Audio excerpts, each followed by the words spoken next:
This is it.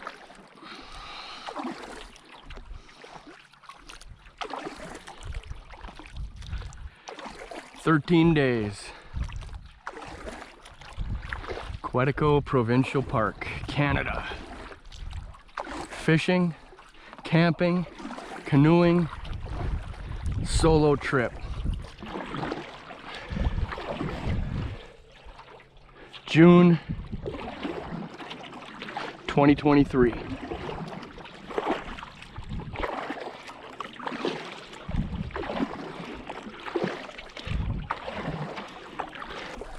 So we just got dropped off from a 20-mile tow from our outfitter, La Tourelles, just to the east of Ely, Minnesota on Moose Lake. We got towed in across Basswood Lake, at least most of it. They dropped us off. Still the boundary waters. It's not considered Quetico yet. We're not in Canada exactly yet. Yeah, we got about a, I don't know, 6-mile paddle. And we're gonna be going in on the entry point of Basswood Falls. Basswood Falls is on the northwest corner of Basswood Lake. Going down the Basswood River into Crooked Lake, Canada. And we go north from there into Quetico. And not just Quetico, some of the most remote parts of Quetico, north central part of the park. 13 days, give or take 80 to 100 miles of paddling, probably around 30 portages. Don't have the exact math. It's June 21st. We'll be exiting in 13 days, July 3rd.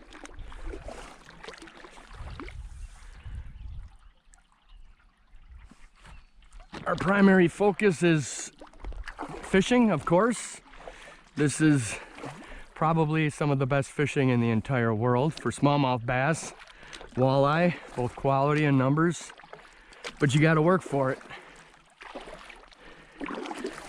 This doesn't come easy. It's not accessible for everybody. That's why you got to go after it when you're younger and physically able. Otherwise, you just got dreams and wishes. But if you do it now, while you still can, you got memories. And that's why we're here. So we can have memories.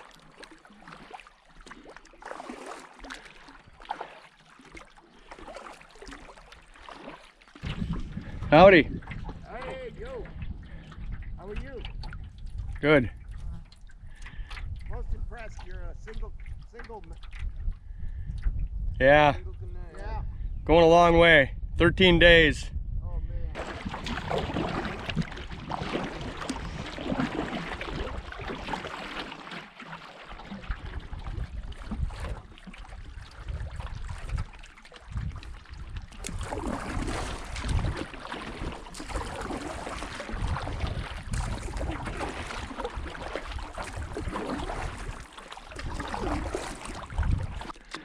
It's a super hot day today and tomorrow in the forecast. Not a cloud in the sky.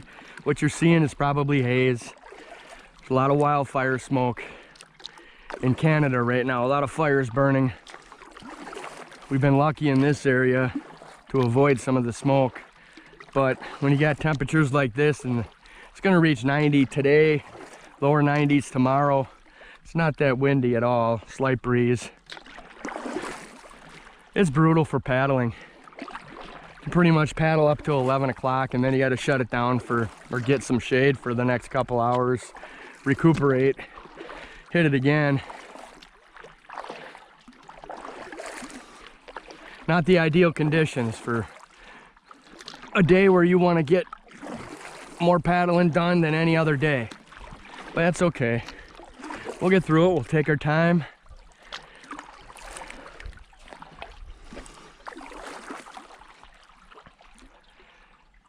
Get some good video along the way. See some good sights.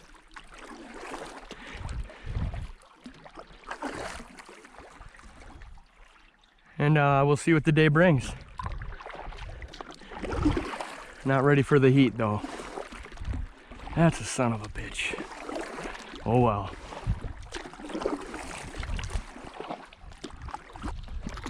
Having the tow saves about 3 full days of paddling across these big lakes.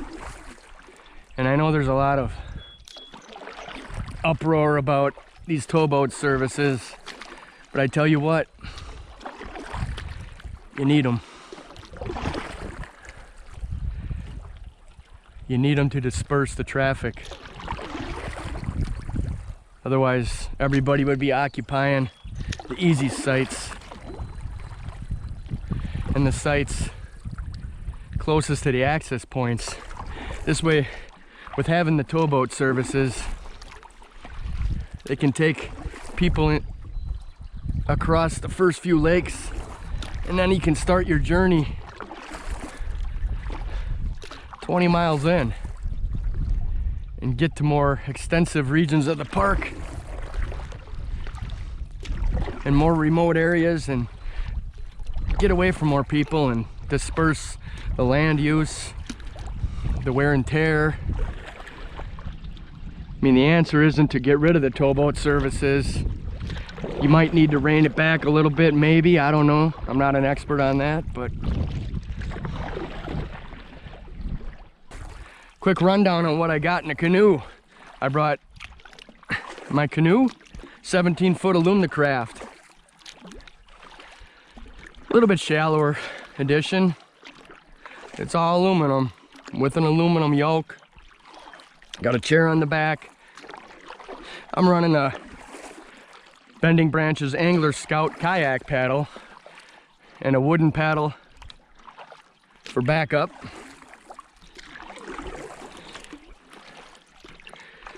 I have 4 packs for camp. 3 of them are about 35 pounds. The last pack is miscellaneous camera gear, etc. I did bring a Zoleo device, GPS device, so I can have that for emergency purposes if needed when I'm traveling solo. Definitely gives you a peace of mind. It's not really my style at all. I like to disconnect, but I got a lot of shit to accomplish in this life yet. I don't really want to end it right here, although it would be,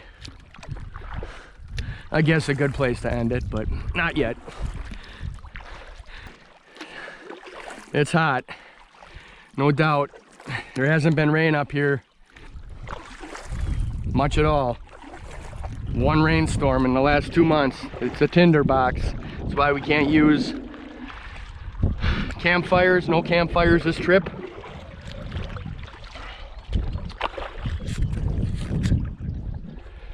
So you got to use a gas stove, which sucks. More weight, more fuel to carry. No ambiance, no bug control. And it probably won't change no matter how much rain they get. So what we got coming up is the Basswood Falls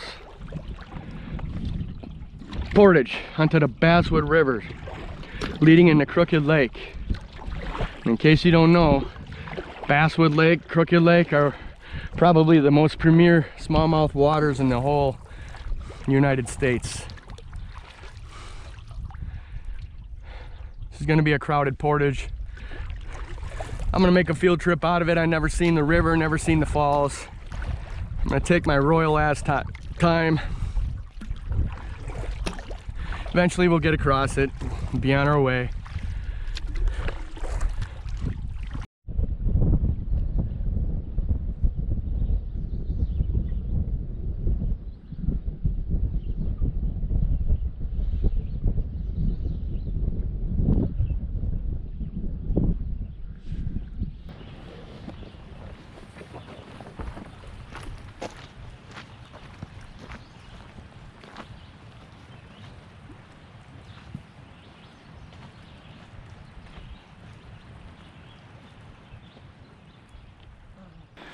You know, I usually don't talk in my videos, but I guess it was a good time to start talking, because you can keep me company on these long portages. You know, I don't care what kind of shape you're in. If you're not in portage shape, it's tough work. I mean, you can lift all the weights, you can do all the calisthenics, you can do all the CrossFit training you want. It only helps you so much. What helps you the most is doing this portage specific training.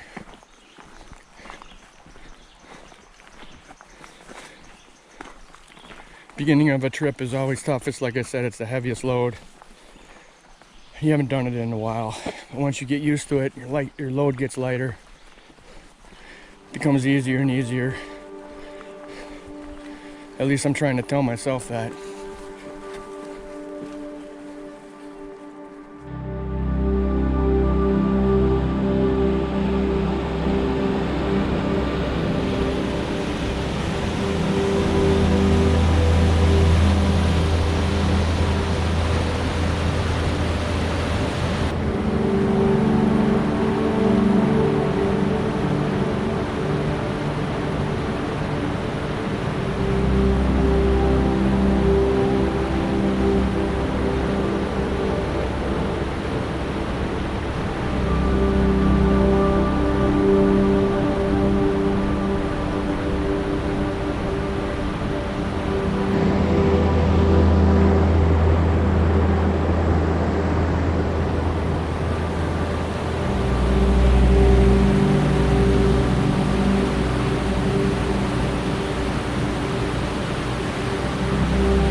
So that was Basswood Falls.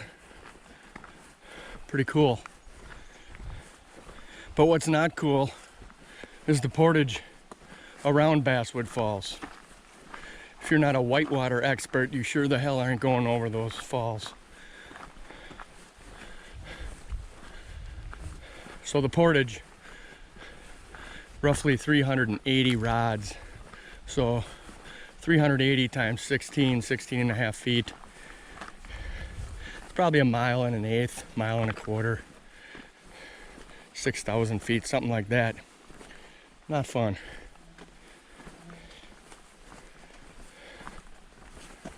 Especially if you got a triple carry.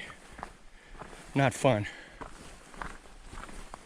Especially if it's 90 frickin' degrees out. Not fun. And even more not fun is when the horseflies are out and they're biting you. yeah, it's a good day so far.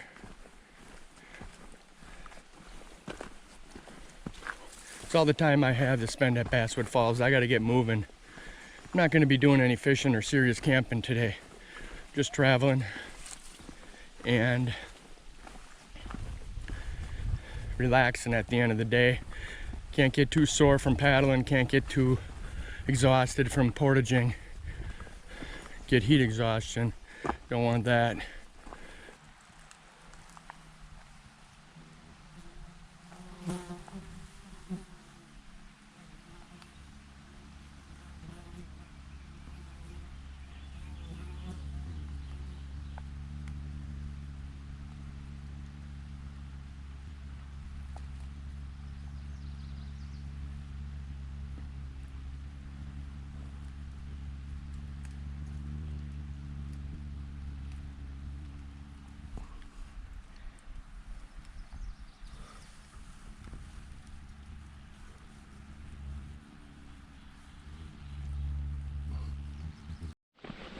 So just to give you an example of how long a 380-yard portage is, or rod portage, it takes me roughly 45 minutes to walk that. Maybe walking at a faster speed, normal fast speed, 2.5 miles per hour maybe. So that's to triple carry would be 45, back 45, 45 again, back 45, and another 45. I think that's 5 45-minute hikes in 90-degree heat. So that'll give you an idea. I mean, I pulled into this portage about 11:15. I'm not gonna leave this portage damn near 3 o'clock. After being a tourist at the falls and taking pictures and stuff. But you never know when you're gonna be back. So you gotta take advantage of those key spots that you mark on your trip and document them. Oh, water. Man. Sure glad that's over. I think I need help. I can't get them all over here.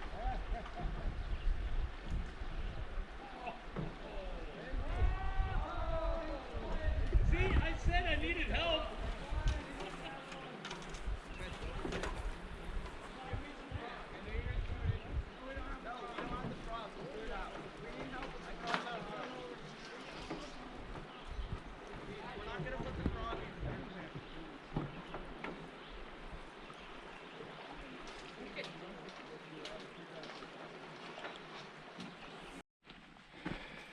So you're probably wondering why I'm taking the canoe last on this 3-carry portage.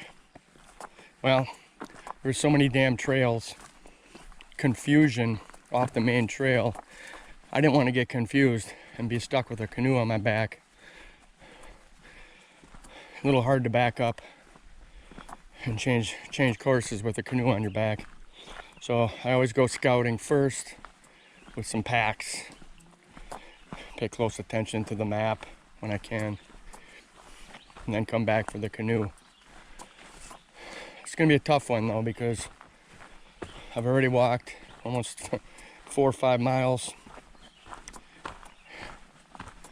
and now I gotta pick up the canoe and walk another mile.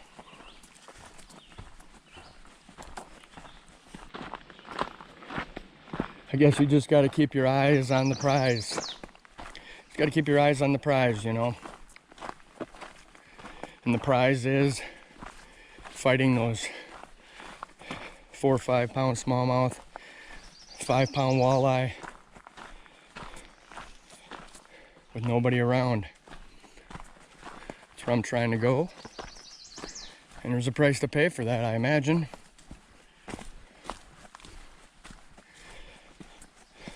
So I'll keep my eye on the prize.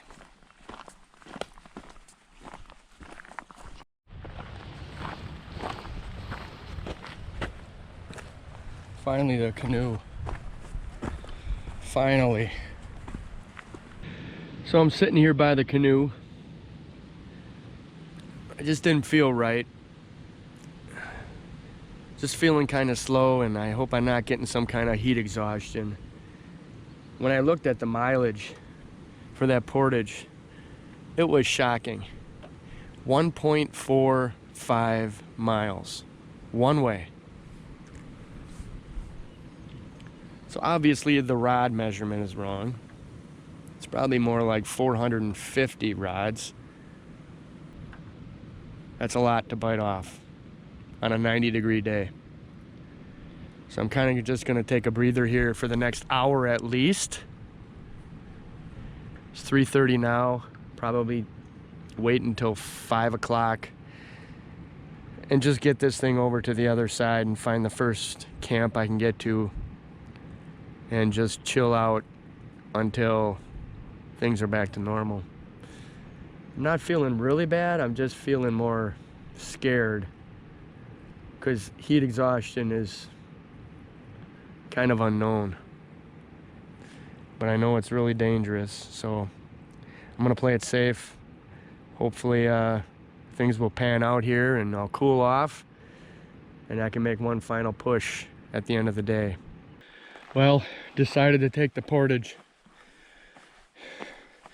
and make the final pass to give me 8 or 9 miles on a triple carry. I'm almost there. Just trying to carry the canoe quarter mile at a time. Set it in a crotch of a tree for some rest and relax. I'm not gonna get the miles I wanted in today, but that's okay. We don't need to make up for nothing. It's vacation, remember?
Where are you guys from? Florida, Orlando. Really? Yeah, how about you? Wisconsin. Okay, oh, cool. A little bit closer. Sweet. Yeah. So I just finished a 7.5 mile triple carry portage around Basswood Falls. Finally.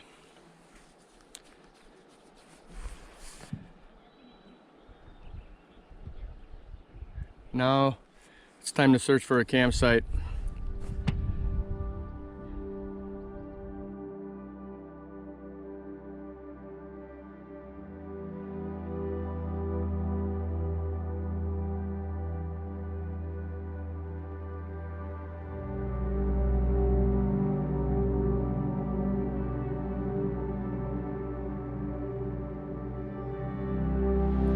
I promised myself if I made it through that heat exhaustion like I did today, then I would camp at the nearest campsite coming off the portage.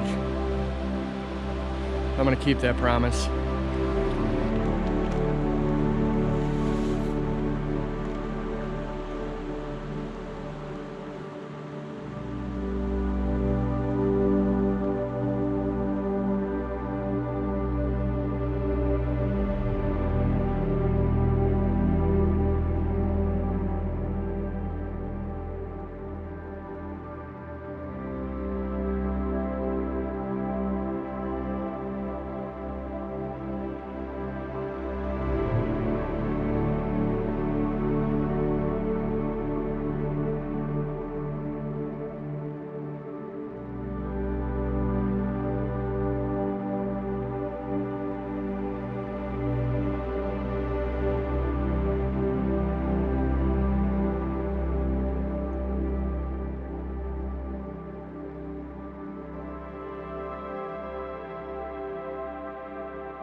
morning.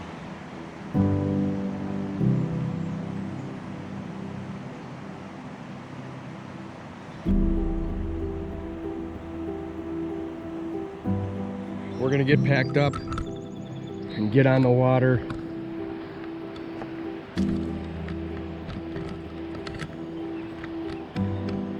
And make some ground up today.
This is the border of the United States of America.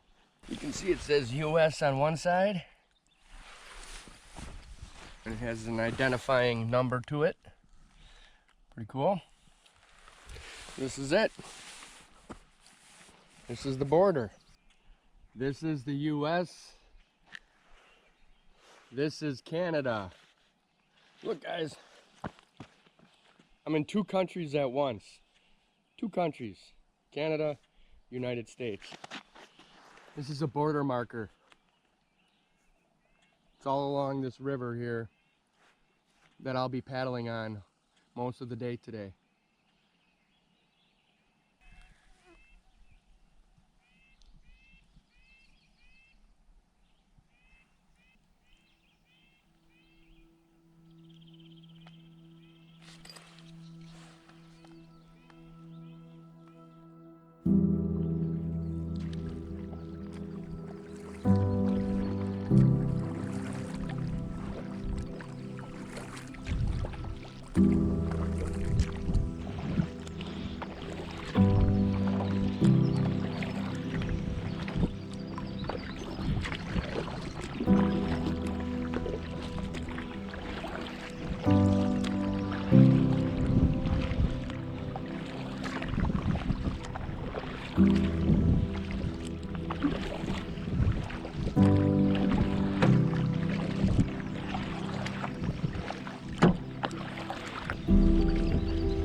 Wheelbarrow Falls on the Basswood River. Really cool. It has 2 entry points, one here, one to the right of me. Check this out.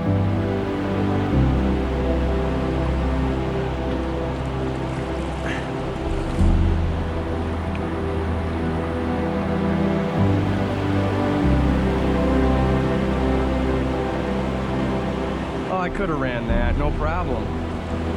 I don't know why I portaged around that. That's easy peasy. If you're Jim Baird, yeah!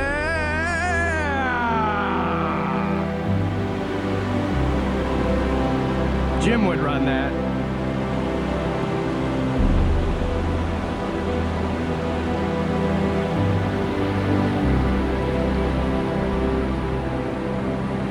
Look at the pool that this creates. I bet you it's just incredible fishing here. If I had the time to fish here, I'd fish here. Wow, this is incredible.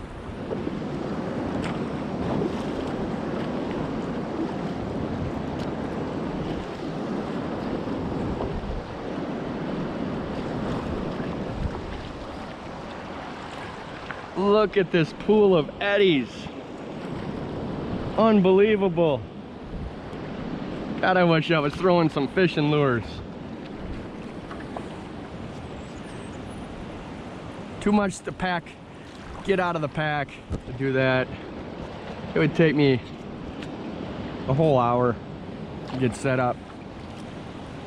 So here's the other falls.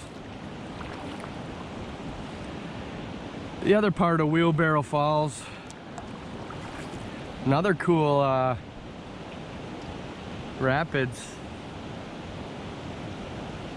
Let's get a little closer, see what we can check out up here.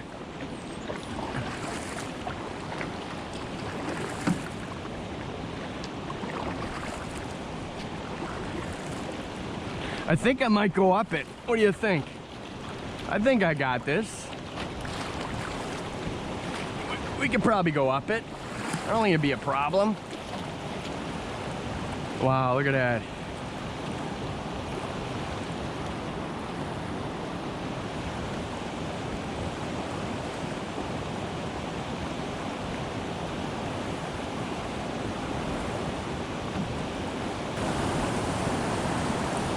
Well, time to go. Let's catch some of this and ride it. beginner's whitewater.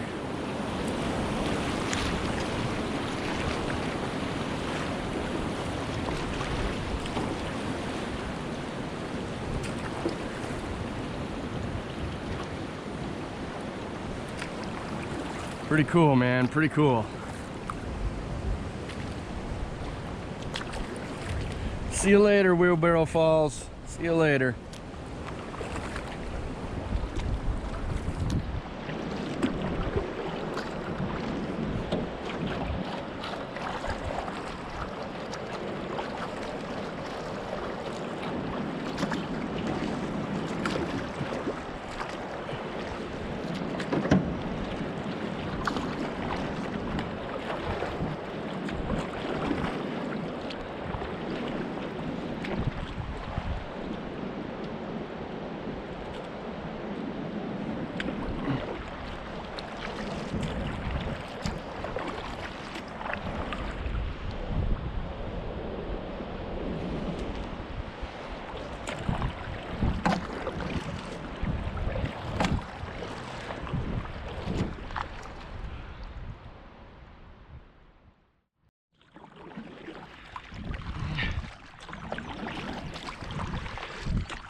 So as you can see, everything looks normal here on the shorelines.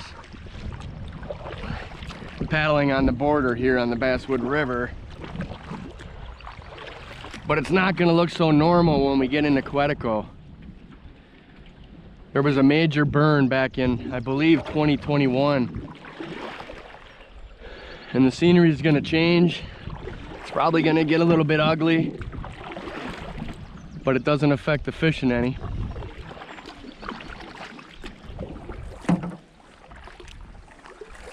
So you're gonna see the green trees turn into charred, standing pieces of lumber. God, I want to fish right now. Maybe tonight at the campsite, maybe. We'll see what happens.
So there's another boundary marker, US border, Canadian border marker up on the rock there.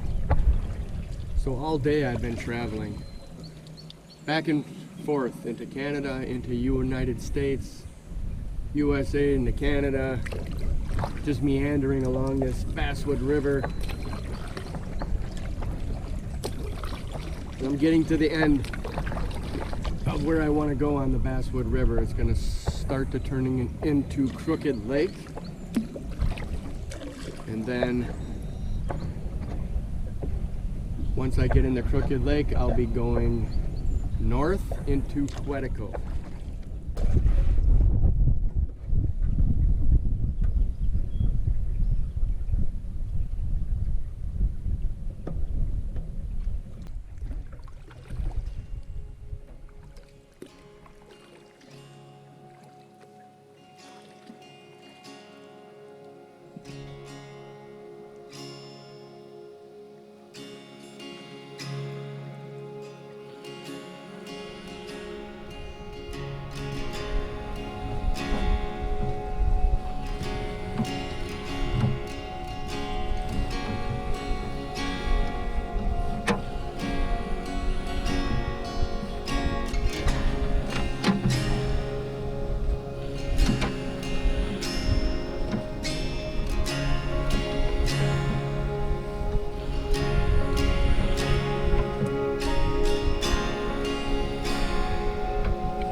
Big rock wall here.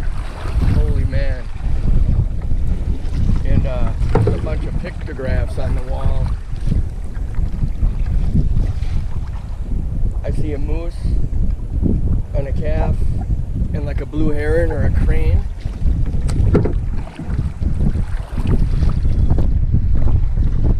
Pretty cool. Pretty cool.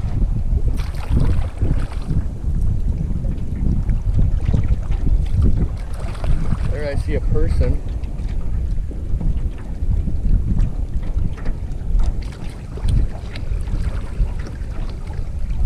wonder why they always write them on the big tall rock faces.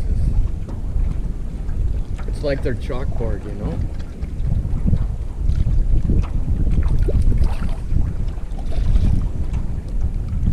If I photograph them, I'll get bad luck. So I don't want that on my trip. And they asked me not to photograph them. It's bad juju. So you got to come here yourself to check it out. That'll give you some incentive. Seems to be common theme about everybody that sees pictographs. There seems to be an eagle, a crow.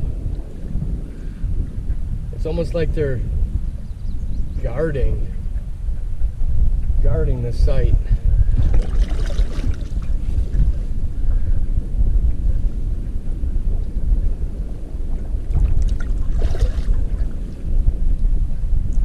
There was about 3 crows there. And they were squawking pretty hard when I went by.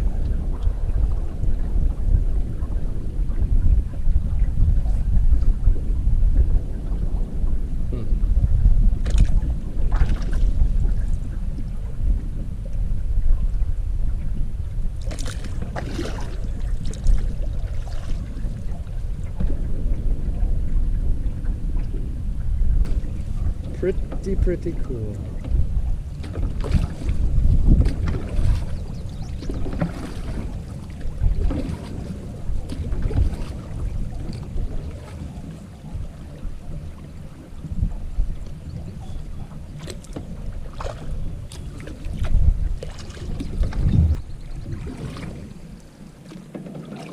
So it's about 10 o'clock, day 2, and it's already about at least 80, probably working on 85.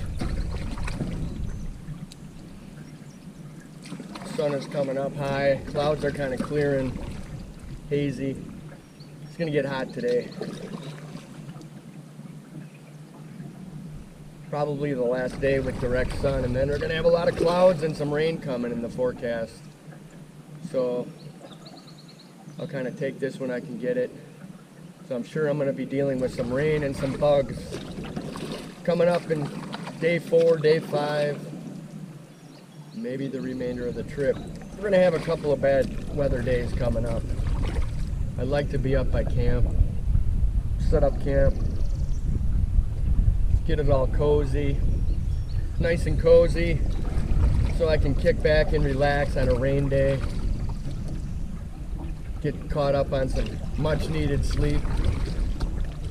But I tell you what, this life is pretty rough right now. I'm kidding. I found this nice little nook to get a break from that sun. Whew. Take a little break here, maybe get something to eat if I can find something. Definitely cooler.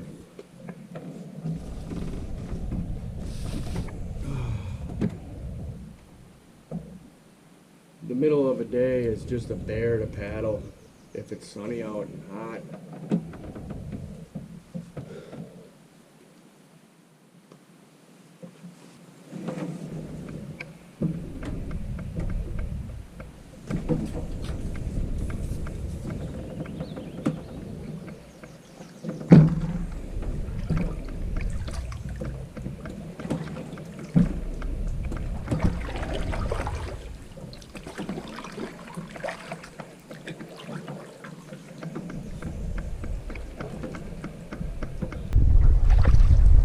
Officially in Crooked Lake, probably the best smallmouth fishing in the world. Some big ones in here, 22, 23 inches, world class. But anyhow, I am out of the Basswood River. That took forever. I don't know if I'll ever do that again. Wow. a long time. Covered a lot of miles. But that's done. And now we're into the lakes. Nothing but lakes after this point.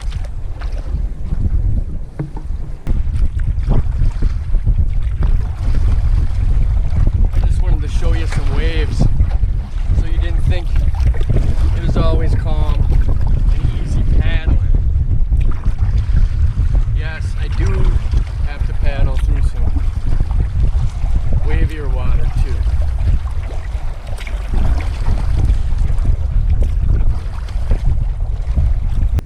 Hopefully this trail will be good and we can get into Quetico Lakes. We're in Crooked right now and we'll be going north into some more Quetico Lakes. Let's check it out. Whew, that's a long paddle. Man.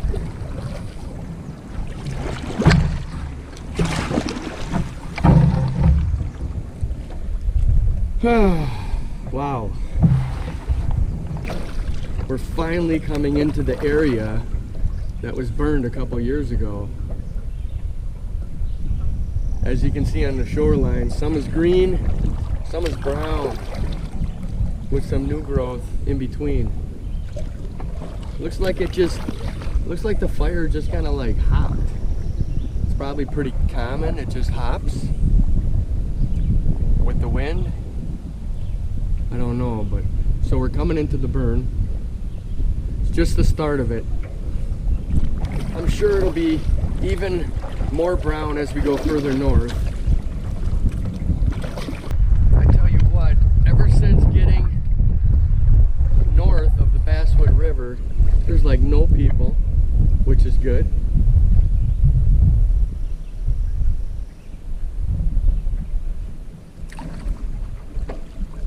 The fishing looks really good.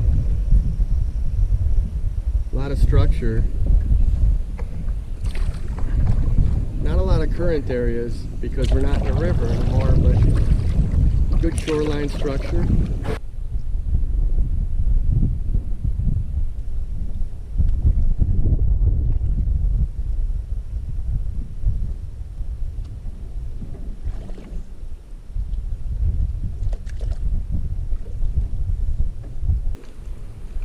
Okay, haven't been here in like 20 years.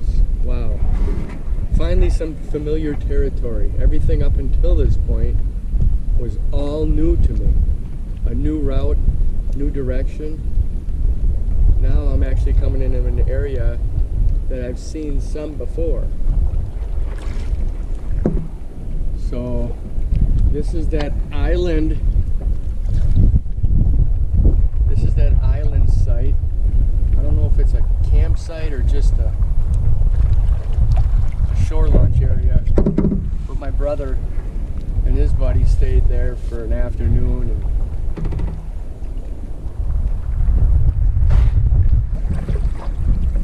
And I think I might have made a decision. It's already 3:30. I don't really want to go into the major burn and have to search for a campsite when I'm dead tired. I really don't want to do any more portages today anyhow. I need to get hydrated. I need to get a good meal in me. And you know what? I might do a little fishing.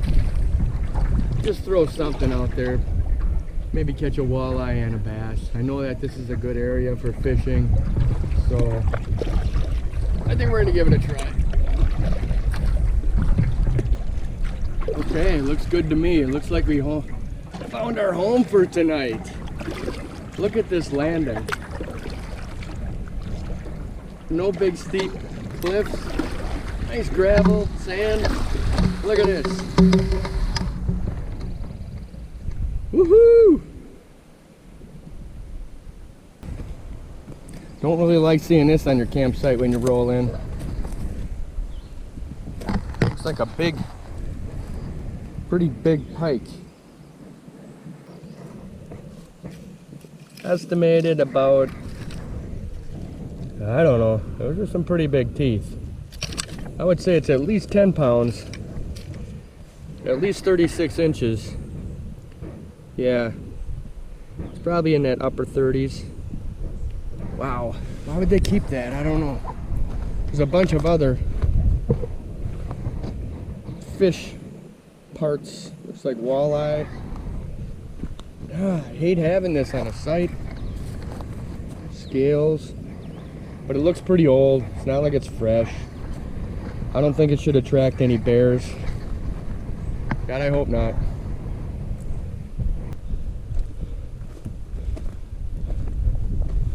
Oh man, what a breeze. What a nice breeze. Oh yeah, oh yeah. Looks good. Looks like there's a tent pad back there. There's a tent pad right here. Nice fire pit, but we can't have fires because of the fire ban. You can put a tent right here. Oh yeah, this is looking good. We'll be looking into the sunset. Nice wide open area. Yes.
Yeehaw! We're going fishing. First time fishing in Quetico in 20 years. Woohoo! We'll have about 3 hours to fish. We can fish till about 9 o'clock. Yeah, it's about 6:15. We're gonna try a shoreline, a little calmer water, a shaded shoreline with a little top water whopper plopper for smallmouth bass. We'll try that for an hour or so, see how we do. And then, a little darker, we'll switch over to walleye with some crankbaits. Try a few spots for some walleye. All right.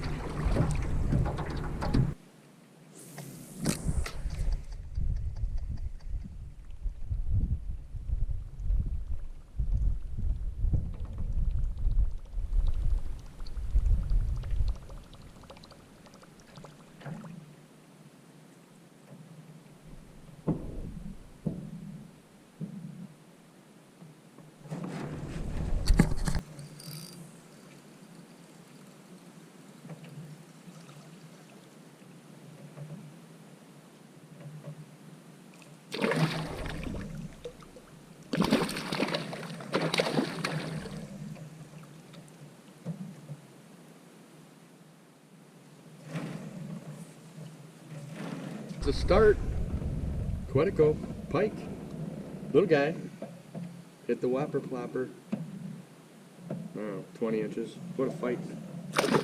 Yeah, buddy. Oh, does that feel good?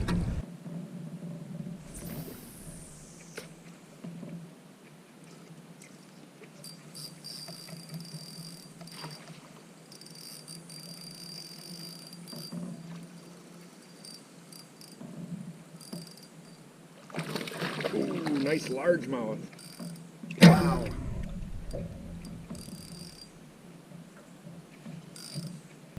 Woo. Not bad. 16 and a half, 17.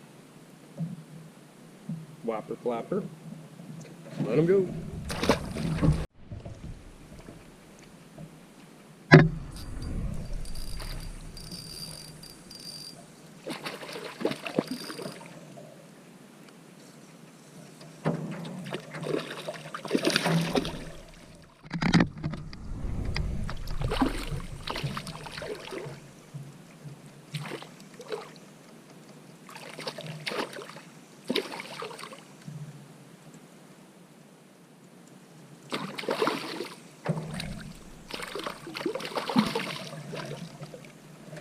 Yeah. Smallmouth. 15-ish. Nice. So far caught a northern, caught a couple northerns, a largemouth bass, and a couple of smallmouth bass in the first 20 minutes. It's like the Canada I remember. Nice fish. He's got to be about 20 inches. Yeah, this will complete the slam. Oh, nice walleye. Nice walleye. Woo. Come on, buddy. Yeah, got it. Walleye. Very nice. Look at that. Yeah, about 20. Nice. That completes the evening slam. Walleye, smallmouth, largemouth, and northern. Not bad. This is fun. This one's bigger. I don't know if it's a big smallie or a big walleye, but holy mackerels. I'm gonna have to back reel them. Oh yeah, this one's gonna be 5 pounds, I think. Biggest fish of the night right here. Holy smokes, what is it?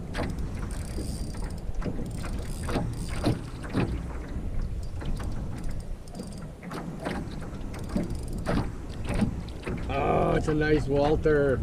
Looks like a 25-inch walleye. Woo! Right off the island with the firewood. Can you believe it? Oh, that's a nice fish. I gotta get this one in the boat. We gotta see this. Hopefully the barbs will pull out here, or the barbless. Oh, man. That is a fighter. Oh wow, that's at least 25, I think. It's nice. Oh man. I'll have to wait a little bit and show it to you if I land it. I wasn't lying, it's a nice one. It's a nice one. Look at that fish. Skinny. 27. That. Nice.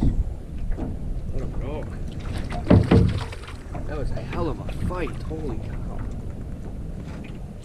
So this is the bait the walleyes are hitting. You know what? When you're up here, you might as well use a leader because you're going to come across pike. And I got a Z Leaders titanium leader on here. 30-pound titanium leader with this crankbait. Just got a 27-inch walleye. But I gotta take off one of these treble hooks. Too much problems, too many headaches in the net. So, I'm gonna remove the front treble and keep the rear treble. You only need one. I don't need both trebles on a lure. Not when they're biting that good.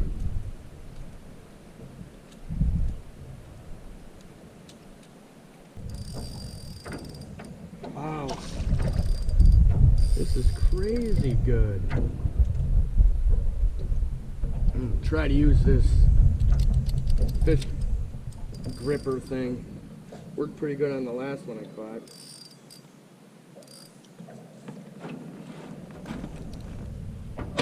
Ooh, a little bit of blue in them. The lucky blue ones.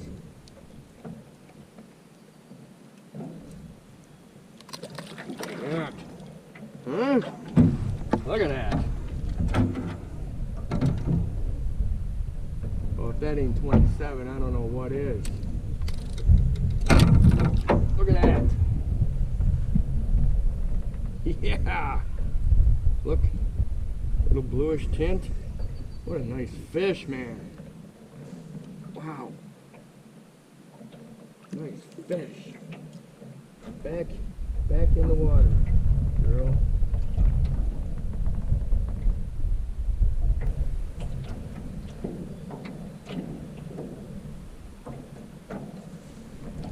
Woo! That's awesome.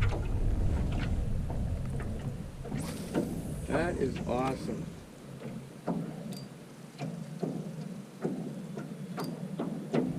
Even after taking the treble hooks off, that one treble, I'm still getting them. Barbless one treble. It's pretty darn safe.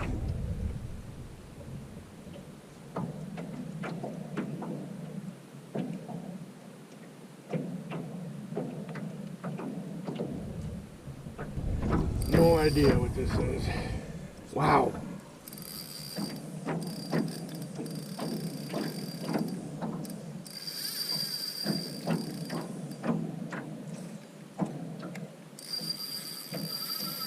Oh, what is that? What the heck is that?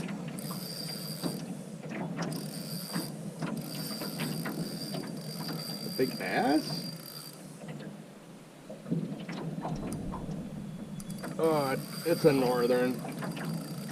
Pretty big one.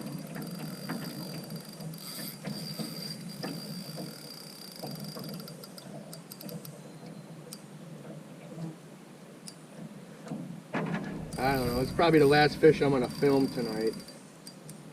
I'm gonna be heading in pretty soon here. I gotta get camp ready. Look at that pike.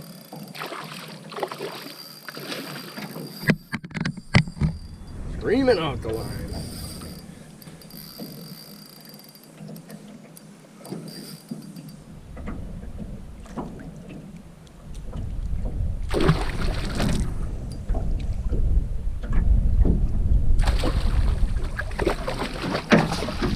Woohoo!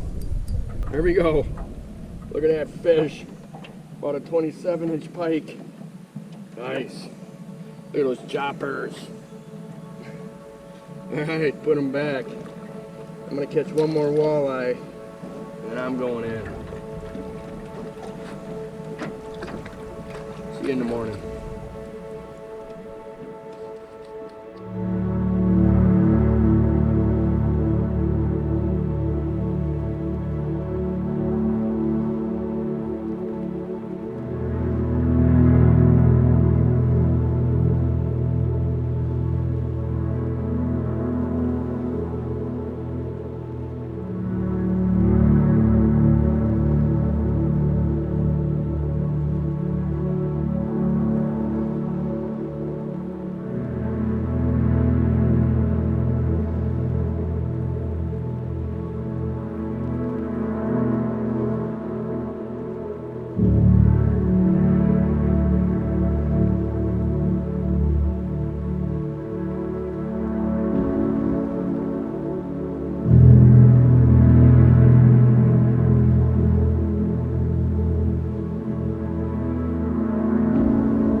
Well, we're entering the burn.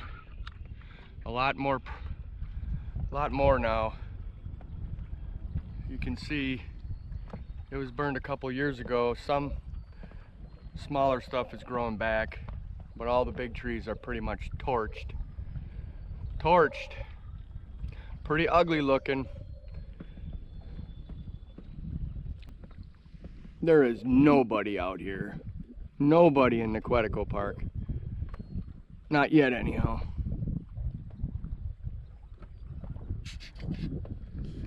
I just came from back there. Wow, this place is an absolute mess. Really hard to find a portage, and the only clue I have is there's some flagging tape on these trees, which I'm gonna go have to walk it and see where it leads to, but I'm pretty sure it's in the right spot. Man, this could be difficult. Thank God they're shorter ones. Yes, definitely a lot thicker. You can see how they're not. The portages are not as nice now, that's for sure. But at least they're doable because somebody came by and cleared them at one point this spring. They got them freshly flagged up. That's this year's flagging ribbon. So, I'm not totally worried yet. The other two portages should be pretty similar to this one, I would imagine. It's just a short portage into a little beaver pond, another short portage into another beaver pond, and then another short portage into a lake. Wow. Yes, indeed. Doesn't even look like I remember it. But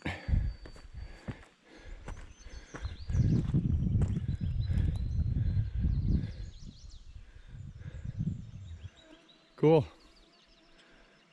Let's go get the packs in the canoe.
We're in a beaver pond here, and it's looking really moosey. A lot of swampy lowland. We'll keep our eyes open. Maybe we'll see a moose.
time to take a break from paddling.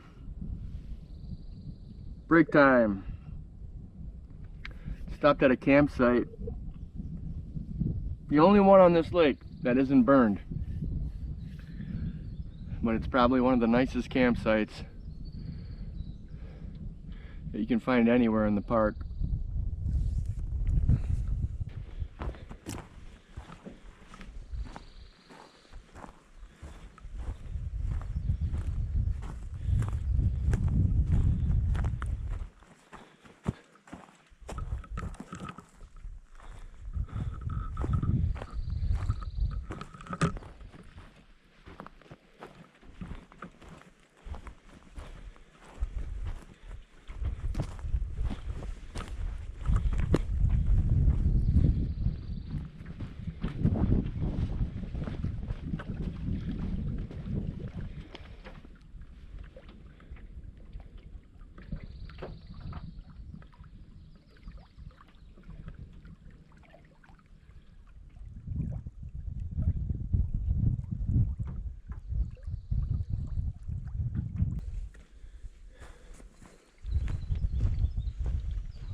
This sure is beautiful.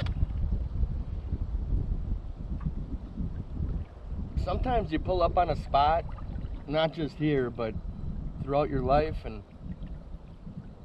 it kind of just hits you that, man, this is one of my favorite spots. That's kind of what I'm going through right now.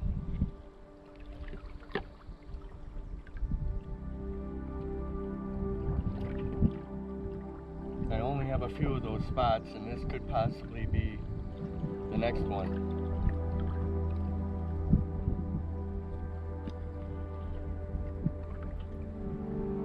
Just kind of hits you.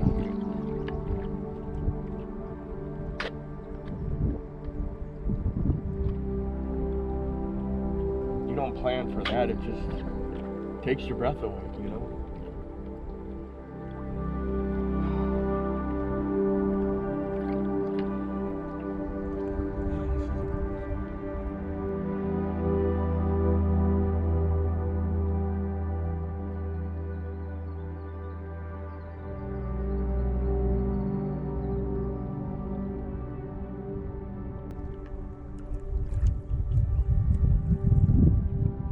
Your spots.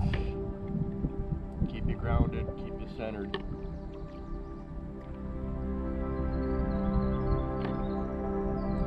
Yep, this is one of mine. Officially right now. I am declaring it one of my spots.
It's starting to get hot out. It's got to be 85 degrees now. It's approaching noon. Pretty sunny. Looks like we got one more portage. Looks like it's 90 rods through maybe some mud to get to our base camp lake.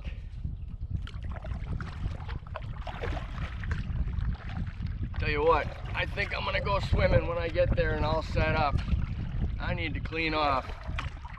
I'm pretty sweated up from all that portaging and all that bug spray and all that sunscreen. Not a good combination. So, typically we look for a low spot in a tree line for the portage. But I'm not seeing many low spots. So I'm just gonna trust the map and go where it shows the portage is. I don't see it though. It's showing me that right there is the portage. Are you kidding me? Look at the size of those bluffs. I didn't bring my mountain climbing gear. They said it was uphill, but man, this whole lake is high banked. Well, it's the last one of the day. I am not looking forward to this one. We'll check it out when we get closer. Okay, I'm closer to the so-called portage. I'm not entirely sure that's what it is yet.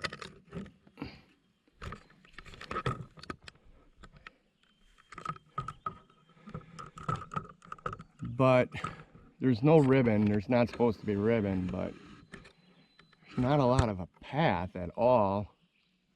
It's really uphill, rocky, but there is one or two trees that have been cut a couple years ago, it looks like.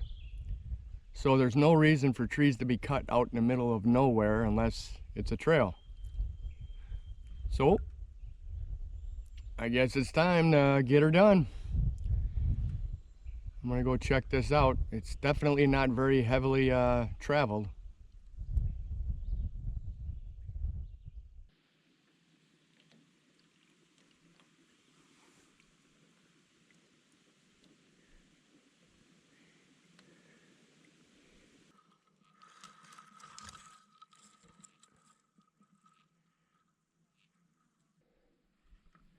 Well, here's the saw cuts.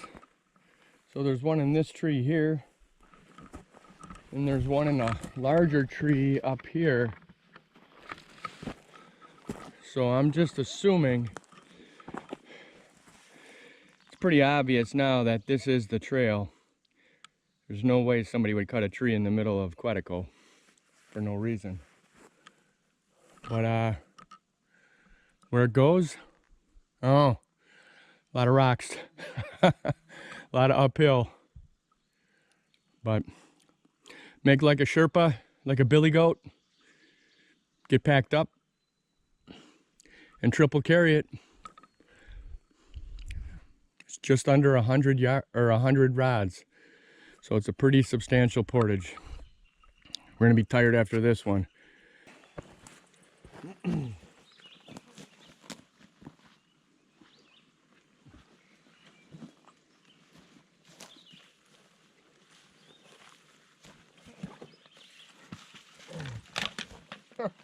That was going.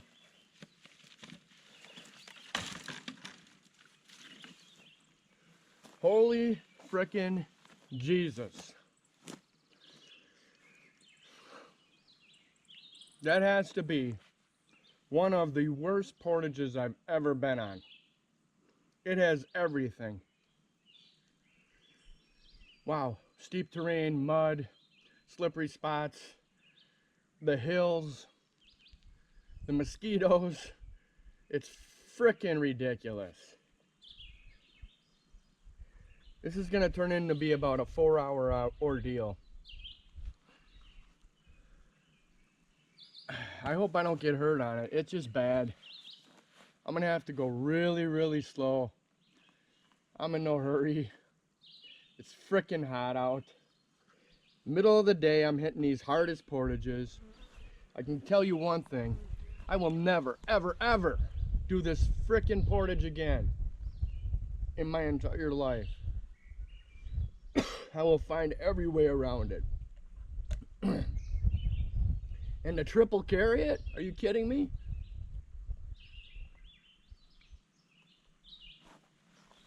It's at such an incline. It's at such an incline on the way up. I have to strip my canoe with everything. Everything out of it. Carry that by hand just to lighten the load. I felt my knee. Son of a bitch.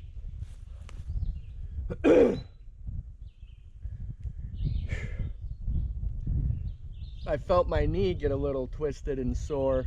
Every step on that portage trail means something. Every step. There's not one step you can take that you can't think about.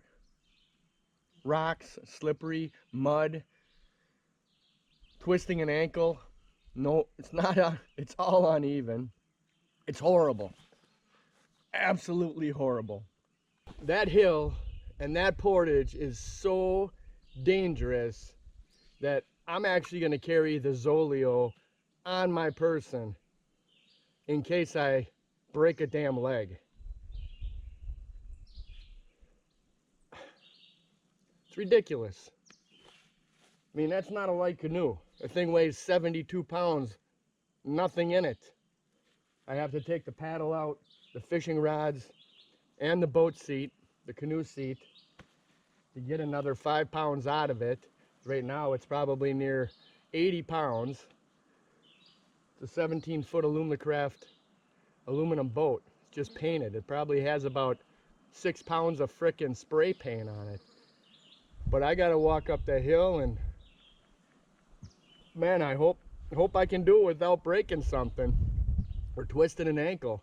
That's why I'm gonna carry this along, just in case. I've got water stashes on both sides of the portage. I've got food on this side of the portage. I'm gonna break it up into sections. We'll see how it goes. I have to fuel up. It's still gonna turn out to be a triple carry.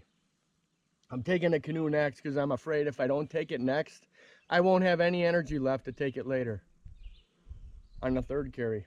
So I'm gonna lighten it up, take it bare naked across the portage. I'm gonna stop several times, especially on the steep slopes. I'm probably gonna drag it down the slopes. I don't want to risk it. I hope I got enough water I can hold out. It's a half mile, just shy of a half mile. I just GPS'd it. I did a track.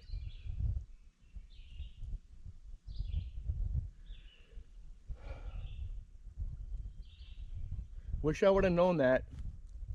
If somebody would have told me that, I would have never came this way. Screw you, portage. Screw you. Kick your ass.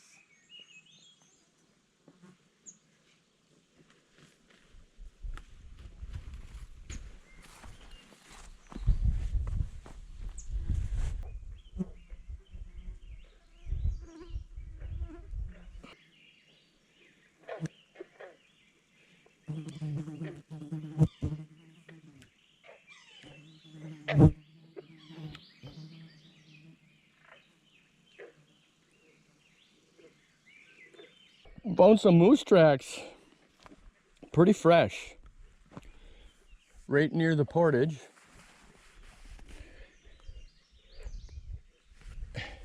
After that beast of a portage. I don't know how big the animal is, but leads right to water. Obviously came down to get a drink.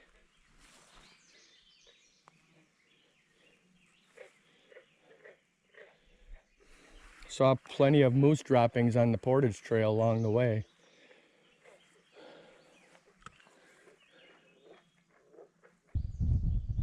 Wish I could have showed you more of it, but man, I would have ran out of film showing you all the troublesome spots on that. Unbelievable. I can't believe I made it out of there. A can of bug dope, 4 liters of water, 4 granola bars, M&Ms, beef jerky. I had all I could do to keep hydrated so I could conquer that beast. It's done. Remember I was talking to you about the prize? Well, now I'm entering some of the greatest fishing in Quetico.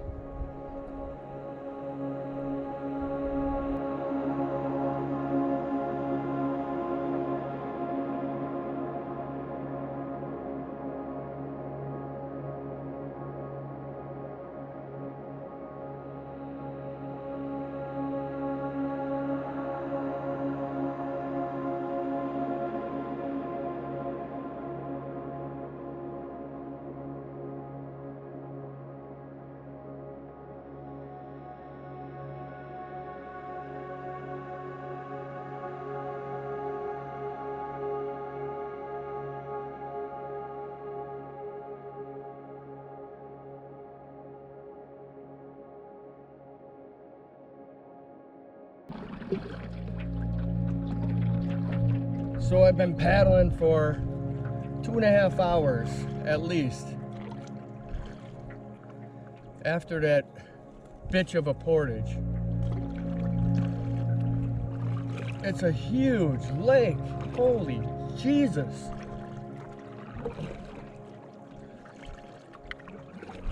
Very desolate. There's nothing around. No people, no animals. The size is just huge. And I've only done about a quarter of the lake at best. Just keep paddling and paddling and paddling. I went about 6 miles, I think.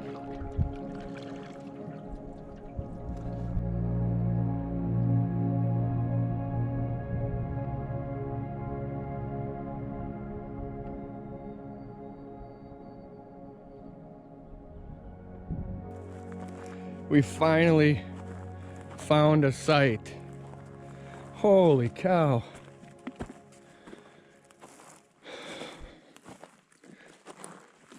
The fire pit hasn't been used in quite some time. It's got a lot of needles in it. You're not supposed to have fires again, but still, it doesn't look like anybody's been here for a while. Could be a long while. But check out this view. Standing by the fire pit. Check this out. I'm going to do a 360. It's on the point. There should be some breeze that comes through. Not a lot of breeze, but enough to keep a lot of the bugs away. And the best thing about it is it's kind of protected.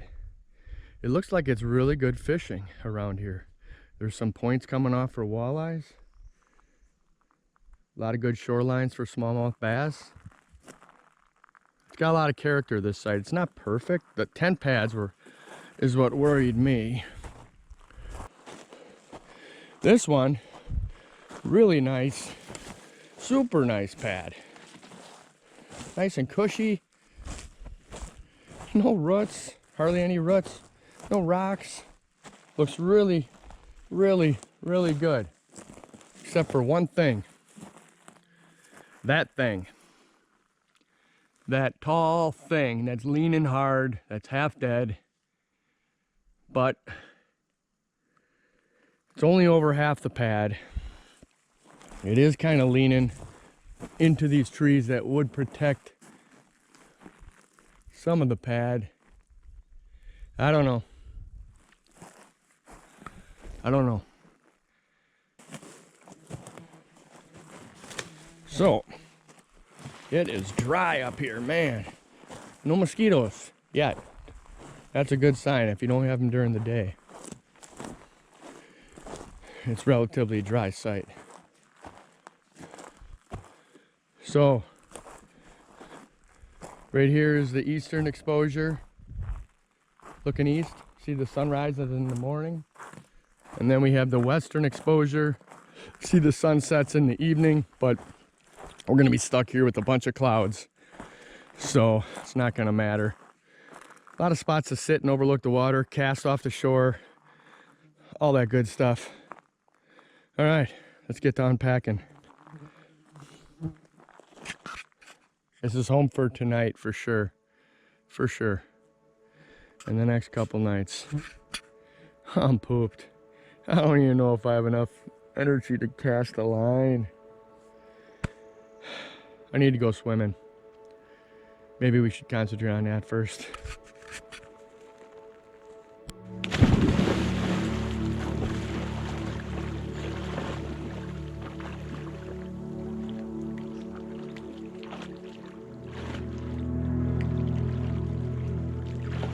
Woo!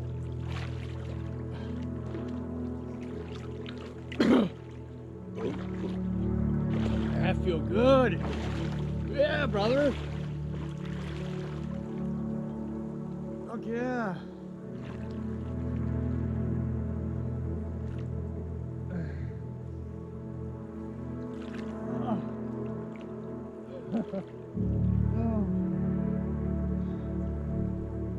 Oh God, I need that.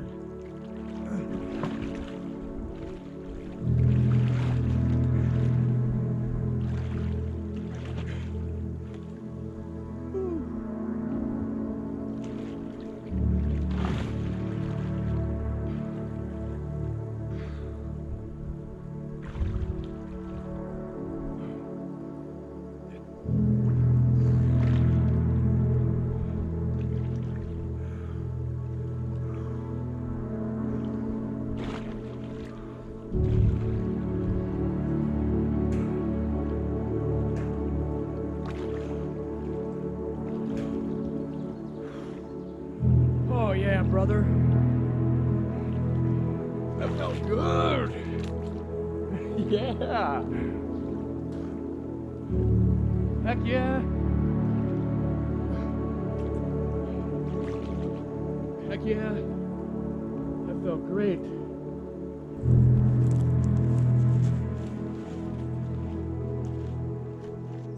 Quetico!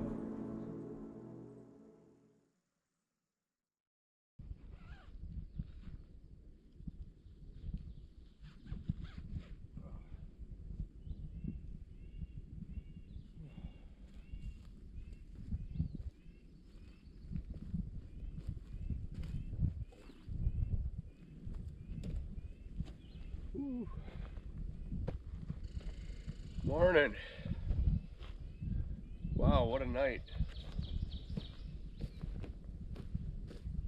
It got super windy last night. Must have been 40, 50 mile per hour winds. And then it rained.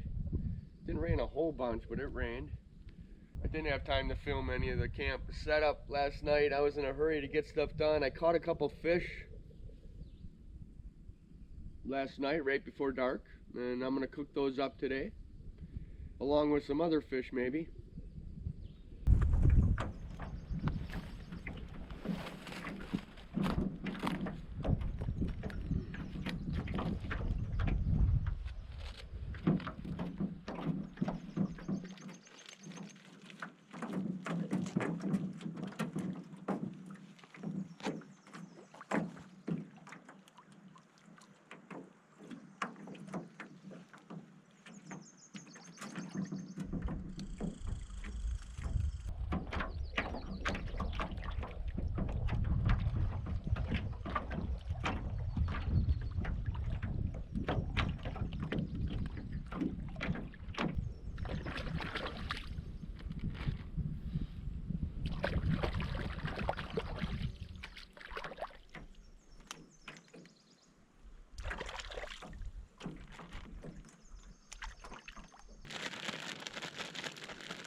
Oh, we got a lot of fish to eat. This is awesome. It's about time. sucks not having a campfire.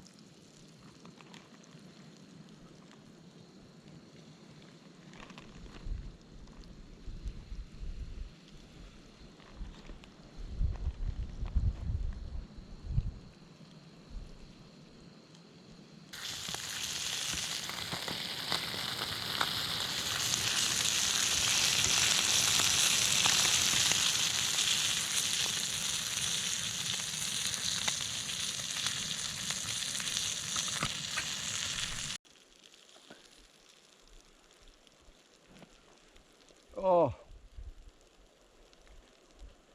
Oh, man. That's what I've been waiting for. Holy cow.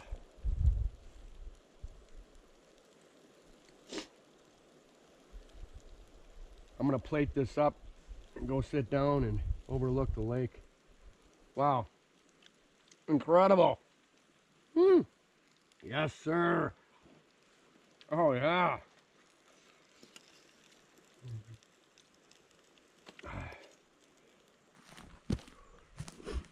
Oh.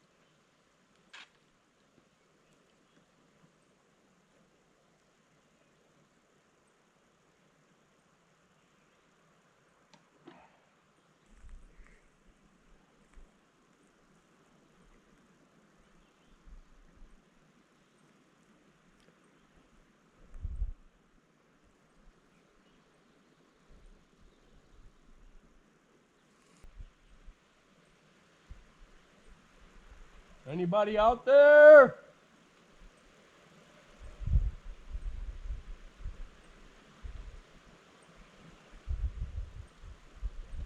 Whoa.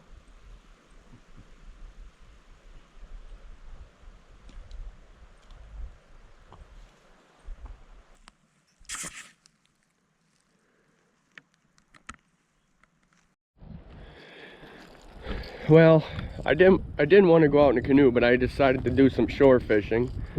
And I'm going to go on the other side of the island here and spot cast a few of the spots on shore. I have a rip and wrap, Rapala rip and wrap lure. This sinks really fast. I'll cast way out there and rip it back in. And there's been this loon hanging out here for 2 days. Same spot, just avoiding the wind, around the corner of the island. Look at that. I don't know if you could see him, but he's there. So if the loon's there, he must be there for a reason, right? Ow.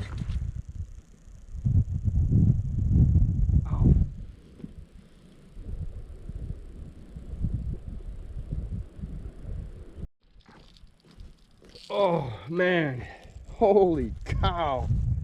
I don't know if you heard that, but I just took a big digger on the wet rocks down here on the shore. I'm glad that went okay.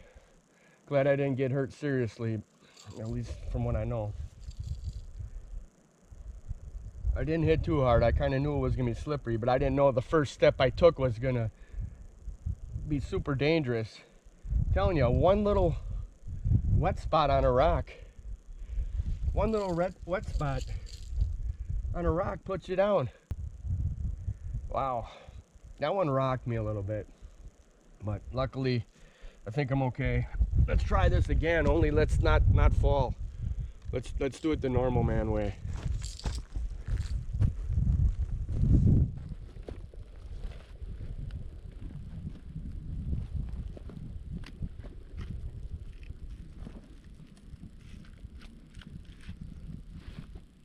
Yeah, I made it.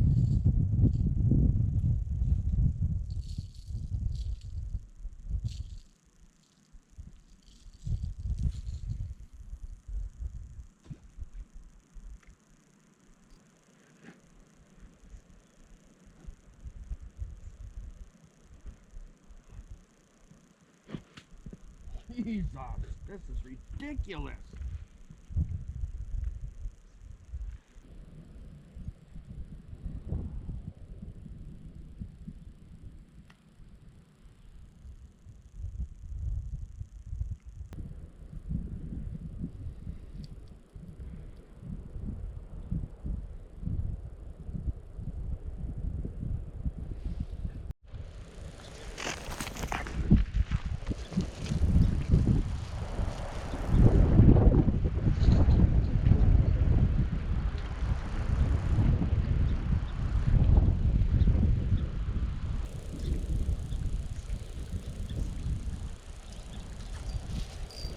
Oh yeah, I got one.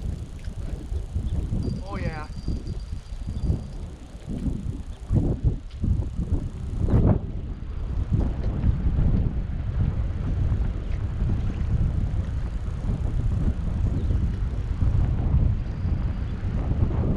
Wow, it's a nice one. Hope it's a walleye. It's fighting like one.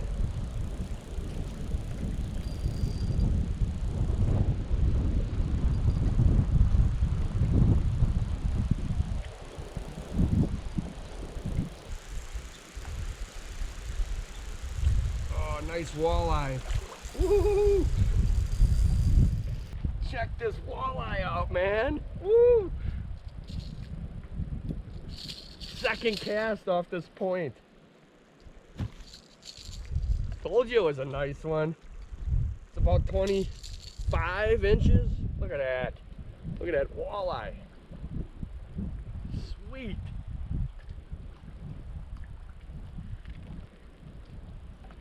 All right. That is a nice walleye. Well, let him go. See if we can get another one. There's gotta be more.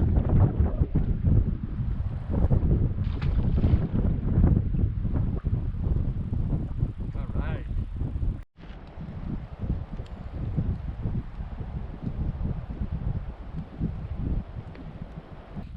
So you want to know how today is going? Day 4? A lot like this. A lot of sitting around. It's super windy today. Northeast winds, 20 miles an hour, 25, gusting to more than that. So between spending time in the tent and my tarp with the center pole, I'm just kind of hanging out doing some much needed things with the cameras and with camp stuff.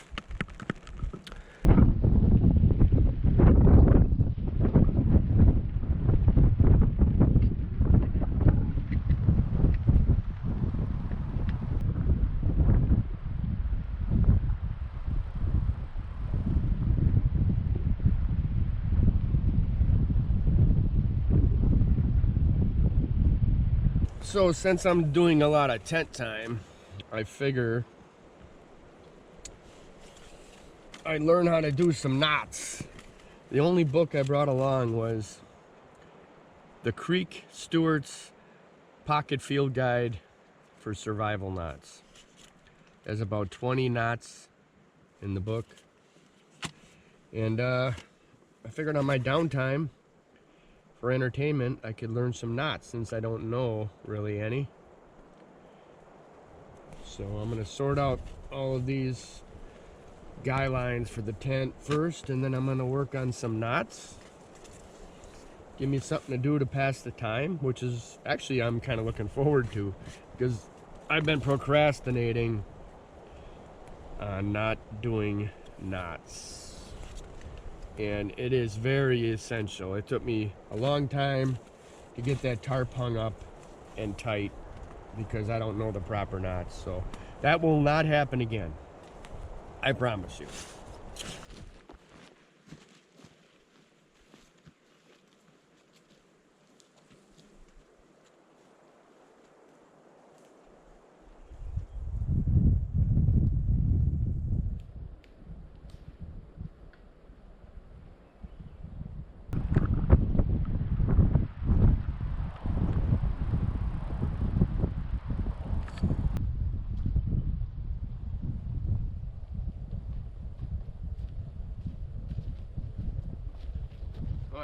That felt better. Much better.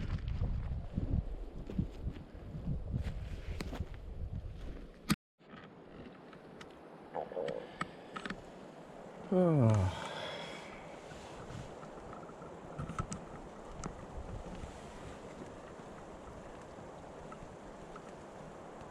Back in my tent, little R&R. I think after that walleye, there's no need to go fishing tonight. I'll fish all I need to tomorrow, hopefully.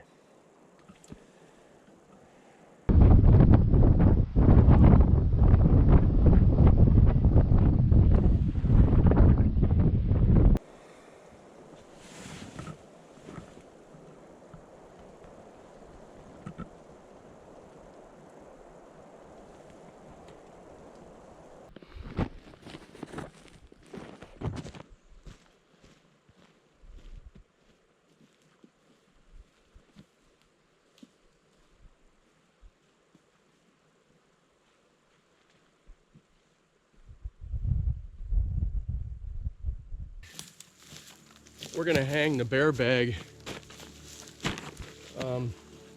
So we got the wind coming this way. It'll blow over the lake, which is good.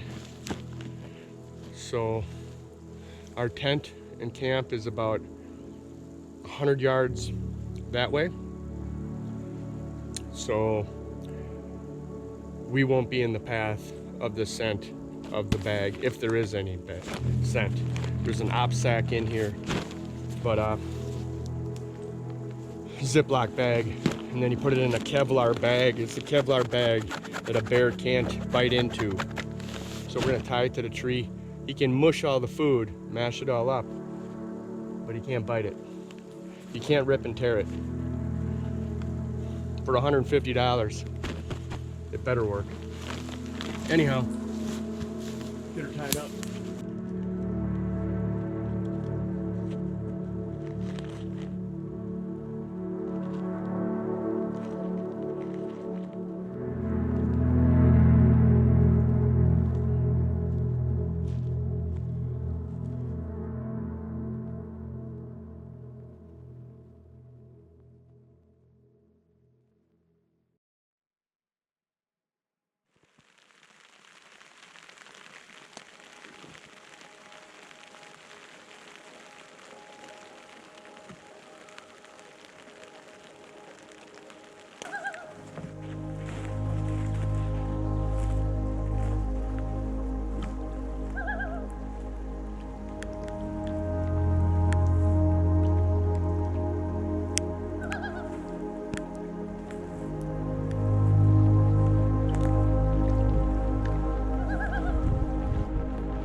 Day 5.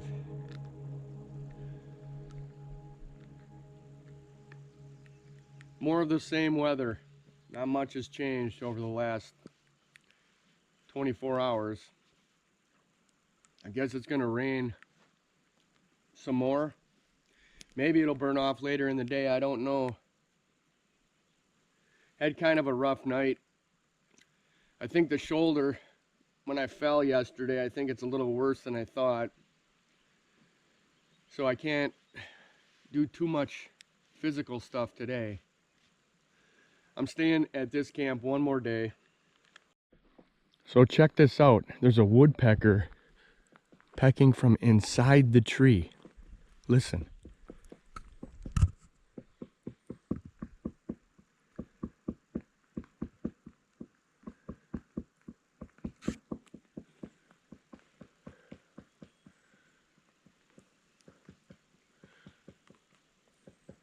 There's no woodpecker outside the tree. He's inside, carving it out.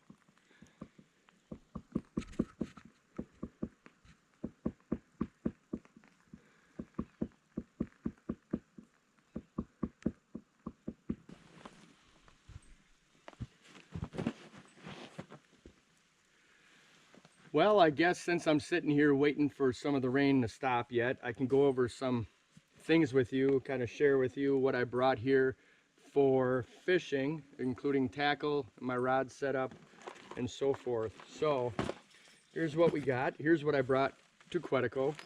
I have a dedicated box, soft box, with 3 trays of fishing lures. One is mostly topwater lures. That's this one. Topwater lures for smallmouth and some pike, mostly smallmouth. Some diving crankbaits for walleyes mostly, and a box with miscellaneous lake trout, jigs, swim baits, etc. So let's look at each box just real briefly. The topwater box includes whopper ploppers, Rapala skidder V10, Rapala skitter pop, more whopper ploppers, some Rapala rip and wraps.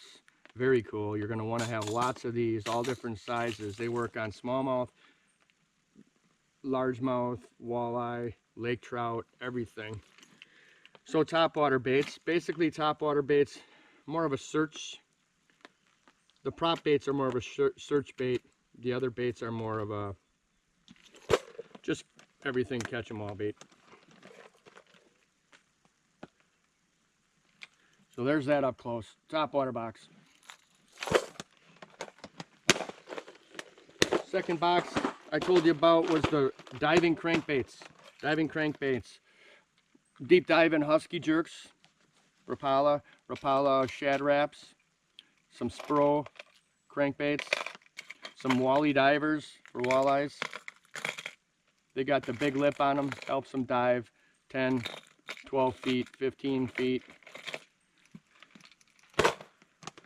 Those work good on walleyes mostly. And then I have the jig box, miscellaneous box. A lot of lake trout lures, including vertical jigging lures, little Cleos, some more vertical jigging like the Acme Hyperglide, Rapala,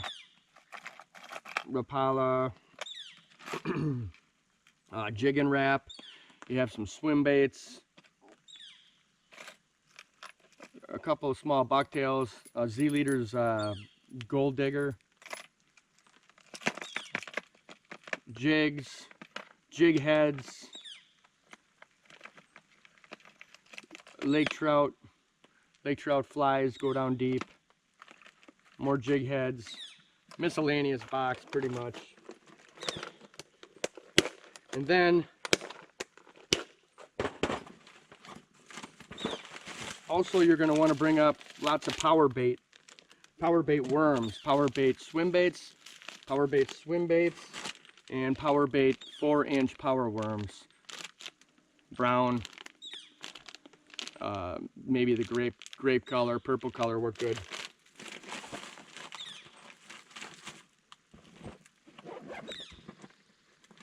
And then to put all your lures on, definitely leaders. You do not want to lose all your lures because they bite through your lines. So I have these Z leaders, Gamefish titanium leaders. They come in 20-pound and 30-pound. They're awesome. They last forever without bending, forever. And then just the standard stranded wire leader. That comes in 20, 30, and 40-pound. But I brought 30-pound titanium and 40-pound regular stranded wire. This should do the trick. 7 inches long. It'll protect me from losing my lures.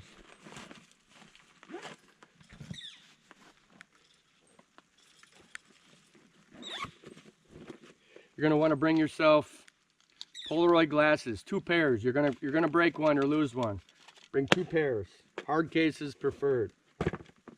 A fish, whatever you call these things, gripper. So you don't have to actually physically touch the fish. That's good. 2 sets of pliers. 2 sets of pliers. The beefier kind, not the surgeon ones, because then you can do more things with this. Cut hooks, whatever. 2 pairs of pliers. You're gonna lose one. Obviously, stuff happens up here. Fish jaw spreaders, that's in the boat. I can't show that to you now. You're gonna need that for pike. Bring one of those for sure.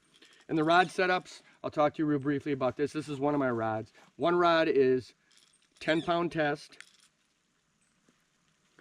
The other rod is 12-pound test, monofilament, Berkeley trilene. And the rods themselves are, this is a 7-foot medium heavy Berkeley cherry wood with a Shimano Sienna 2500 reel with 10-pound test on this one. The other rod is the Ugly Stick spinning 6'6" medium heavy with 12-pound test. So it's a little beefier rod. Don't come up here with 6-pound and 8-pound and expect to catch fish. You're gonna break off all the time. Go a little heavier, it'll be worth it. And also bring an extra spool. This spool fits with either one of my rods, either one of my reels. I have super line on this, 15-pound, more sensitivity, different type of line. If I'm fishing deep for the lake trout, I'll be able to feel the vertical jigging baits a lot easier. It's more sensitive.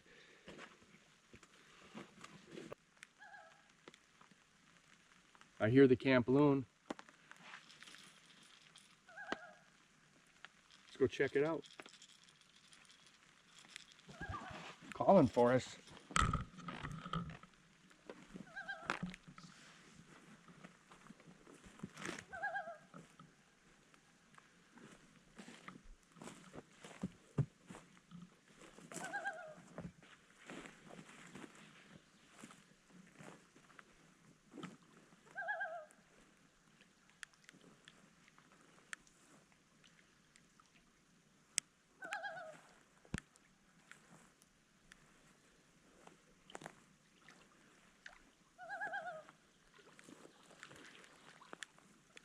So there's some tips for you. A little bit of tarp talk. We had tent talk, and now we got tarp talk. So I guess fun stuff to do while we're waiting for the rain. The mosquitoes, they're bad. But if you cover up, you don't even need bug dope if you're all covered up. And that's my plan. The horseflies come out with the sun. But the bugs are bad, that's to be expected. So have plenty of bug dope in your tackle box, in the boat, at camp, all that good stuff. All right, well, looks like it's let up. Time to go fishing.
Look at that, a largemouth. A baby largemouth.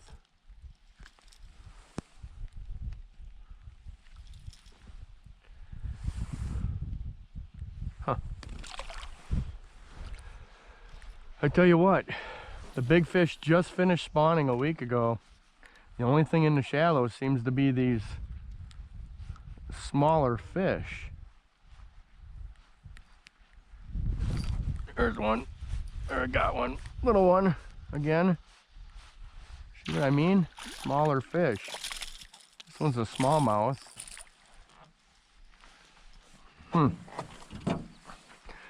There's certainly no shortage of structure.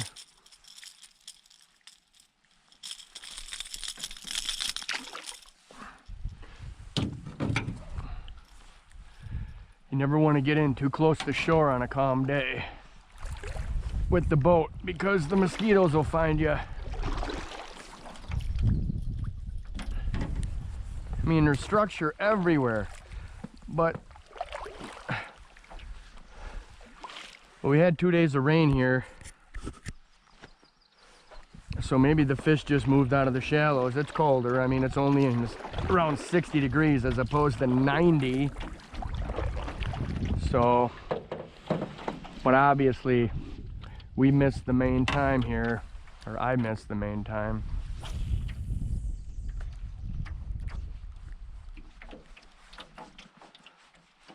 Smallmouth and a largemouth, 2 fish and 2 casts.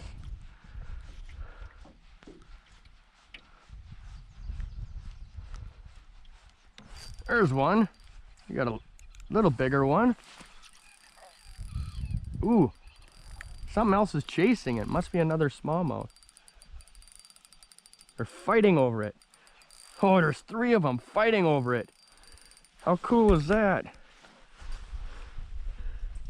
Look at this. They're trying to grab it from the other. Look at this. Oh, a school of smallies. Look at this. They're just pelting the other one. Look at this.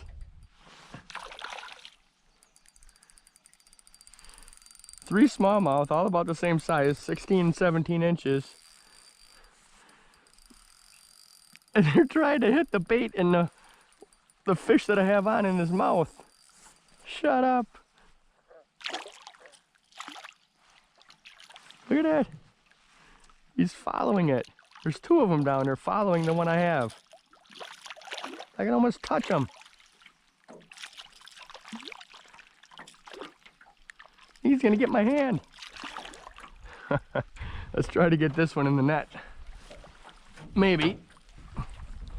We'll cast out there and get those other ones right after we land this one. All right.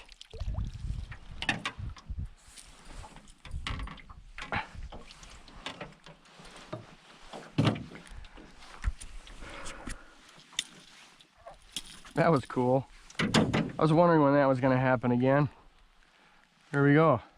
About a 15 and a half, 16 inch smallmouth, and there's 2 more like that out there. I bet when I cast back, I'll get the other ones.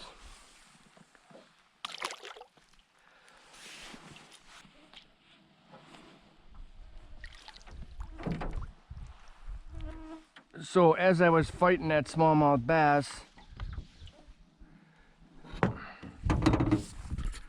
looks like a lake shiner popped out of its mouth when I was fighting them. So that's what they're eating. No wonder why he hit this bait. Look at this. Kind of similar. No wonder why he hit that bait. Camp is down there, about as far as you can see. And we're just gonna fish the shoreline back. And I just got hit on a big pike. Not a huge one, but it's pretty big. I got to see it down here and smack it. Woohoo! That was awesome. Decent size. 25 inches. There she goes, another run.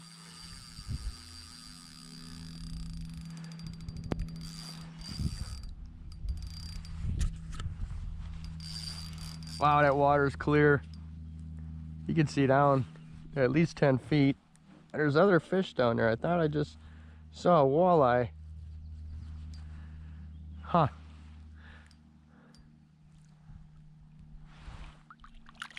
Oh yeah, big walleye. Big walleye just following it in. I think it's bigger than a darn pike. We'll try to catch that walleye too.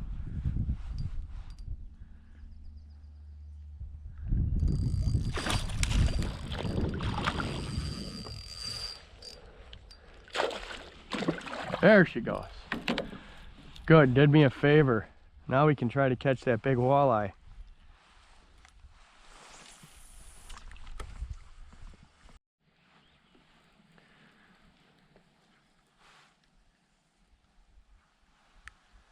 The walleye's swimming down there. He's about a 26, 27 incher, but these little smallmouth are the only ones chasing my lure. 5 little smallmouth, but the walleye just won't bite. It's just not the right time, I guess.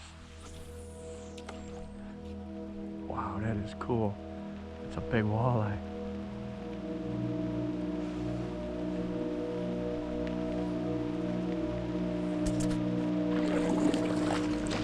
You know, it hasn't rained in Quetico but 2 times in the last month, or 2 months. Twice in the last 2 months. That's why we're under a big fire ban, extreme danger.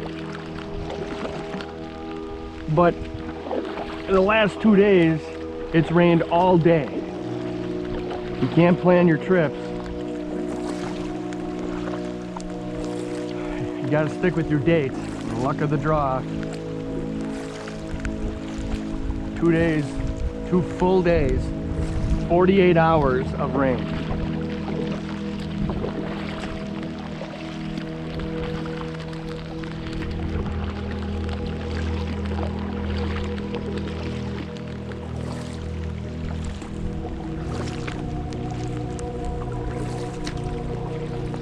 Lucky me.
Morning. It's the start of day 6. It was another wet night last night, but we're not going to do any breakfast this morning. We're just going to pack up and go to the next lake. Probably get there in about 4 hours, 5 hours, and then we'll select a camp over there. So I'm not going to film much. And I'd like to get out of here before the wind picks up and the sun gets high in the sky. I need to do some solar charging today for the batteries, so I got to get to camp so I can set up the solar charger. That's it. I'm going to break down camp, take down the tarp, load up the canoe, and I'll be on my way.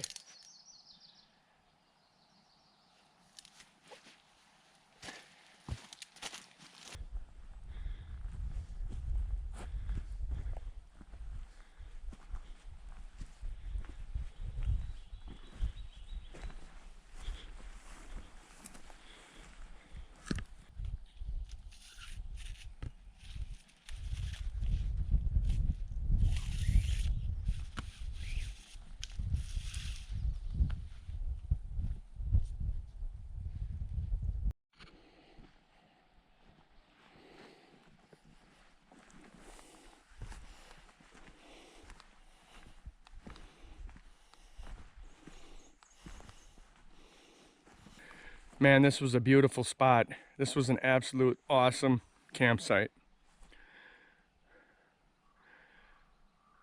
The tip of a point of an island.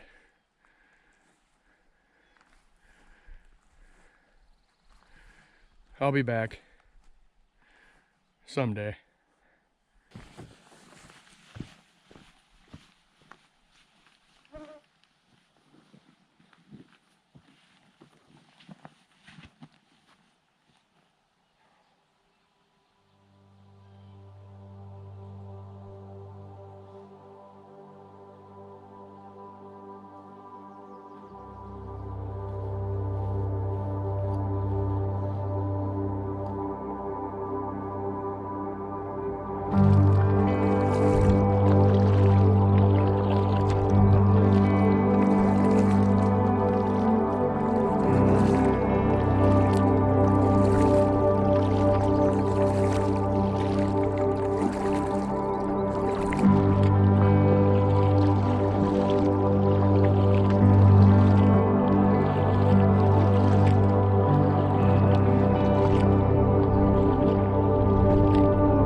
There's some more of the burn over here.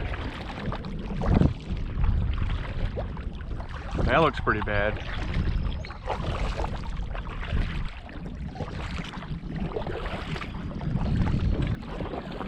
I really wish I would have kept a fishing pole out and didn't pack it away for this trip today, for day 6.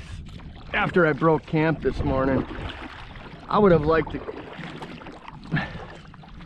fished a few of these spots along the way.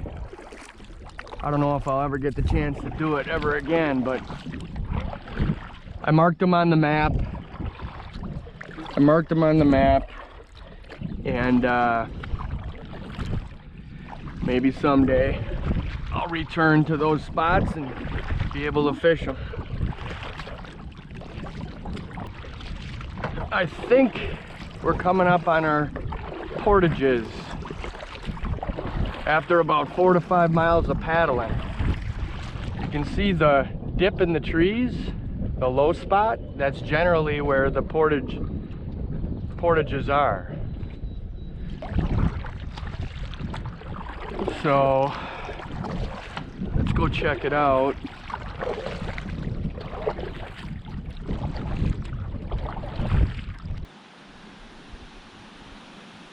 What a cool spot.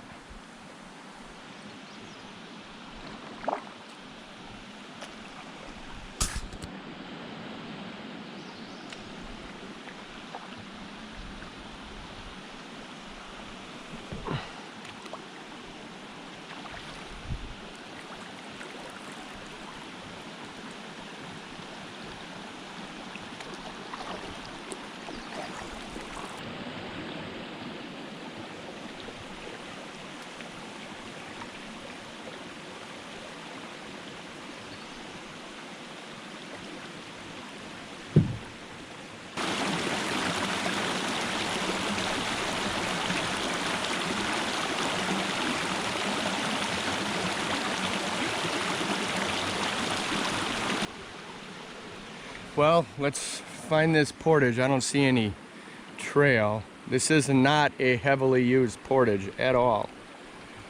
So, I guess I'm gonna give my shoulder a test. See if I can handle lifting the canoe after that fall yesterday. I hope I can. Let's go check it out. It's a short one. I'll probably just walk it first.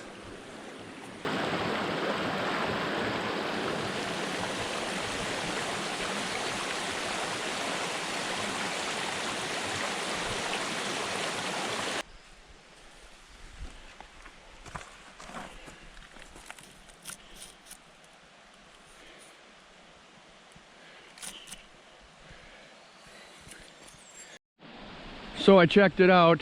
I did a trip with a couple packs. It's another uphill climb. She goes up, I'd say 100 feet at least. Nothing but up, up, up, up. Nothing's level around here. So you want to see what fun looks like? I'll show you. I stripped down the boat. I don't feel like carrying this heavy aluminum one. Come on, shoulder, treat me good.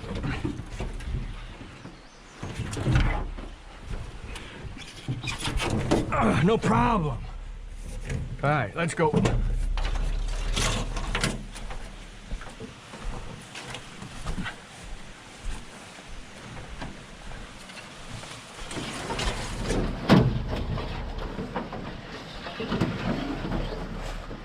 The good news is the shoulder held up on that flip.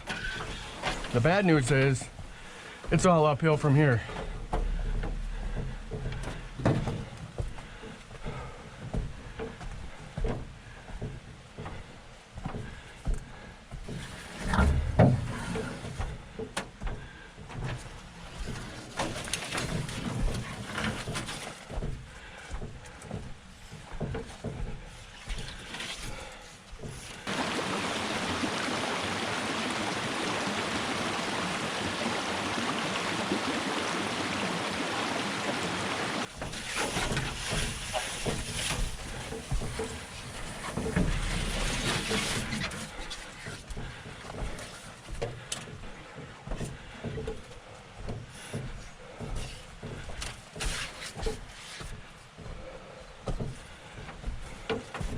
I feel like a Sherpa up and down the mountain.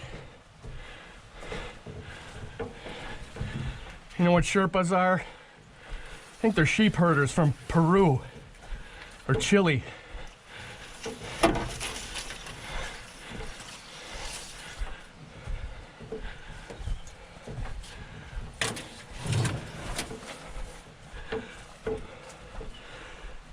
Whew. Come on.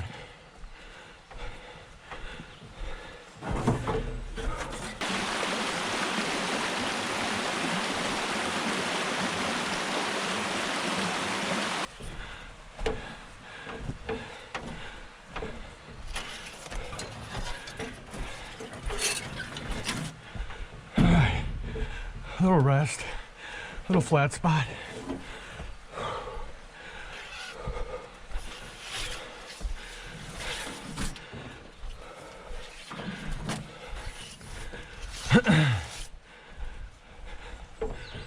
Whew.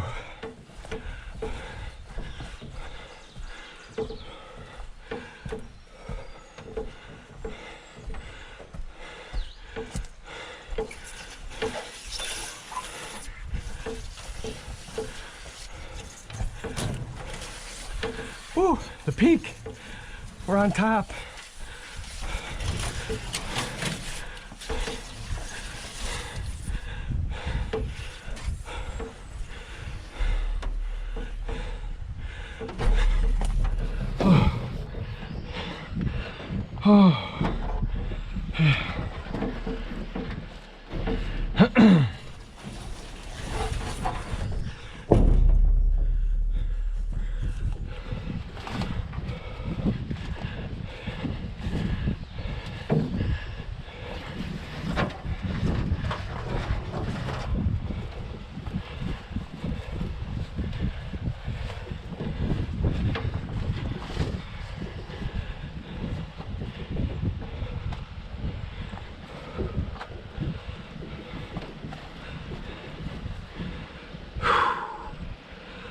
Oh.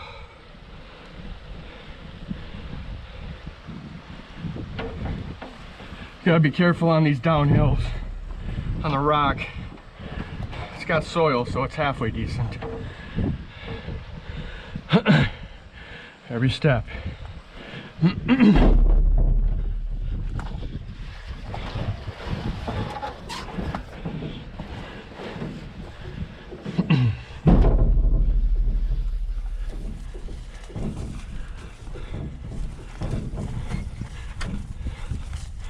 So this is a little lake, tiny little pond, and then we'll be portaging one more time to get into our main base camp lake.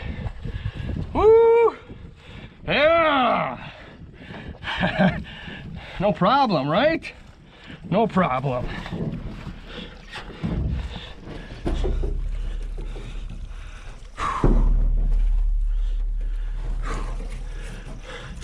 Hand up.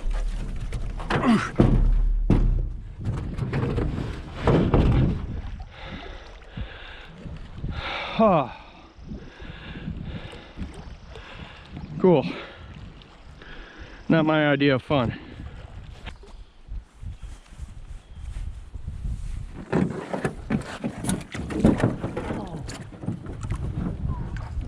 That was slippery. Yeah.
This is it.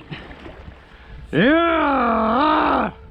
We finally made it to our destination lake. Never been here before. Supposed to be some of the best walleye fishing in Ontario. Been waiting a long time to come here.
Just look at that severe burn. The whole shoreline to my north. Super, super bad burn. Every tree. Wow. That is crazy. Wow.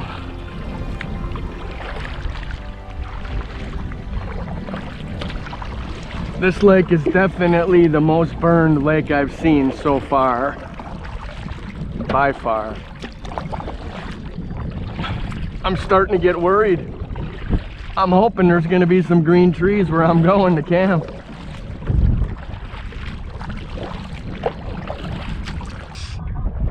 So I have to go way down there. Looks like another 2 miles to get to the campsite. Wow. Well, I'll hug this burned shoreline here and stay out of some of the wind for sure, for sure. Oh.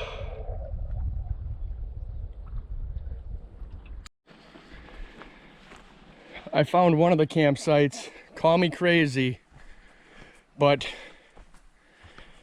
I'm not taking it. Look at this fire pit and look at this view. This is ridiculous how good this view is. But I don't like to climb a bunch of rocks to get up here. So I'm going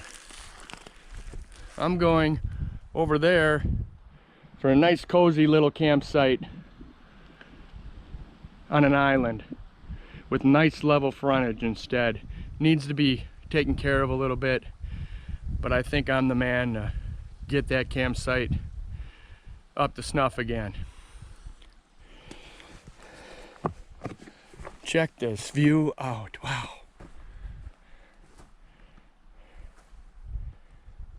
How would you like to cook walleye dinner overlooking that in Canada, in Quetico? I don't think it'd get any better than that. Unbelievable. Okay, I found a site. I've been unpacking a few things. I had to get stuff out and drying out from the last 2 days, but I'll show you around a little bit. Nice island site, got a lot of character. There's a tent pad number 1. Tent pad area. And you go around here, down the hallway, and tent area number 2, bedroom number 2. With a big stick in it. Maybe I'll cut that up tomorrow for a project. And bedroom number 2 has a nice veranda, nice walkout right to the lake. Look at this. Woohoo! That is beautiful. You can see I have my solar charger charging my batteries and my lights. That's why I was so insistent in getting over here and getting this stuff set up. Otherwise I wasn't gonna have power. So, show you around a little more.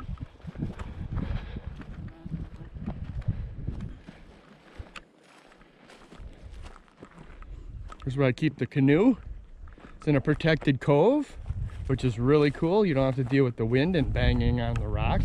Nice and level, unlike the other one across the lake that we looked at earlier. Calmer water over here, very nice. Another walkout right here. This would be the, I guess, the back deck. Side deck? I don't know, but you could probably sit here and catch fish all night. Very cool. It's a narrow area, probably lots of current. Probably catch some walleyes here. That wind has been whooping all day. Airing out the sleeping bag. The fire pit hasn't been used in a while. Got a tree growing in it and an old tin can top. No signs of anybody using it anytime lately. Airing out some more stuff.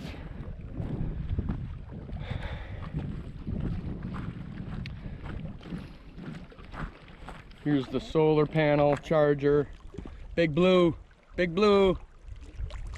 It doesn't charge a lot, but it charges just enough for what you need. My light for the tent. Another solar battery pack. Look at this area. This is the main view out of the kitchen. How you like that? So right over there is where that other site was, where you had to act like a Sherpa and go up the hill. It didn't look like fun to me. I didn't have anywhere to put the canoe. It's too dangerous to walk on those rocks. I've already slipped and fell once. So what I've been doing for the food bags, I have one earth sack with an op sack odorless bag in there. And then this is not an earth sack, it's just a regular bag, but I have an op sack inside of it, and I put 2 food spots out in case a bear would happen to get one of them. I still have another one. I'm not putting all my eggs in one basket. So the earth sack gets tied to a tree, and the one that's not an earth sack, I put it in another bag, hopefully to conceal some of the scent, and put it in a different location than the earth sack. So that's my system. That's what I've been doing this trip. Seems to be working so far. And the wind, it's coming at me, so it's gonna blow it over there. So it's not by my tent. It's not gonna be blowing it toward my tent, to and from my tent. It should blow it over the lake. And if they want to come over here and earn it, let them come over here and earn it, I guess. Nothing I can do. So far, so good.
Lipton Thai noodles.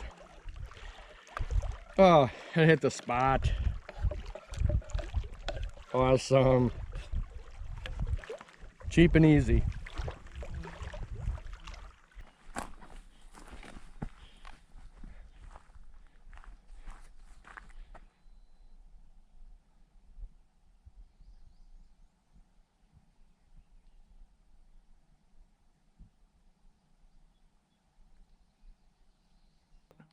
There's our campsite out on the point. Looking good.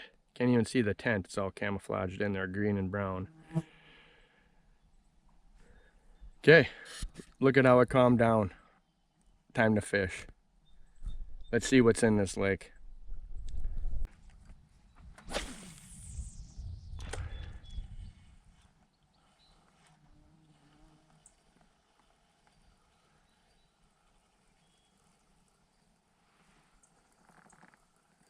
Man, I think I've died and went to fishing heaven. This is crazy. I don't even have to catch a fish. This is fine just being here. Look at this. Crazy scenery.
I got something nice on now, boy.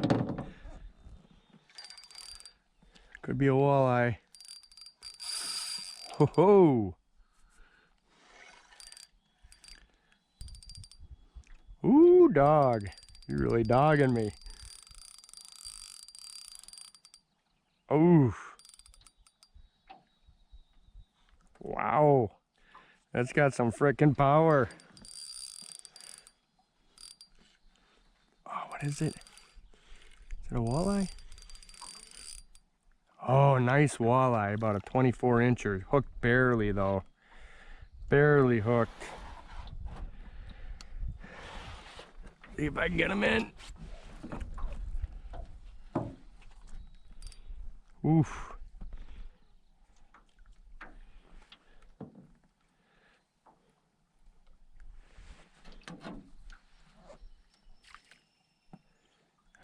Come on. There we go. Look at that one. Yeah. That is a beefy walleye. It's 24-incher all day long.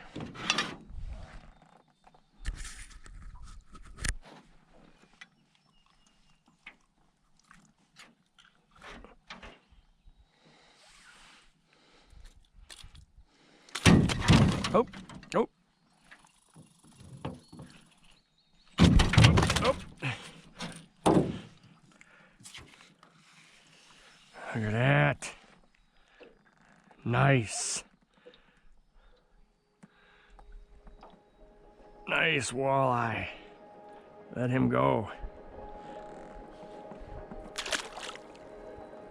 Yeah, not skunked. Quality fish, quality fish.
morning.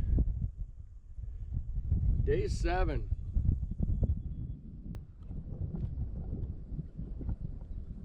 Got me some oatmeal this morning. So what's on the plan for today? Try to catch some fish. I don't really want to be out in the middle of the day fishing though. Maybe go out after breakfast, drive for a little while, explore some spots.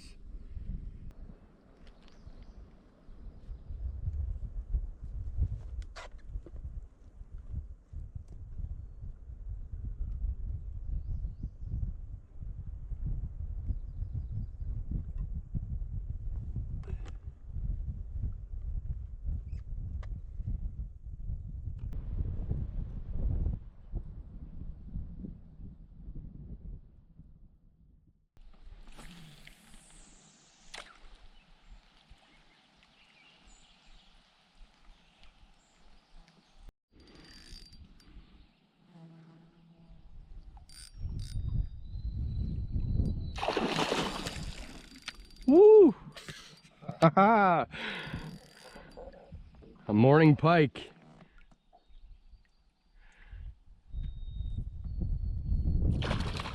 There. Thank you. That's about a 25 incher. Cool.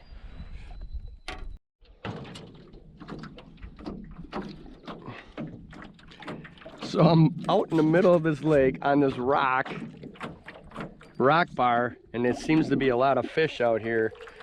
I just caught 3 fish and 3 casts, smallmouth.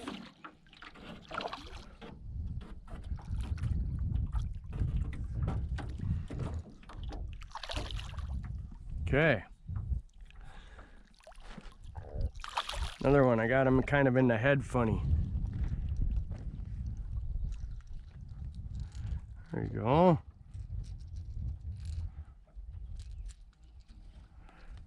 Look at that, off the rock bar. He's got a gash in his tail. Probably had a pike grab him. Here you go, little buddy. Back in.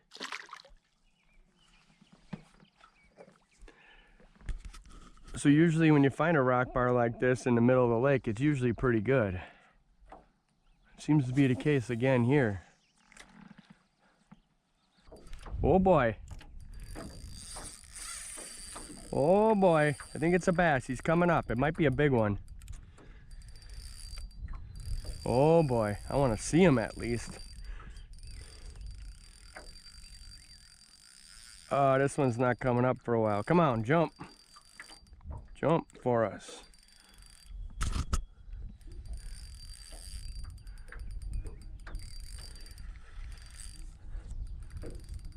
Oh, it's a pike. Darn it.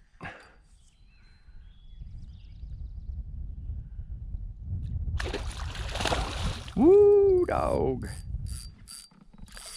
Yeah, this could take a while. Right here, I don't know, about 30 inches. Put them back.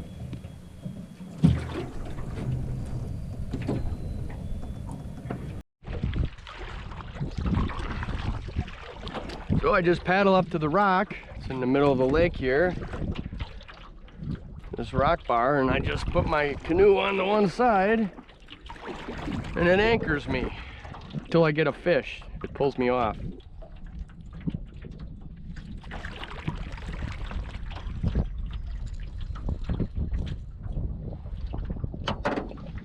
Nestle up, just like that. Perfect.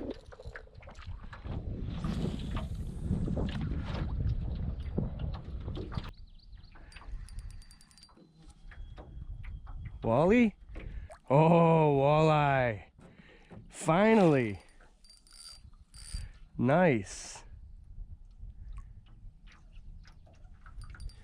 Come on, I only got 2 hooks on here. Hopefully I can land them. Whoa, jumping like a bass. Noon walleye. There you go, on the bar, the rock bar out in the middle of the lake. Come on, buddy. There you go. Go tell all your friends. Cool. Got what I was after. Let's see if there's another one. Get back to the rock. Here we go, got another one. Oh, another nice walleye. Yeah, buddy.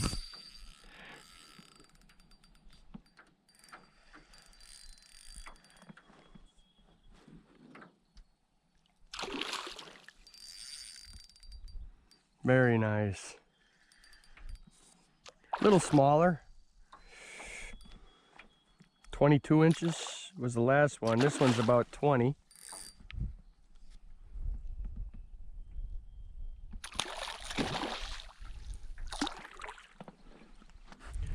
Come here, girl.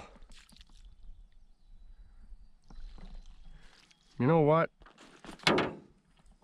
I'm just gonna pop that hook out with the pliers. See ya. Thank you.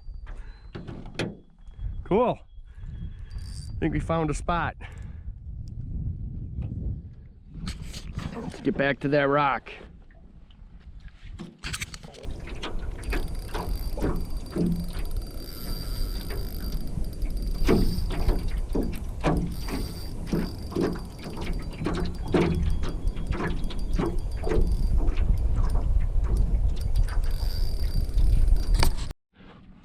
This ain't no pike. This ain't no pike. This is a big walleye. Holy cow, look at the size of this walleye. Nice. Beautiful fish.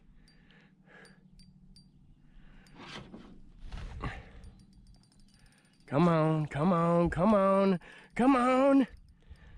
Yes. Woohoo! That's a dandy.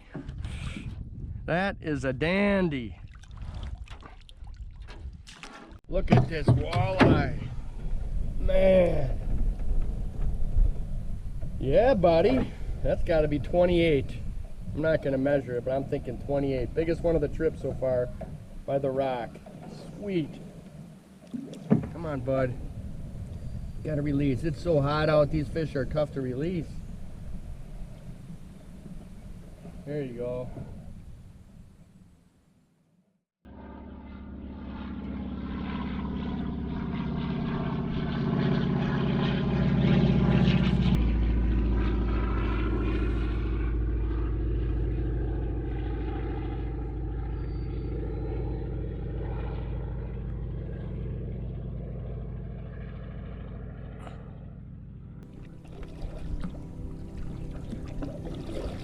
Now we'll get back to camp.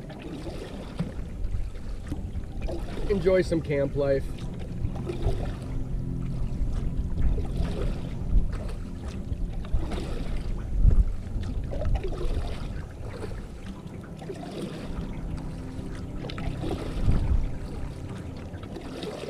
Tell you what, I'm getting pretty good at paddling. I mean, the whole trip's going to be about 80 to 100 miles, and then during the day while you're fishing, you put on another 5 miles, it seems.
Might as well try making me a coat hanger with this thing. Thanks, that pond. Alright. Heck yeah.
Little Cajun.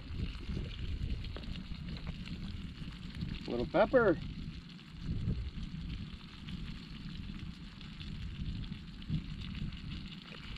Heck yeah.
I got a hot date with the walleye tonight. How do I look?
Good morning.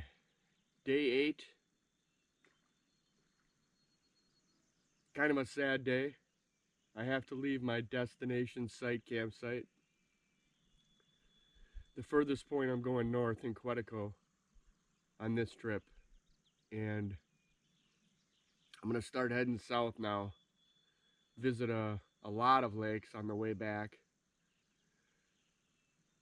The next lake or two I might not see many people, if any. But after that, I'll probably end up seeing people again. But this has been a great campsite. Has to be one of my top sites for sure. It's got everything.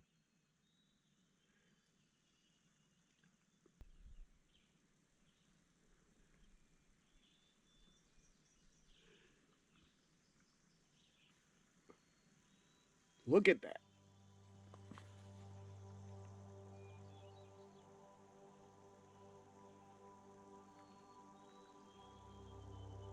Burn or no burn.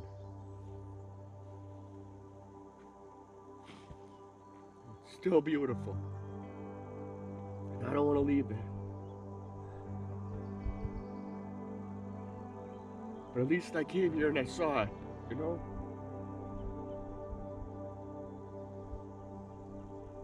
It's hard to say goodbye. You don't know if you're going to be back. Ever.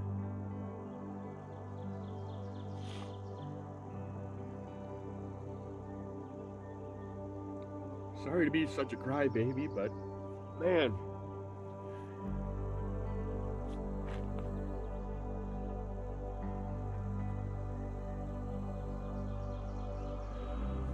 That's all I got for this morning. I'm gonna pack up, make me some, I think I'm gonna cook some bacon.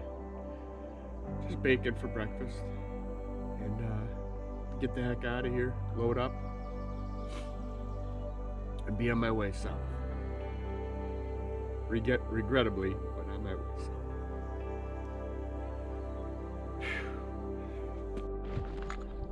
There's a moose.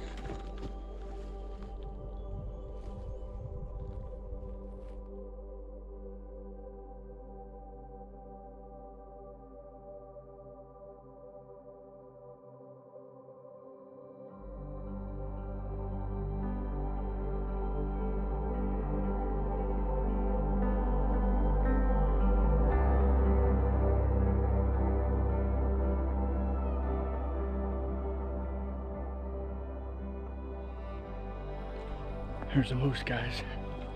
There's a moose. Finally seen a moose. How cool is that? A bull moose. See if he gets up. I wish I was closer. Wish I was in a boat. There he comes. Oh, look at that. He's getting out of the water.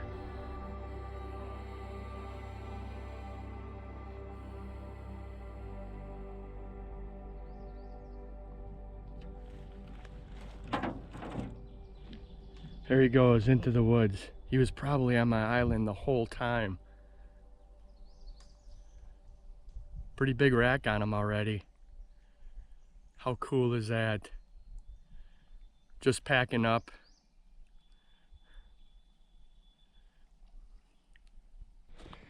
Oh man, thank you for the gift. The parting gift from my destination camp. A bull moose swims across the island that I was probably on, across the water, little narrows, over to another peninsula or island over here. And I just caught the tail end of it. But a pretty nice sized bull moose. Nice rack on it already for this time of year. Mid-size, I guess. Wow. Thank you. Thank you. That was an incredible parting gift.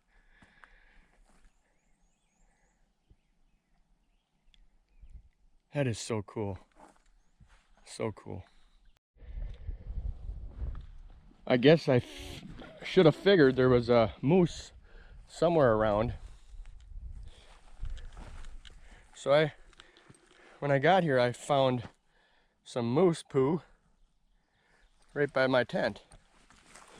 I don't know how big of an animal that is, but that is definitely moose poo.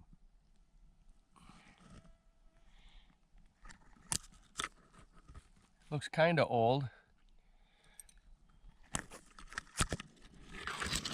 but literally 10 feet from my tent. So they were around this whole time. Crazy. And over there is where he crossed. Right in that opening.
I always like to leave a site a little better than I found it. So I went ahead and cut some dead trees, some new ones, and made a little more seating next to the campfire. I also added this nice bench overlooking where the moose crossed, right here, to watch some of the sunset. And a nice addition also was this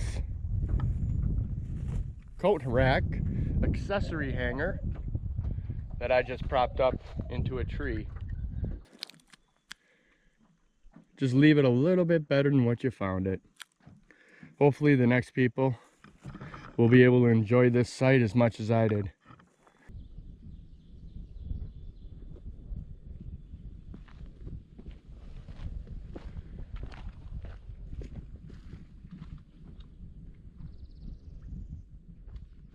All right, let's get going. Canoe's all packed up. Thank you, site.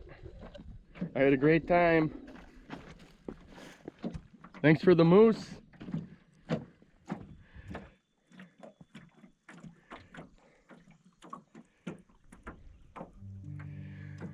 We got some ground to cover.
Hey bear, coming through. You don't want to mess with this guy. You best just run. You don't want to mess with this guy.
Well, the streak continues.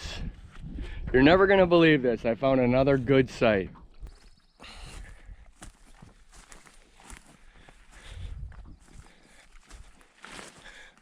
Little bit of a walk.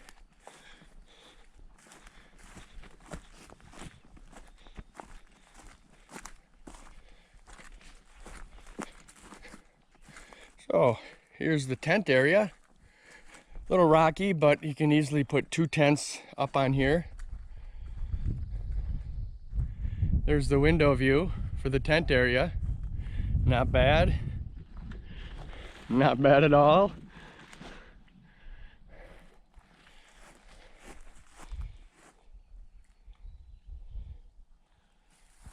And then it goes off on a point. Not sure if this is an island yet or not. I'll figure that out. I don't think it is. I think it's just the tip of a point. Look at this. Are you kidding me? Are you kidding me?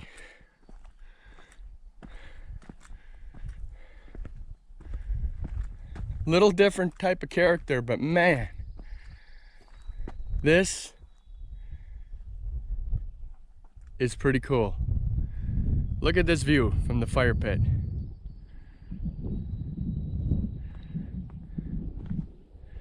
You can literally see over most of the entire lake.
Oh, got it up just in time.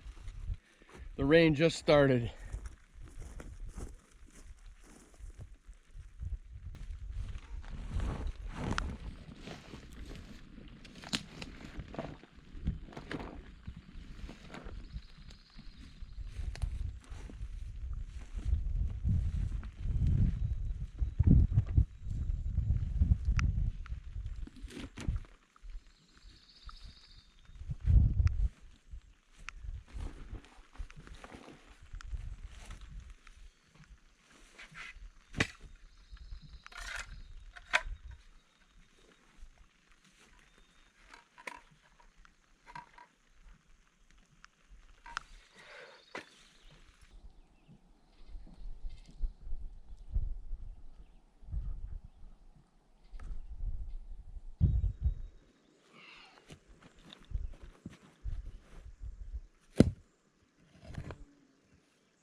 things don't look really any good.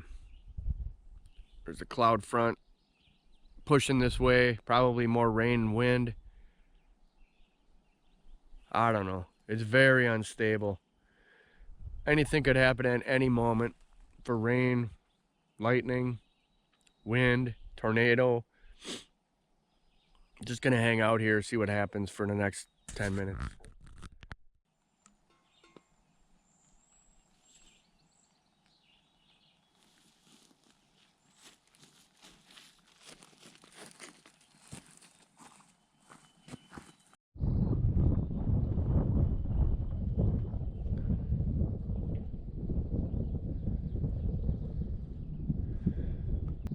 So off of this point that we're standing on the campsite, there's been fish busting all around me on top. They have to be lake trout. It's the middle of the day.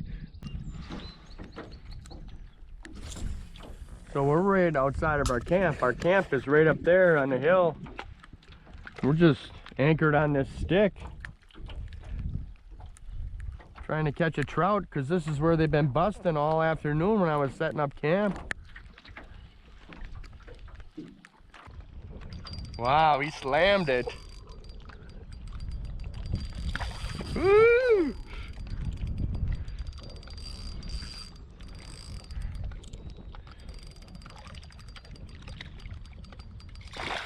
Good thing I got that titanium leader on, going under the canoe.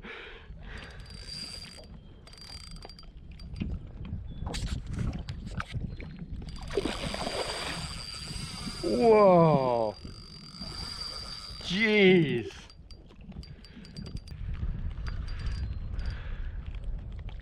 Look at that. Awesome. What power. God, it looked like a lake trout at first.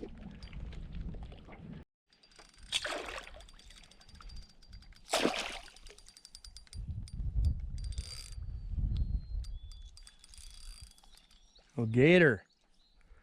I don't know if I want to hand land this guy. Hoping I can just pop it free. I mean, I can bring him in the boat, I guess. Here we go. Now we're on the outside of the lip. Let me grab this. Let me grab him by the... Let me grab him. Think it'll work. All right. Look at that gator. That is a nice fish.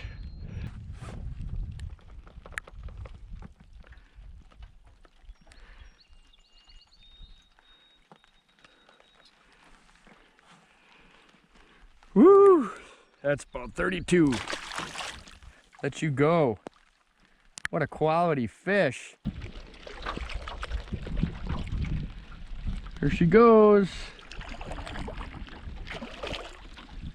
See ya.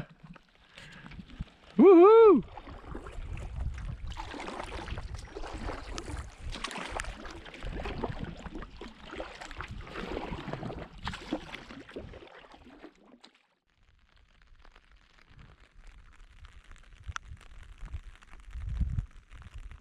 Man, out of the rain again. Woo! Just changed into some fresh clothes for lounging. I'm done. I've had it for today. I tried 3 times to get out on the water to fish, a couple casts, and it starts raining again. That's it. I'm done. It's already 7:30, 7:45. I'm writing the day off. I'm just gonna spend the rest of the evening in the tent, get things dried out with my happy fan. I know why they call it a happy fan now, is because it makes you happy that all your stuff dries out. So, at least that's what I think. It probably keeps you cool when it's hot out too. At least I'm not portaging, slopping through mud in the rain. I'm in a nice dry tent now on a beautiful lake with a great view. I mean, things could be worse, right? So, I'm gonna hit the hay. I'll see you in the morning.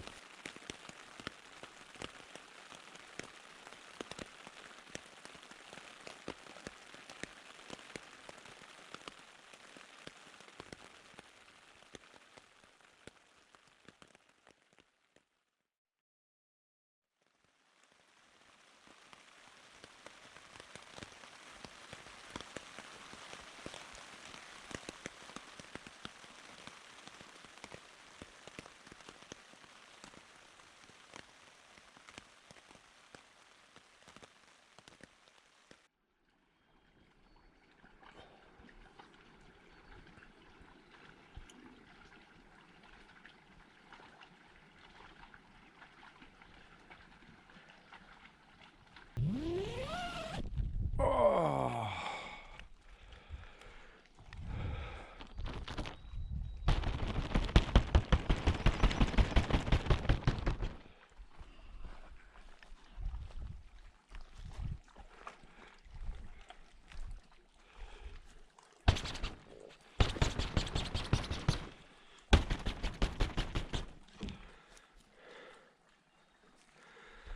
Oh, man.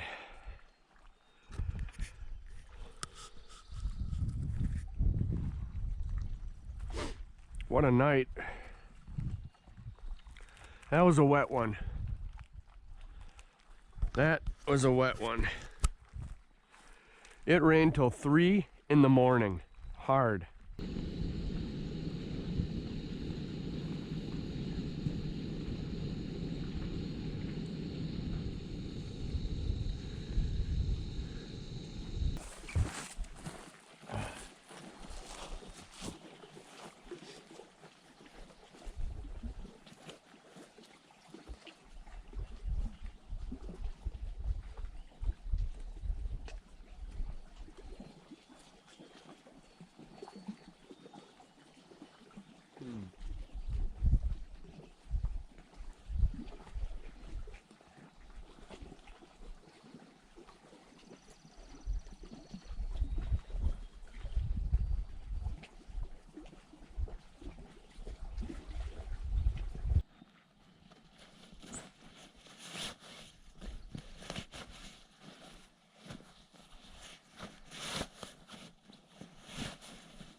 It's time to say goodbye to this site and find us a new one. Clouds are starting to burn off. It's 8 o'clock in the morning. Probably have about 4 to 5 hours of paddling to do and a few small portages.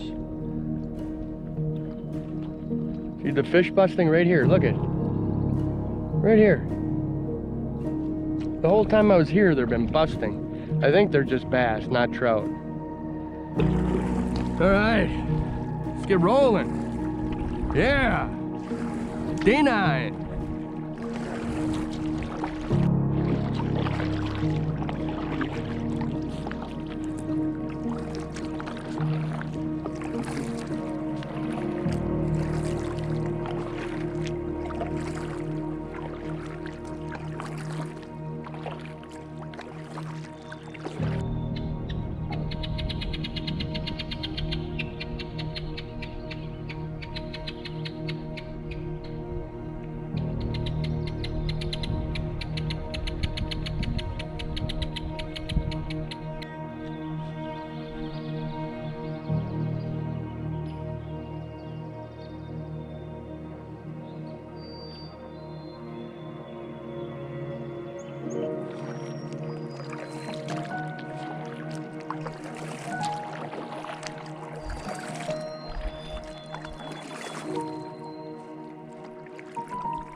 Boy, this area is pretty torched. I hope I can find the portage next to these rapids, these little current area. I mean, there is stuff down everywhere.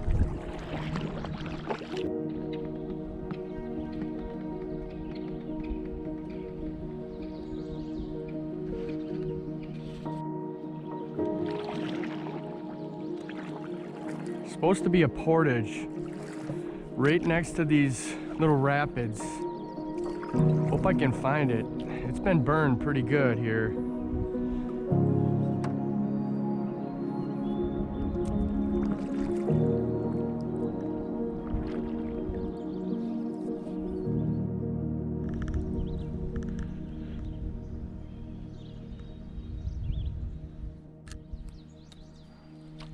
Huh.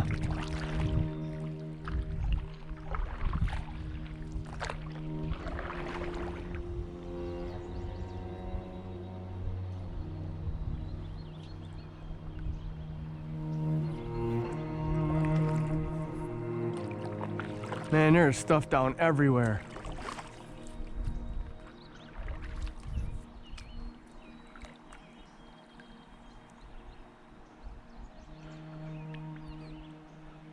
Well, there's some cut trees up here, so that must mean, oh yeah, there's some tape, some ribbon. So this is it. Good deal. Good deal.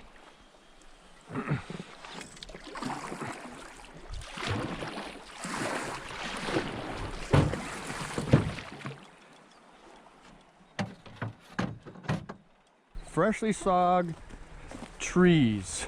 Thank you, portage maintenance crews. No doubt they came through this one not too long ago. Some ribbon up in the tree. Wow. See, all this burnt stuff fell over the trail.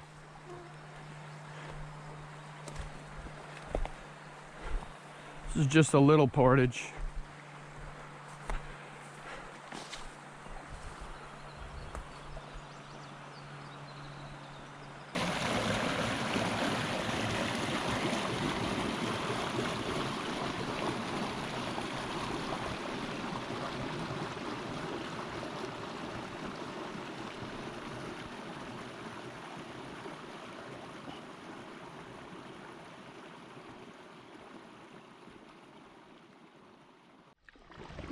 Well, that was a cool little falls. Now we gotta go across this little pond here. And at the end of it, there's another portage, about 3 times the size of the last one. And then we'll be into a new lake. A bigger lake again that we've already been to. And then we'll be heading south from there to a new lake that we may spend the night on. We'll see how the day goes.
Wow.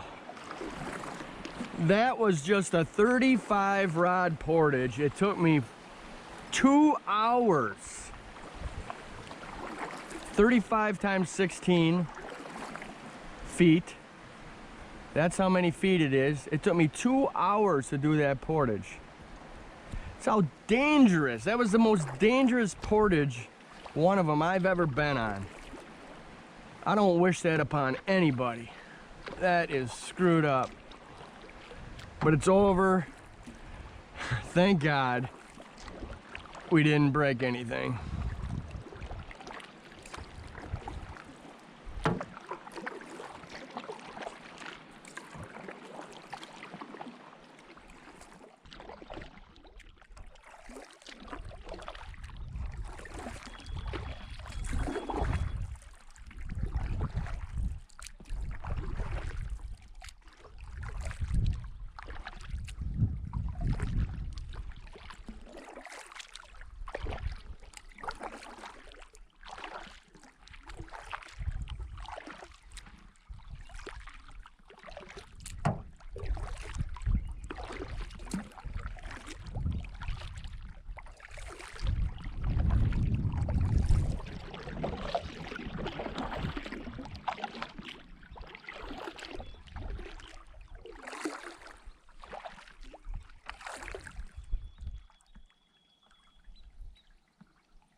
I found an island.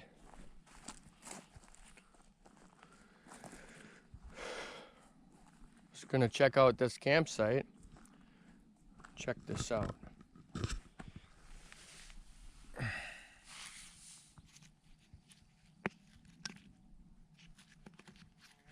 think that is a beaver. Looks like it. Two big nostrils.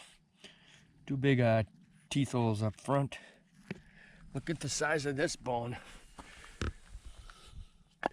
It's definitely, pretty sure that's a moose or a cow. And there ain't no cows around here. So,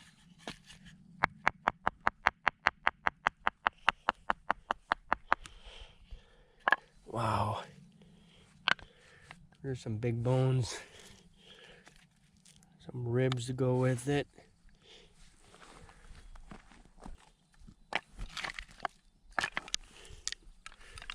Pile of bones. It's like the fire pit hasn't been used in a while. Got trees growing in it. No charred, nothing around. Nobody's been here.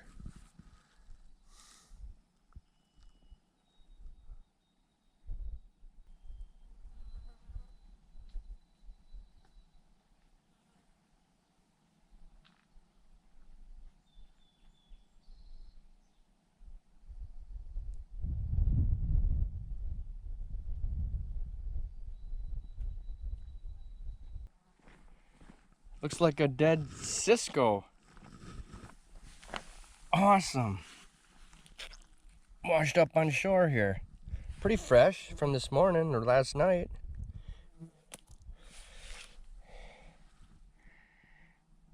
Cool.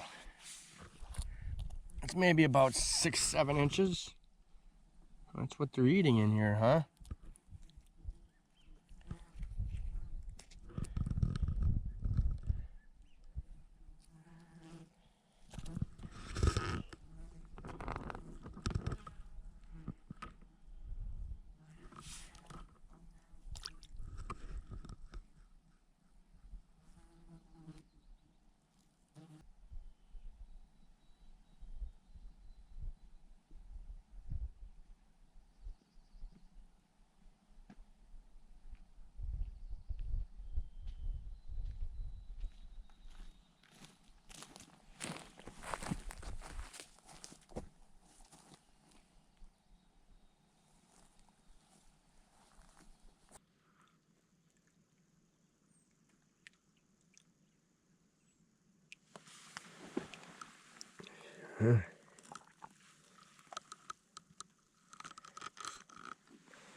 Man, there is nobody around.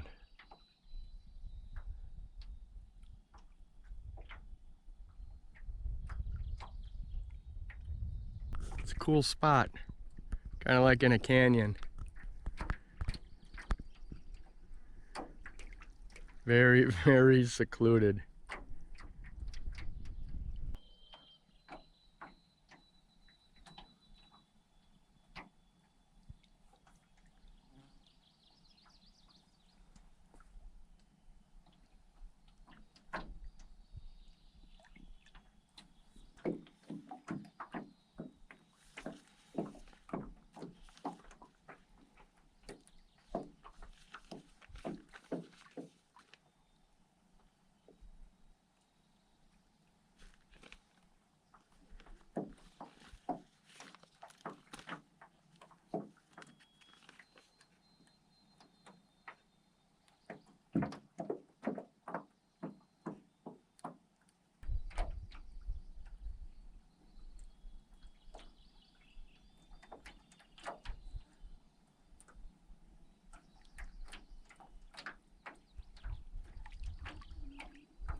Coming up on a couple of small portages, and we should be at our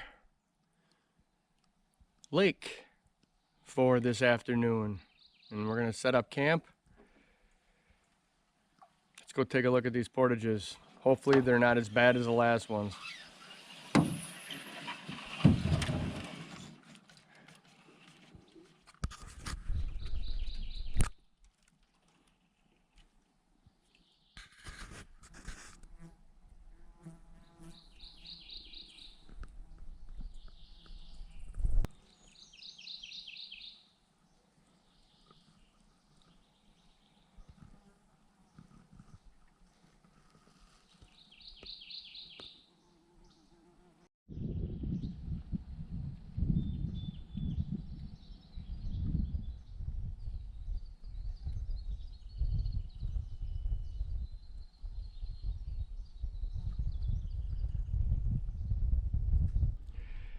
So you say it's gonna be a short portage.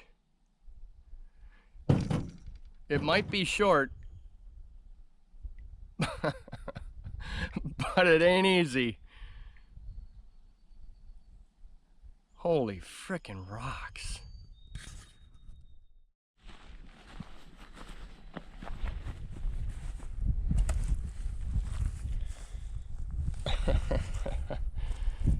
Ah. Come on.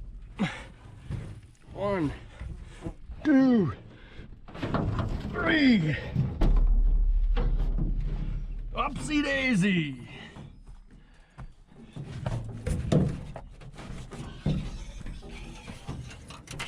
How the hell are we gonna get up this one?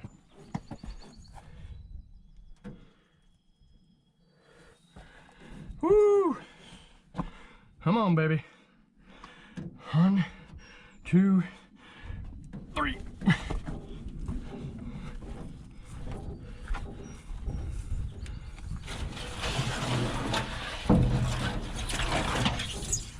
Oh, a lot of work for that short portage. Oh, all right, 1, 2, 3. Heck yeah, that's what I'm talking about.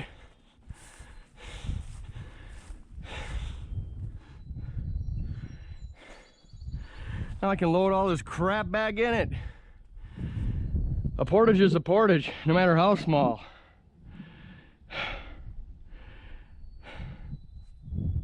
Some just take longer than others.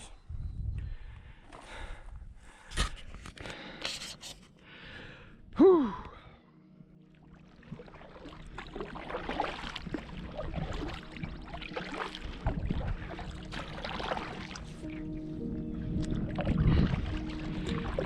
Well, we made it to our camping lake tonight.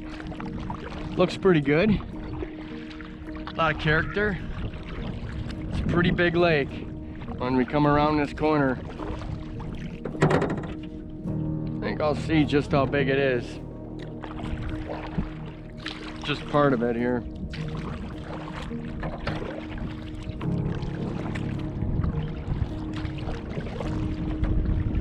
Clouds are starting to form. I'm sure we're gonna get some thunderstorms. I gotta find a site pretty darn soon here. It takes me a good hour to set up, at least a tarp. I gotta get something set up. I hear the thunder. Holy shnikes, we got a storm coming.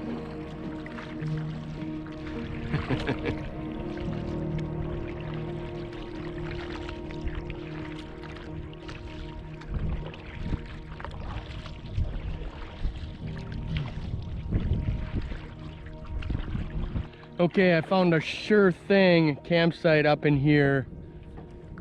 It's not the perfect one, but it'll do. It's pretty big, wide open. Pretty exposed, but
Oh, good morning.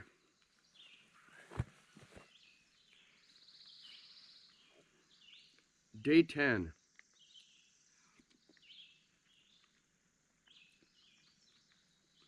Day 10 is the end of June. June 30th. My trip goes until July 3rd. I'm still in Canada. I'm making my way back to the US border. I'm headed south now. Still have not seen any people. It's incredible.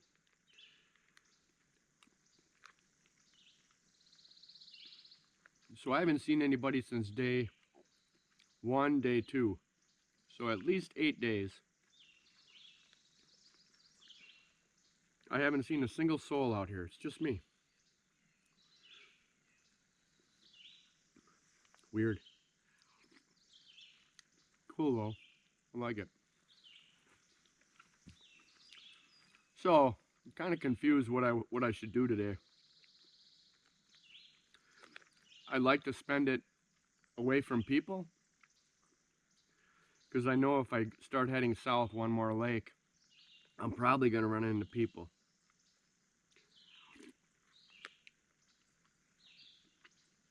People usually take the easiest routes, closest to home, and they don't have as much time. So they just take the lakes that are nearby and don't go as far into the forest or the park.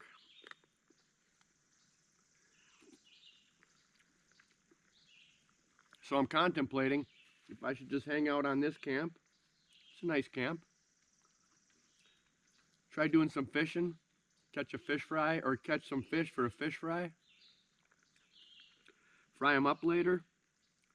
Maybe go do a little swimming, clean up a little bit,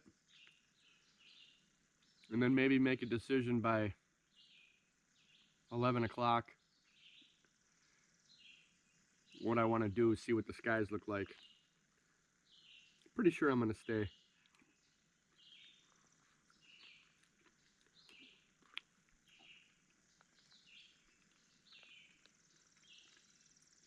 We'll see how it goes fishing.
Oh.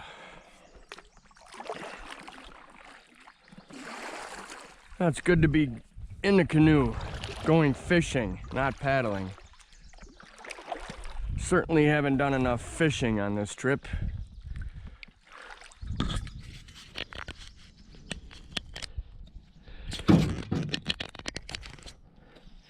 So I found a little bay. Looks good for bass. Think I'm gonna go over there first. It's a short little paddle, maybe 5 minutes at best. And give it a try.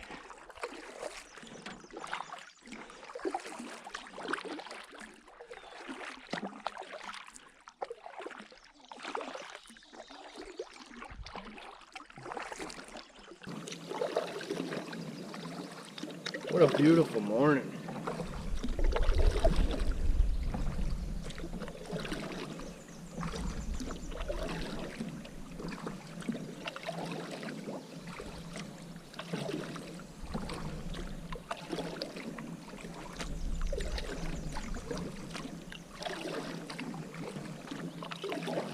Clouds are already starting to burn off at 7 o'clock in the morning. It's gonna be a hot one, I think, today.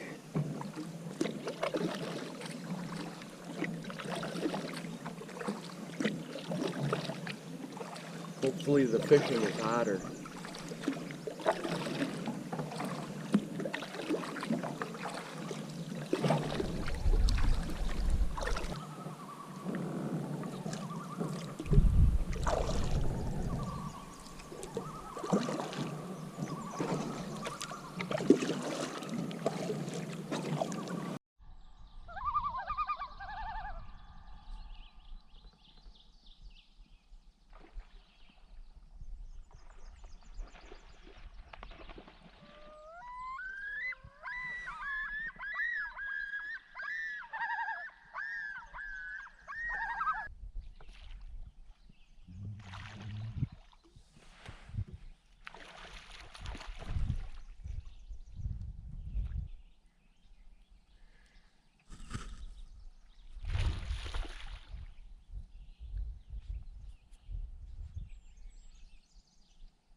How cool was that? What a nice interruption on my way going fishing this morning. 4 adult loons just playing, eating, enjoying life.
Got a nice one.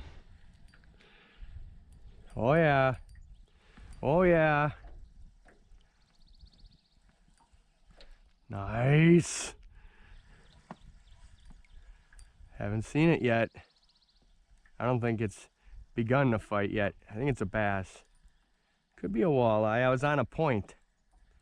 Hoping it's a walleye. Oh, it's a nice bass. Oh, now he knows he's hooked.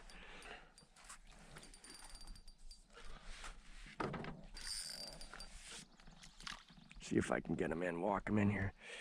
Oh boy. Oh boy. What a fight. Come on. Come up to the top and scoot you in. Come on. He's barely hooked now. Oh, we got him. We got him. We got him.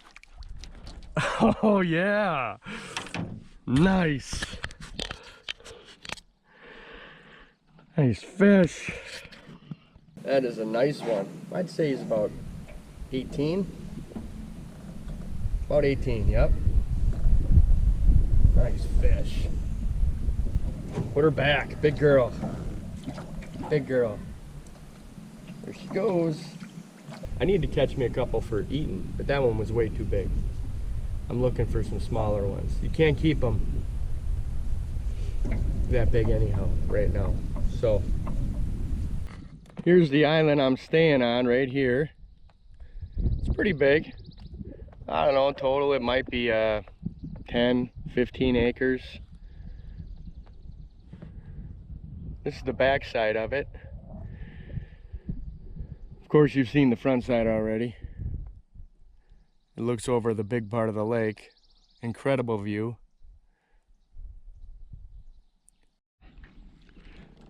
I think I got me an eater. If I can get him in the boat. Hold on, baby, hold on. Ah, ain't good. Ah, got him. Got him, that's an eater. Here's number 2 for the meal. Get him in. Get him in. Can't afford to lose this one. This one's gonna be tasty. Ah, stay on, please. It's tough to get him this morning, real tough. It's barely hooked again. Barely hooked.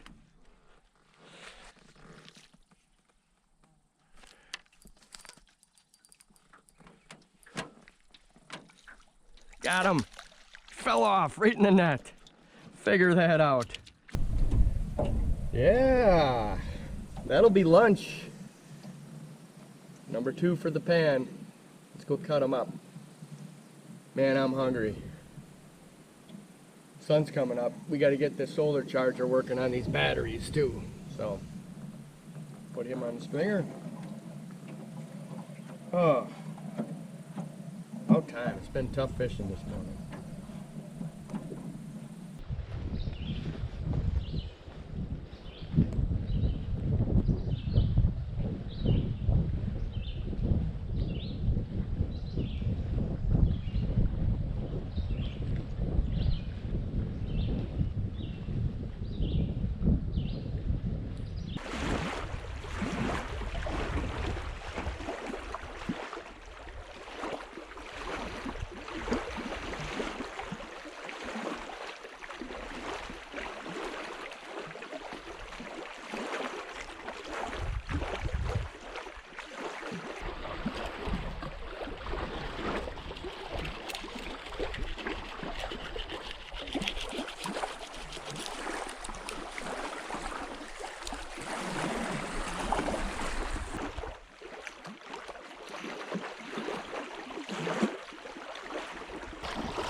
God, is that good?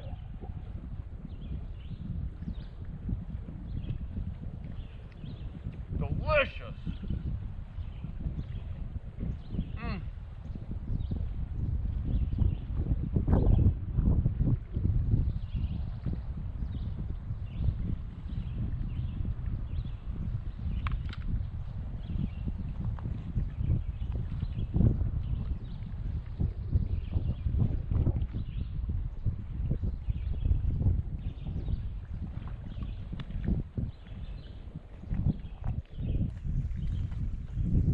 Look at the big cunnilingus clouds. Is that what they are, cunnilingus? I don't think so.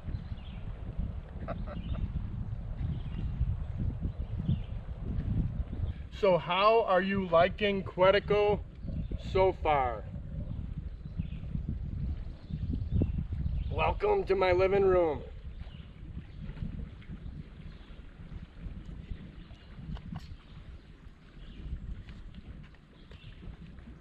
That's an incredible view.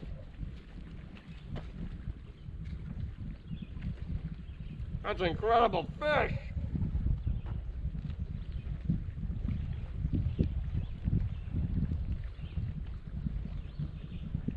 Quetico!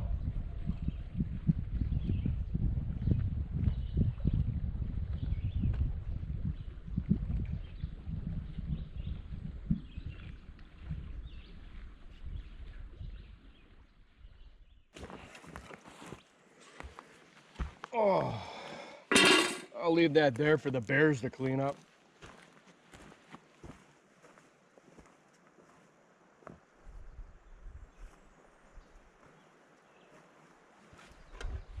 Well, maybe they want some grease too.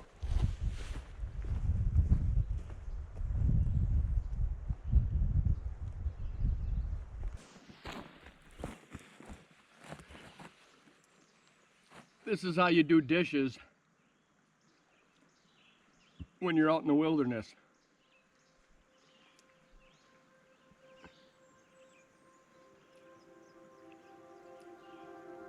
There, good to go.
Now I'm going to look over the map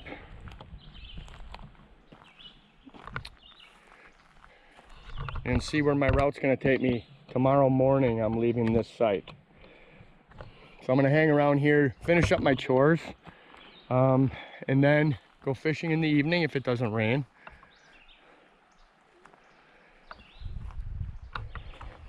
And then first thing in the morning, 7 a.m., we'll hit the water and go that way, across the big lake here to the south.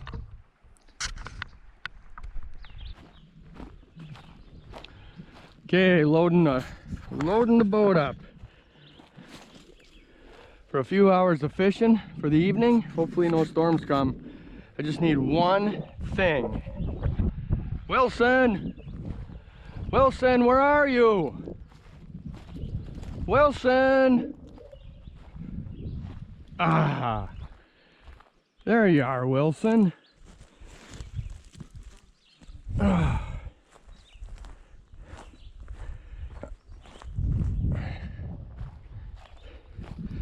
We're going fishing, Wilson.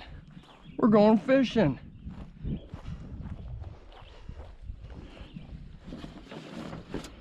We'll put you right up front for extra weight.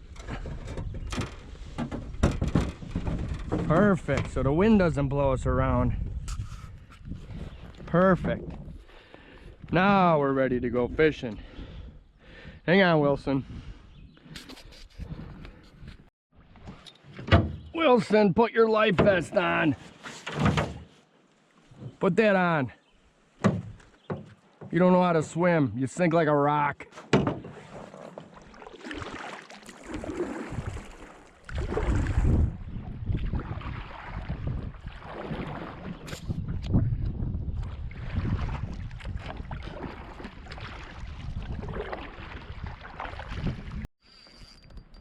Check this out. I just got a fish on the first cast in the afternoon. A pike. About a 24, 25 inch pike. Oh, sweet jump.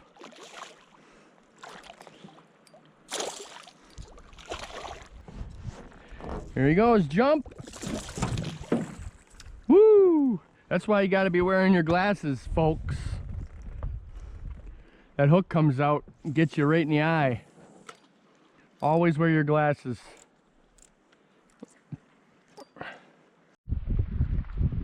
It is just super windy now, but I got it working to my advantage now.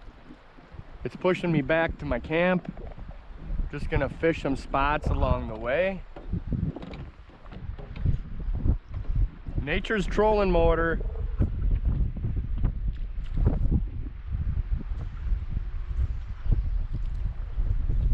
Yeah, we're flying now.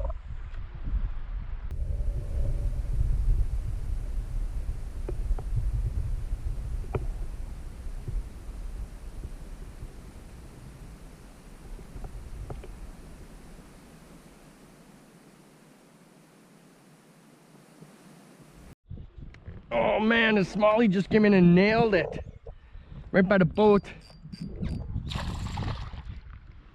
Woohoo! Whoa.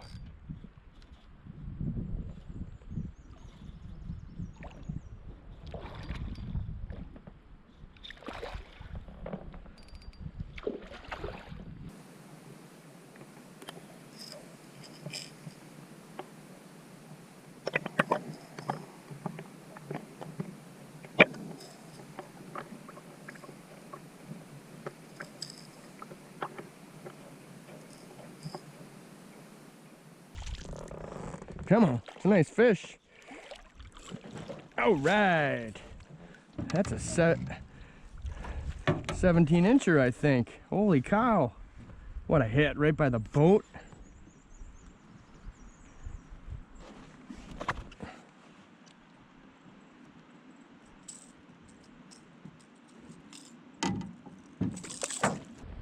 Nice fish. Beautiful. 17 incher. Powerful little fish. Sweet. Let him go.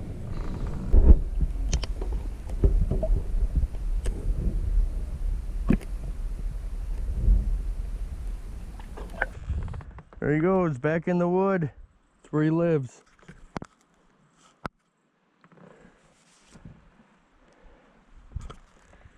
Nice. Just trying to keep out of the wind. No boat control, so I'm just fishing points. Big wood next to the break. There's a quality smallmouth.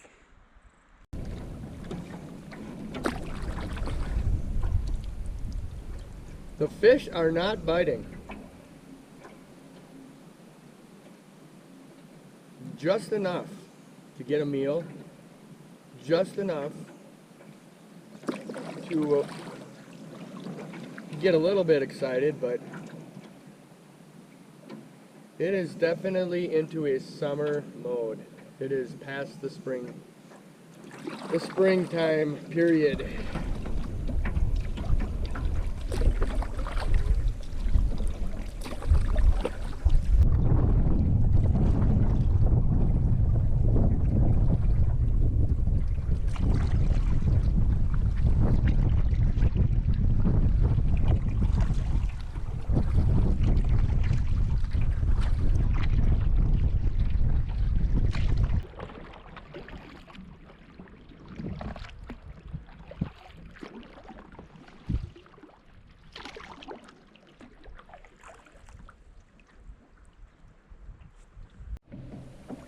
That was a pretty fun day. Got caught up on a lot of chores, a lot of things I needed to do. Got organized for the trip tomorrow, leaving camp. Had some fun. A different kind of day. Not as much fishing as I wanted to, but oh well. Had fun doing other things, other camp chores and other camp stuff. It was a good site. Utilized it well. Left it a little better than I found it. And that's it. I'm done for tonight. I'm heading in. Be up bright and early in the morning. Be on my way to the next campsite. And a bunch more portages. Yay! God, I hate portages.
I'm just gonna kind of lay down and listen to everything. It's so quiet.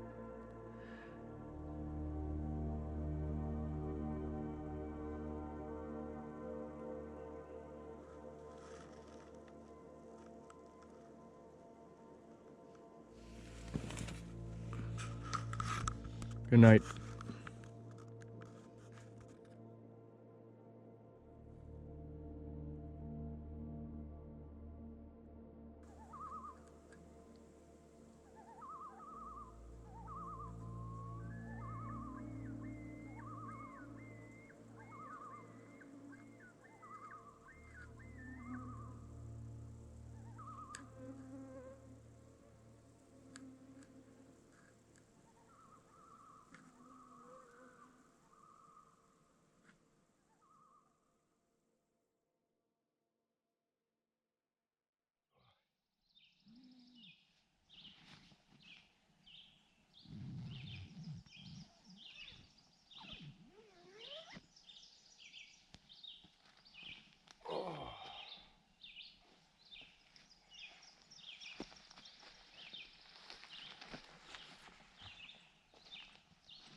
Good morning.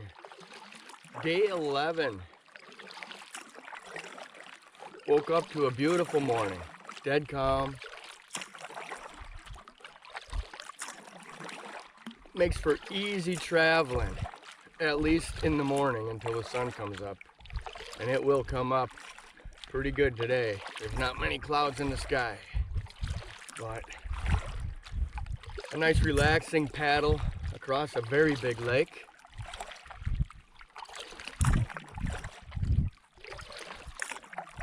Starting to wind down a little bit, but I can't wind down too much. There's a lot of portaging coming up, probably today, a little bit tomorrow.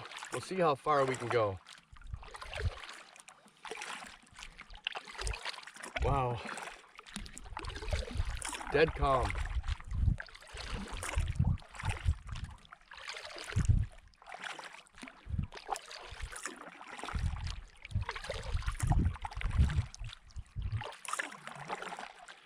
Day 11, haven't seen a person since the morning of day 2. That makes it way more special. I don't care about catching a ton of fish.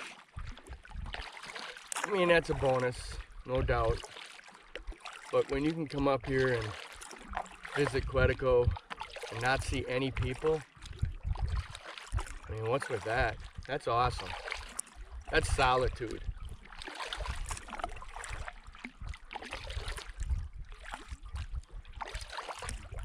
I'm glad for that.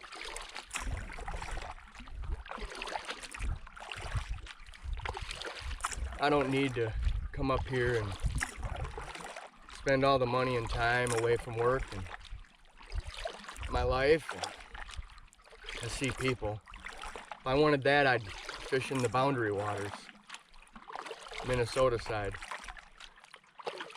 A lot of people in that park. If you're gonna plan a Quetico trip, just plan 9 days minimum. Minimum. You need time to get in, get out, and allow for a few buffer days, a couple buffer days for bad weather, windy weather. I think I've done that well.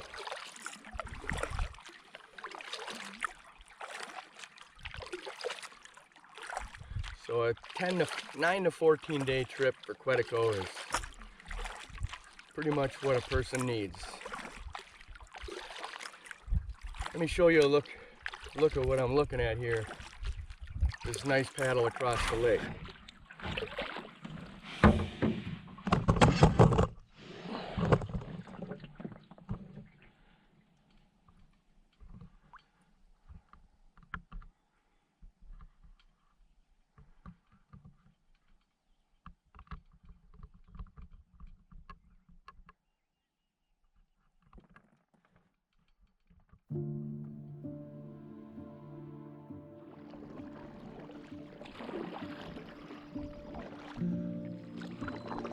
We're arriving at the first portage of the day.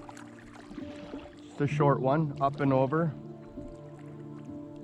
24 rods, 24 times 16 feet. Not the best landing here. Uphill, rocky. We'll figure it out. See you on the other side.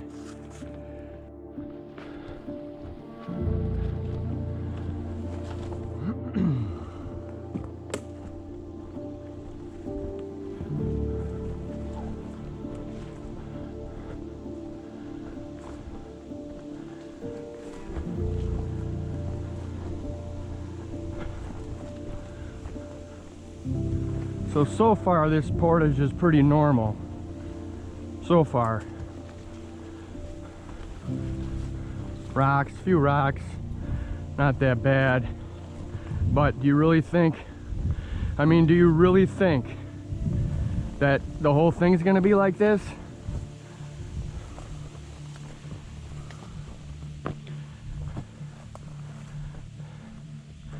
I don't think so.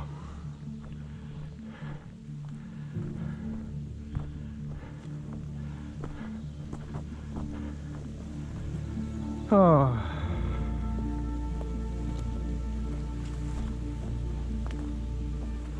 It's a big downhill and a bunch of rocks.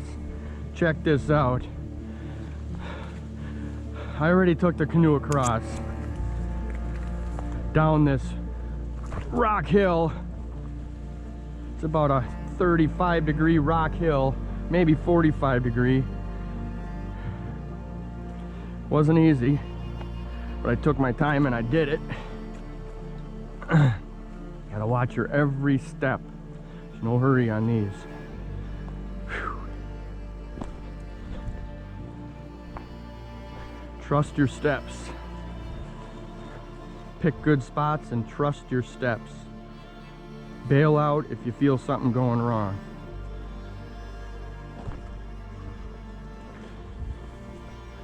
Woo!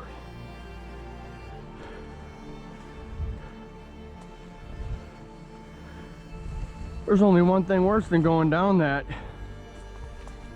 It's going up that.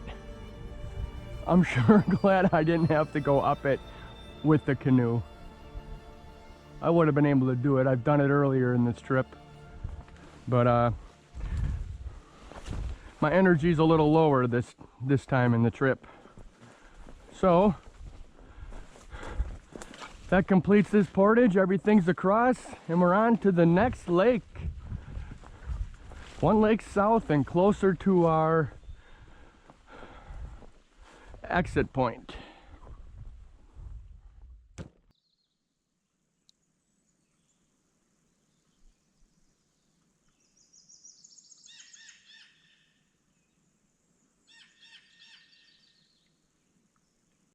Time for a Skittle break.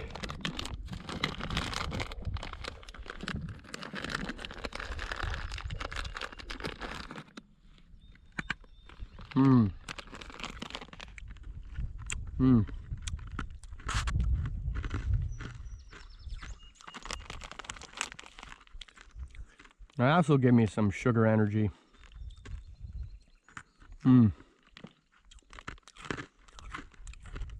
God, these suckers are so good.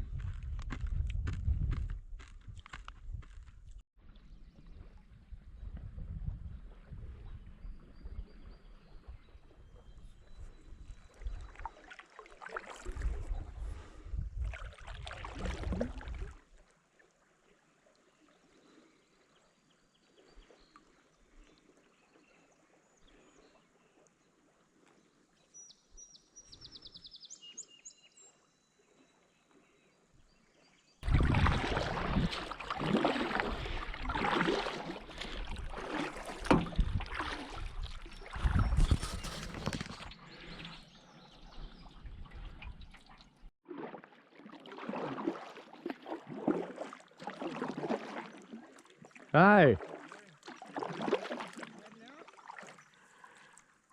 Yes, I am. How many days have you been here? This is day 11. Oh, wow. You're the first people I saw since entering Canada. Oh, wow. Oh, wow. So 10 days now I haven't seen a person. Did you use? There's nobody to the north. Nobody. Huh. What entry point did you come in on?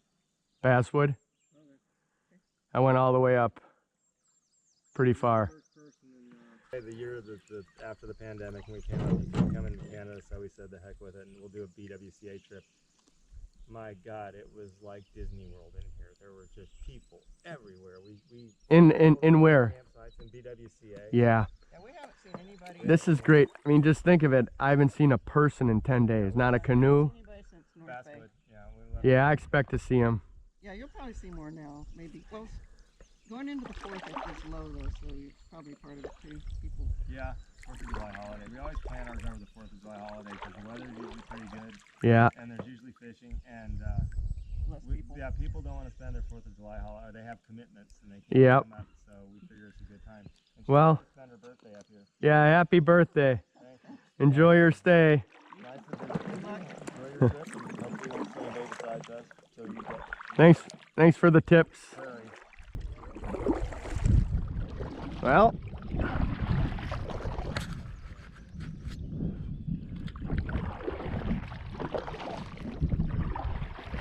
that was rather weird, seeing people.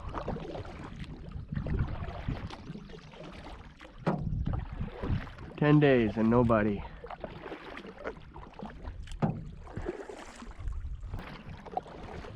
Well, we got some helpful tips for the ride back.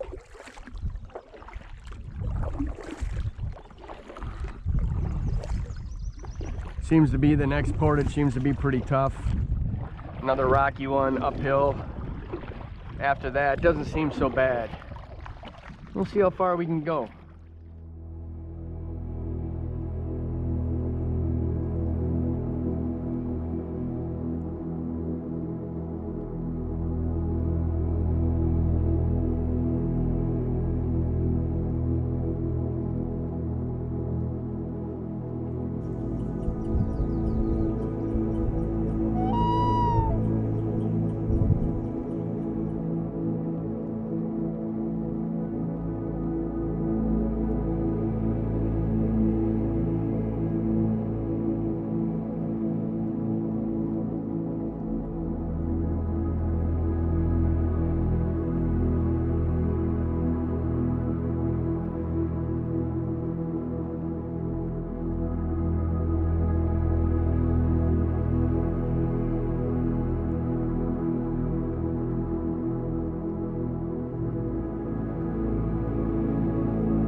So we're approaching entry point 52. Entry point 52, Sarah Lake.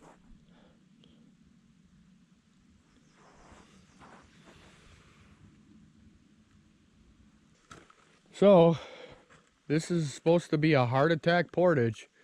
We'll find out how tough this one is now that we're seasoned on portaging. It's 112 rods, so it's gonna take a while.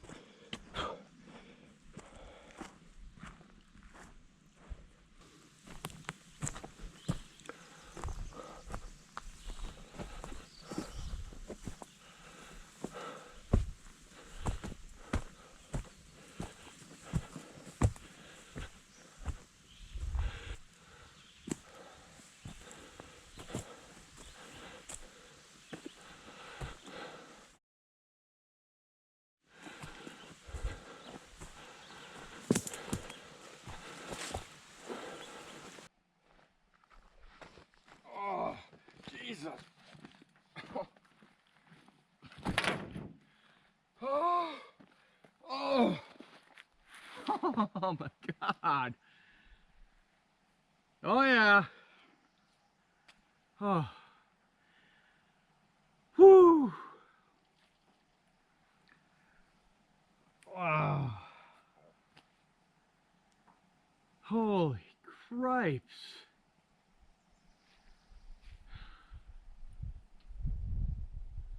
Unbelievable.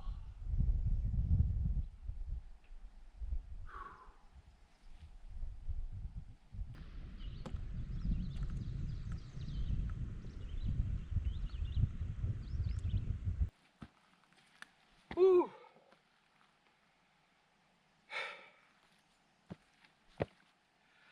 Well, it's everything it lived up to. It lived up to its name, Heart Attack Hill.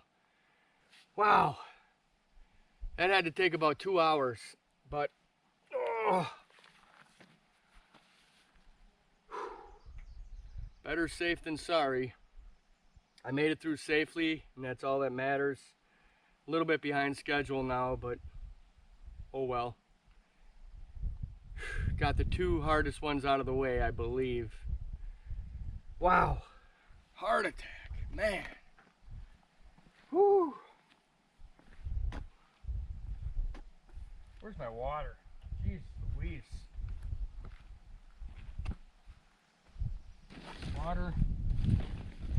Oh. Oh.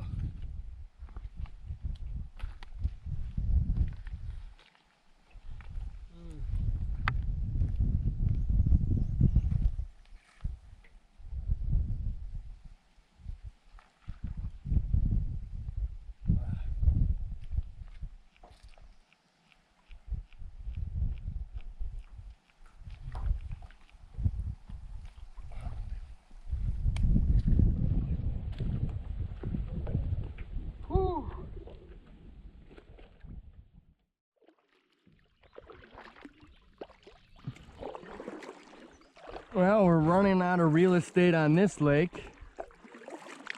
And guess what? We got us another portage. I didn't think it was so big. 94 rods.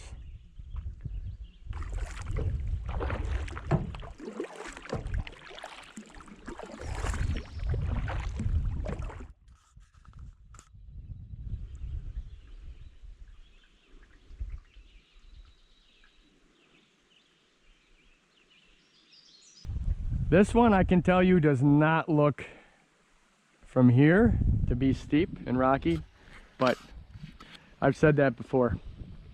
Let's go check it out. So I come to this fork in the road, in the trail, the portage trail. One going left, one going right.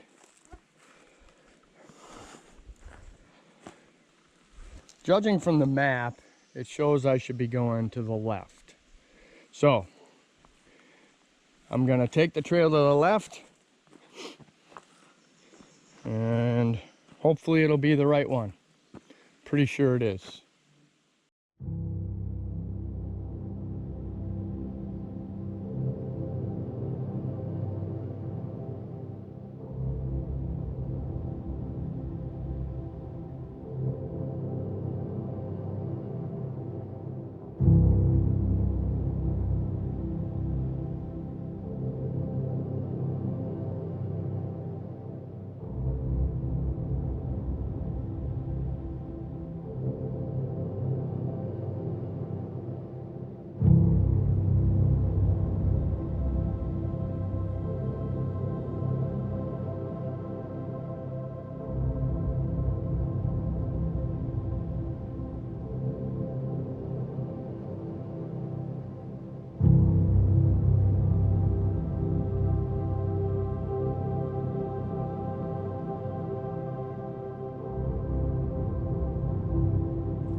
Holy Jesus.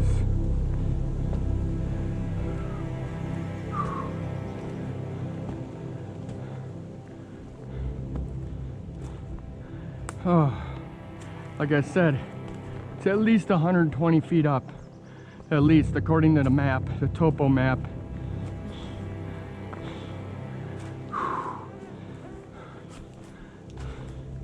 Whee-ya!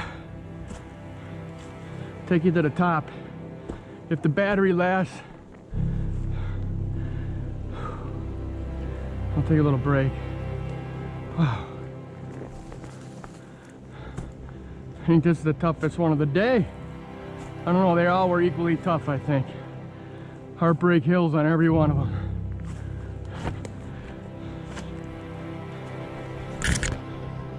Oh.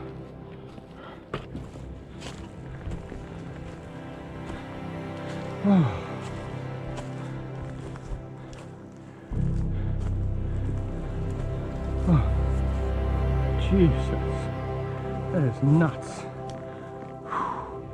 Almost. The struggle is real. It is real. Holy cow.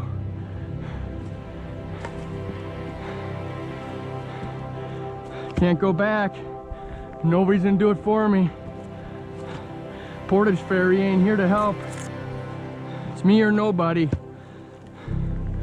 Me or nobody. Oh. Oh. That's the top of the rocky part. A little bit more to the top, the peak. Holy cripes.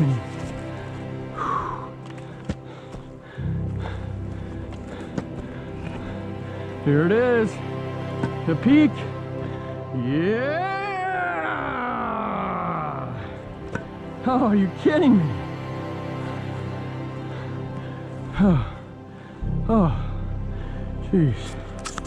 That's ridiculous. That's just ridiculous. Whew. I gotta take a break. Well, I reached the other side of the portage.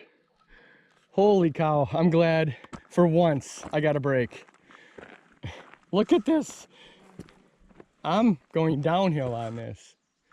Somebody, if you were going north on this, the other way, opposite of me, this is what you gotta carry your canoe up. It just never ends.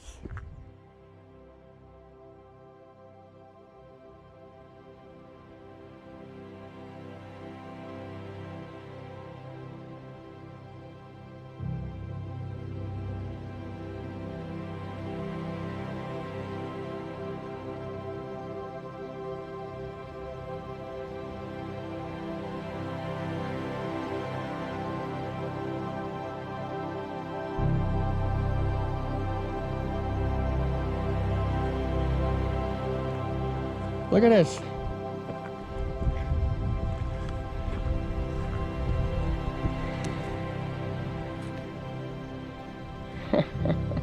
We are up there. All rocks. Look at this. Just hills and canyons and canyons and canyons. This ain't the end of it. It still goes up even more. Imagine taking a canoe up this. Imagine making 3 trips up and down this. Look at this. I mean, I'm telling you, this is a 45-degree angle. And there's rocks everywhere. One wrong move, and the party's over.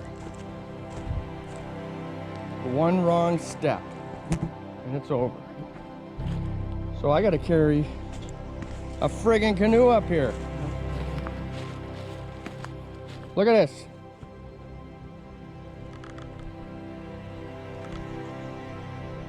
We're not even halfway. We might be a quarter of the way up this hill. This could be a 2-hour portage again.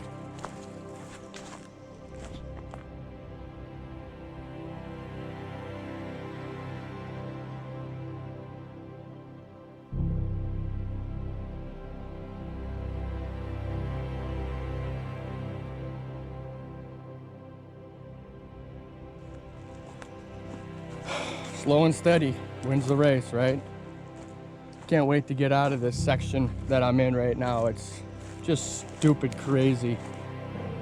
So as you can see, I've got the canoe now, and I'm going down this huge rock canyon wall.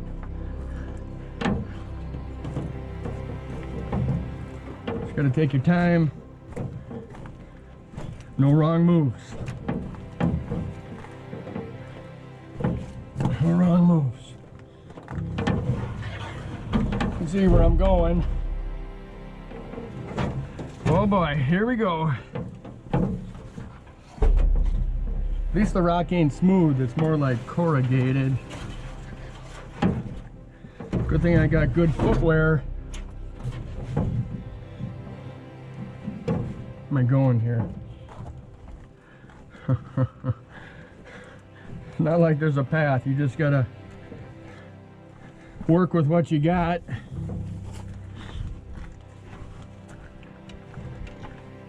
It's a long way down. Sure glad I don't have to go up this with the canoe. We're here. So, got to see what kind of fun that's like. Woo! Ready, 1, 2, 3. Woo.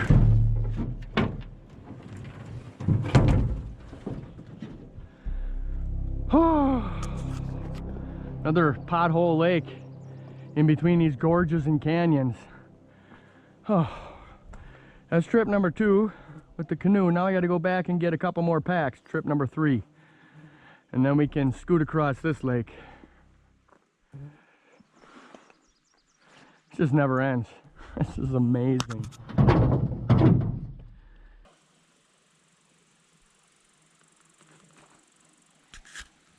There's the portage from the lake. That's that rock wall you gotta go up.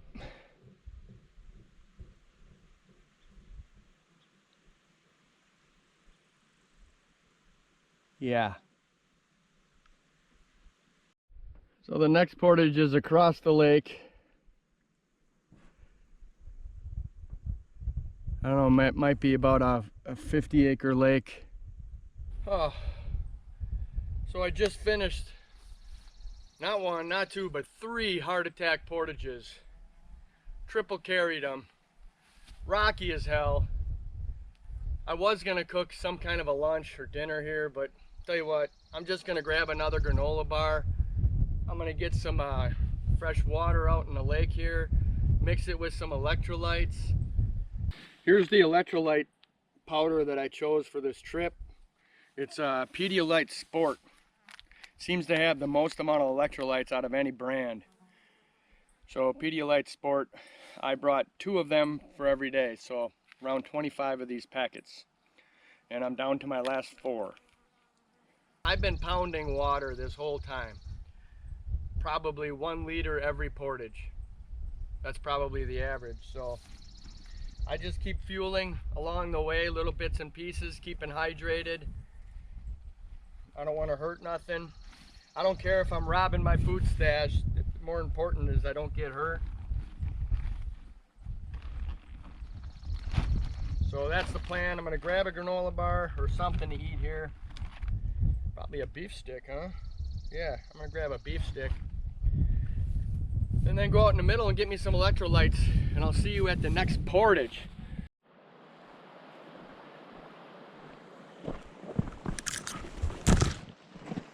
Hey, bear. Hey, bear. Hey, bear.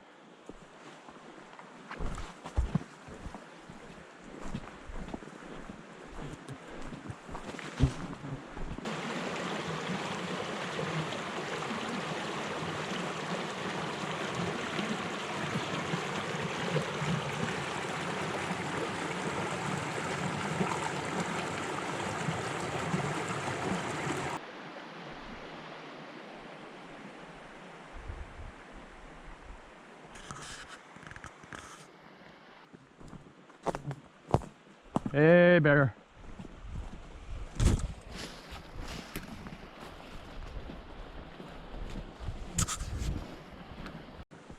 Oh, finally. Jeez Louise. Oh, man. Whoa. Bass chasing minnows in here. Cool. There's 3 bass, 4 bass. Nice.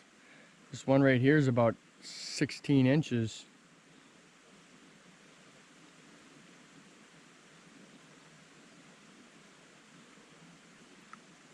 Just cruising, looking for an easy meal. Awesome.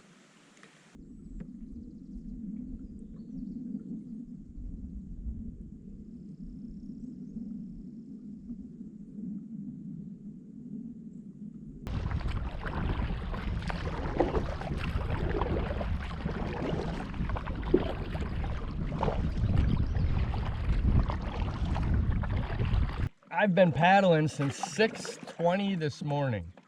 Paddling and portaging nonstop.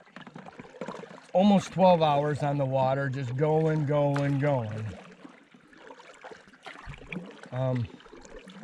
It usually is dark at 9:30-ish, so I can't go too much longer. It's 5:45 now.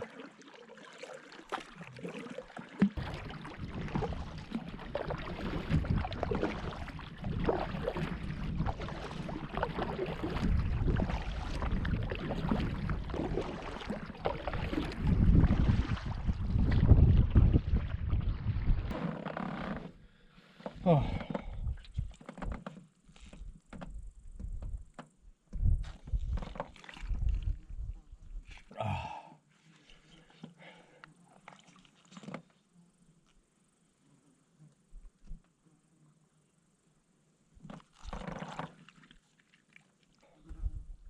It's getting late. You can see the sun behind me, if you can see me at all. It's 5:45. There's no campsites around. I have to paddle and line this creek. I don't know what to expect. I hope it's floatable and I can paddle most of it. I'm sure there's gonna be some dams and sticks down, and it's not gonna be easy, put it that way.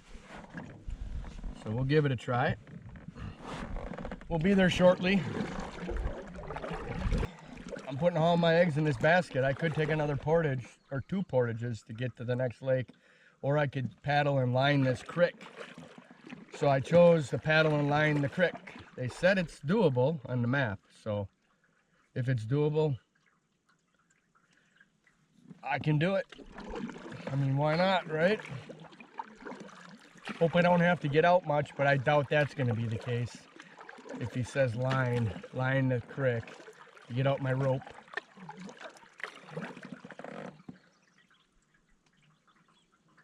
I don't know.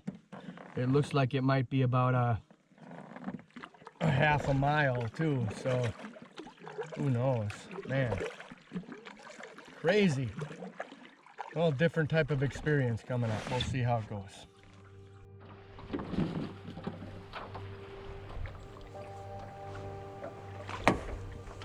Oh, it looks too shallow. We're gonna have to try lining it.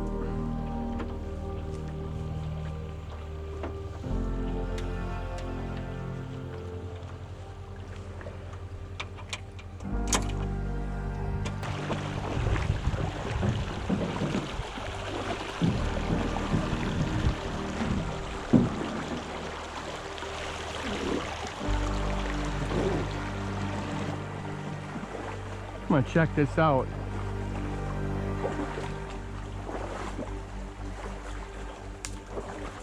Wonder how many people actually come through here. Not many, I'm guessing, if there's that many frickin' sticks in the way. Well, we'll keep trying.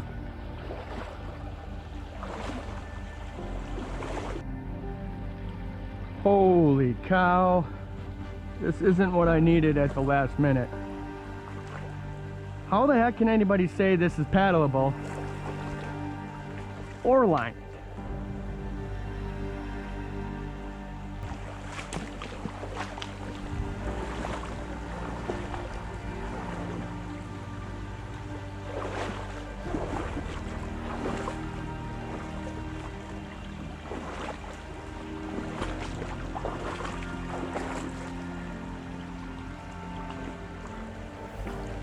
I don't know what the heck is going on here, but I'm not pulling my canoe down here if it doesn't start to look better. Yeah, this is not a paddleable, lineable river or creek. Obviously, whoever wrote that on my map, I don't think he's taken this in a while. I need some kind of portage to go around this. Just too much dragging, too much crap. There's no portage next to it. I gotta abandon this plan, go back out on the lake, find the portage.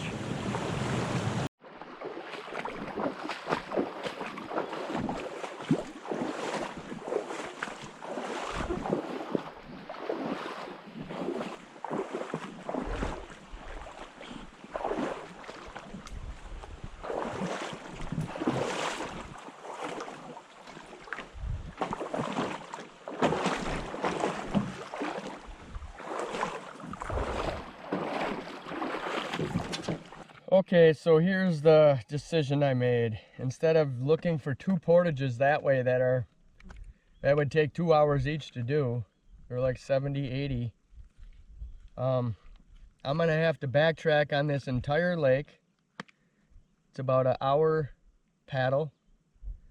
And then take a small portage into a different lake where there's a campsite. Well, it's almost 7 o'clock.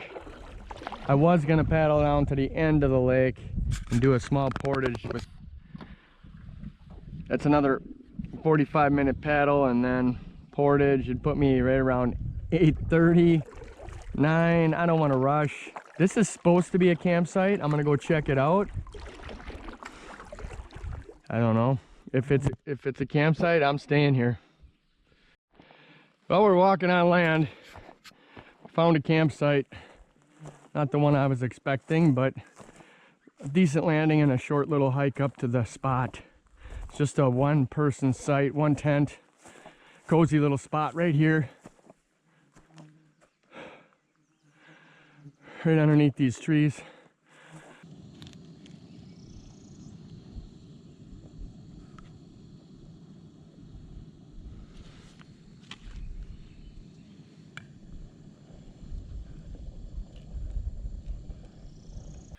Holy cow.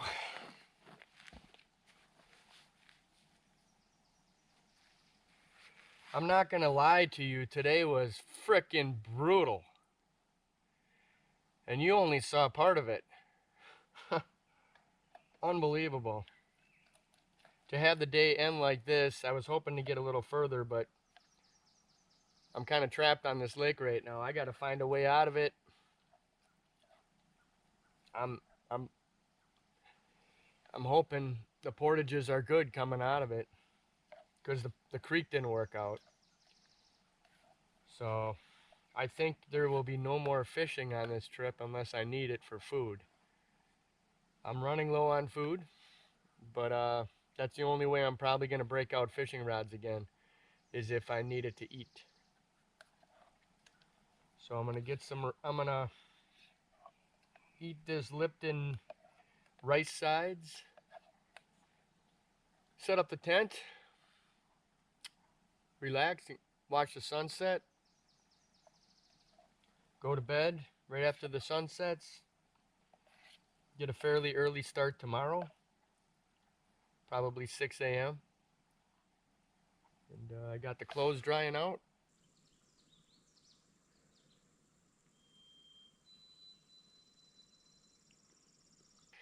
You know, up until this point, I haven't even got my feet wet at portages. And there was a reason for that. Because of all the walking I've been doing, I wouldn't have any feet left. There'd be so many blisters, my feet would be tore apart. I put on a lot of miles, triple carrying on these portages. So I was very insistent not to get them wet. And I have 2 pairs of shoes, so I swap them out.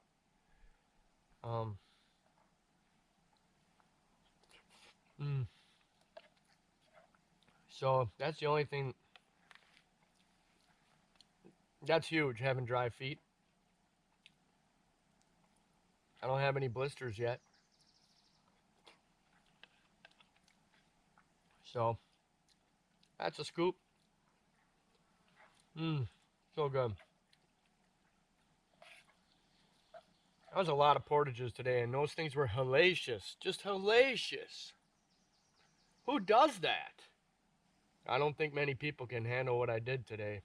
That was ridiculous. If I would have had somebody along with me on this trip, they would have threw me in the lake.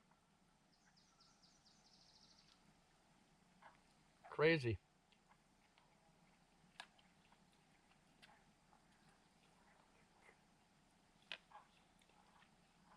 Oh, I hit the spot.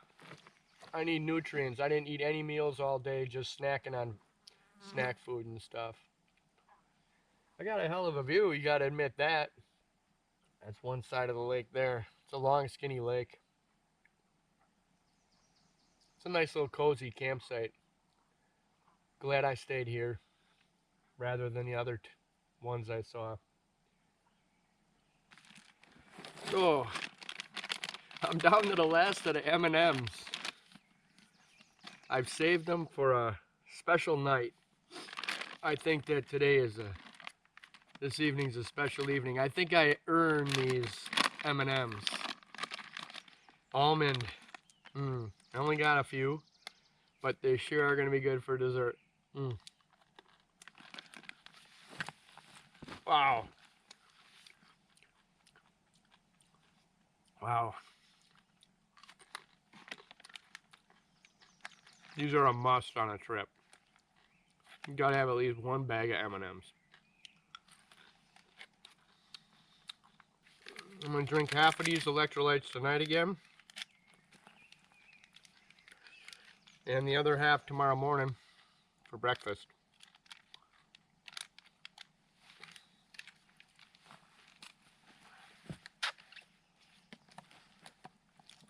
So once you use the Be Free, put the filtered water in, then you add the electrolytes. Do it after the water's filtered. Otherwise it clogs up the filter. Orange. Since I'm going to have it in the morning, I like to have orange for the morning. That. This is a 750 milliliter bottle. Works pretty good. These are recommended for 16 ounces, but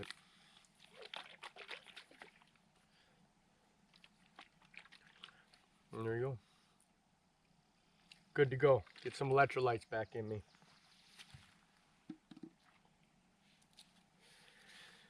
Oh, all right. I gotta get the tent set up.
Morning, day 12. Today is the day that must work out, not like yesterday. So hopefully everything goes well. We have to get as close as we can to our pickup location. Looks like it's going to be a hot one today. Clear skies. It's going to be 85 degrees, sunny, and I don't think it's supposed to be too windy, but I'm just hoping these portages are where they are. And they're not too damn rocky and hilly. They get really wet in the morning with the dew and everything, the moisture. I don't want to be slipping on rocks. So I'm going to pack up, get out of here, have a little bite to eat, a little snack, a little bacon, and hit the water. First portage is 24 rods into a lake, smaller lake, and then the next portage is the big one that I'm worried about, 165 rods. It's about 3/4 of a mile. So once I get past there, I think I'm home free.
Well, looks like I found a path here.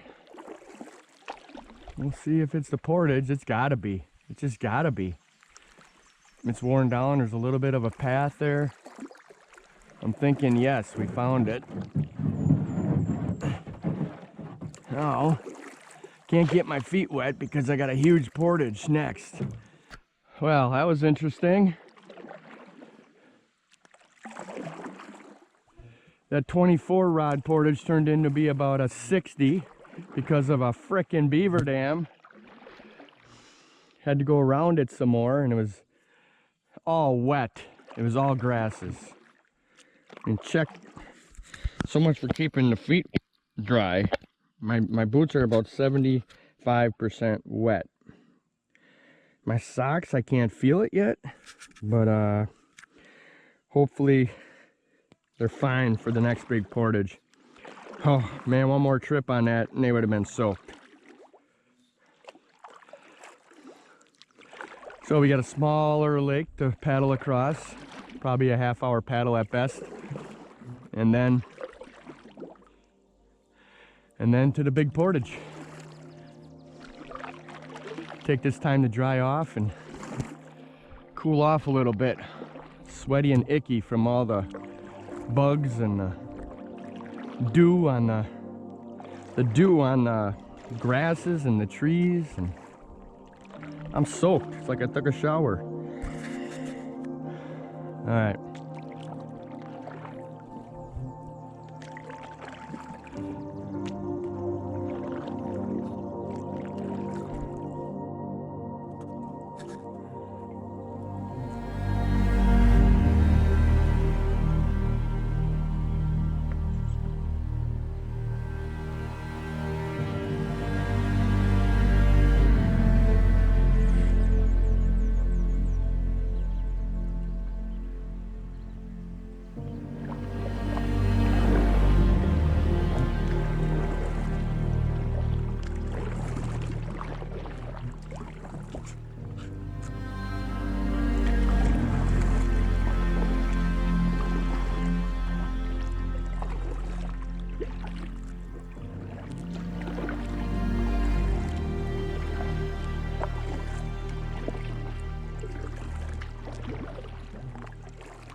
So I'm fueling up before this big portage. A bottle of water, a bottle of electrolytes, and a granola bar before I hit this portage.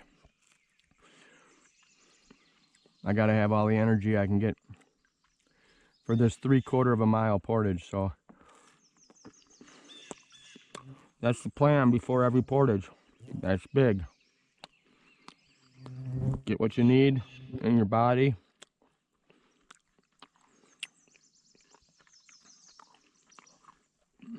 To provide you with the energy to get across.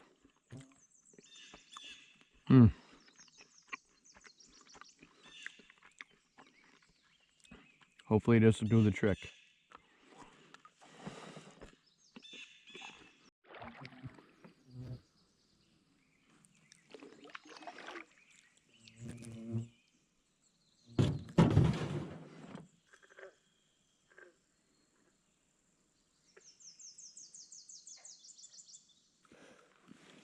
This portage is almost 3/4 of a mile long, and I was fearing that it was going to be another bad one. Boy, I was wrong. This portage is sent from heaven. Heaven. Compared to the stuff that I've crossed over the last 11, 12 days, this is a walk in the park. You swear you're at Central Park or something. There's hardly any obstacles. It's a quick walk, and it's much needed at this stage in the game.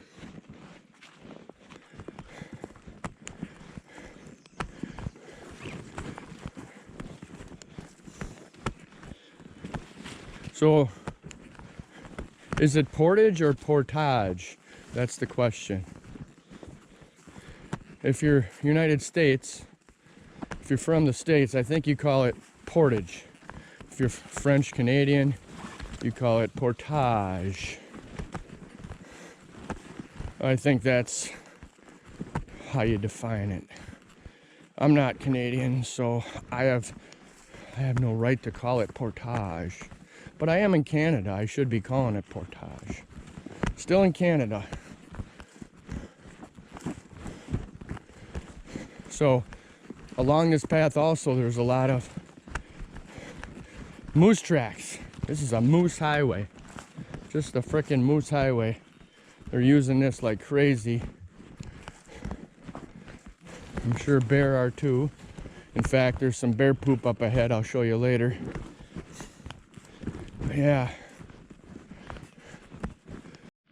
This section here is used by so many moose. There's moose prints, moose tracks everywhere. It's just beat down. There's more moose tracks than people tracks, that's for sure. So they're around here. Hey moose, coming through. Hey moose. Coming through. Definitely we're out of the burn. This is way more lush, different type of vegetation. More woodland, not as piney. Not as piney and boreal foresty.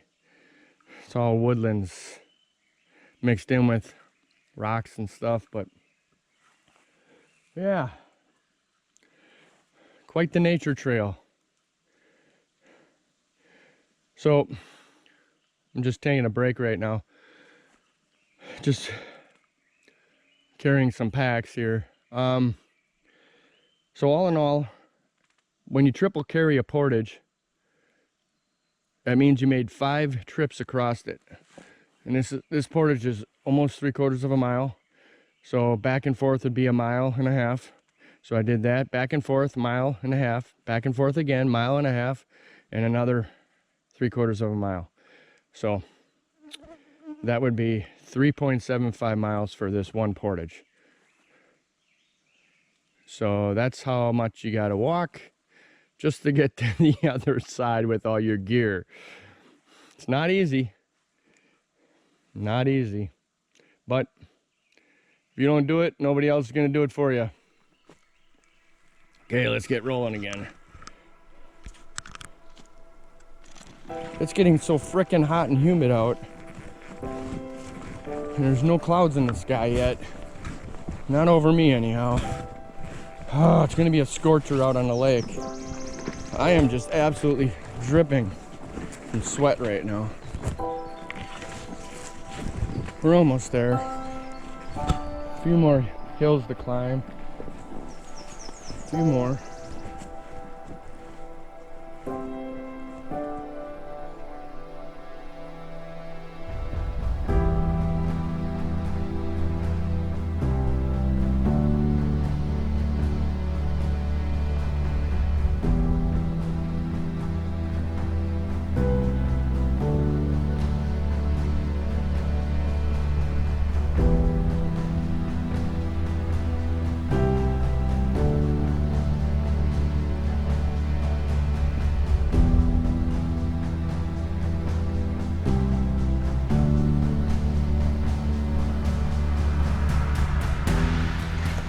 Hey bear, coming through.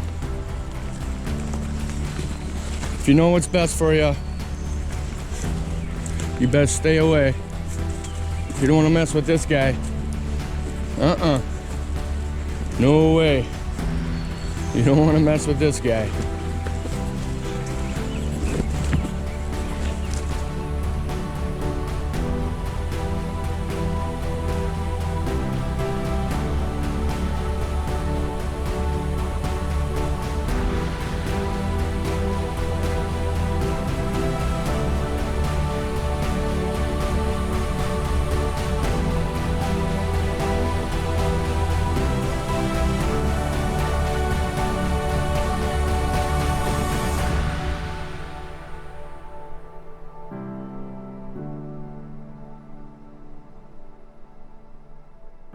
I see the lake.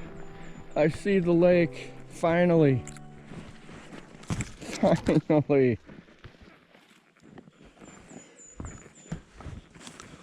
Oh man. Look at that pile of bear scat. That is huge. Been eating good.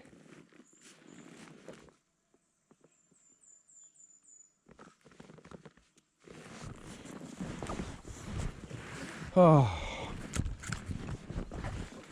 there's my canoe. We can get the heck off of this portage. 3.5 miles worth of carrying shit. Oh, whew.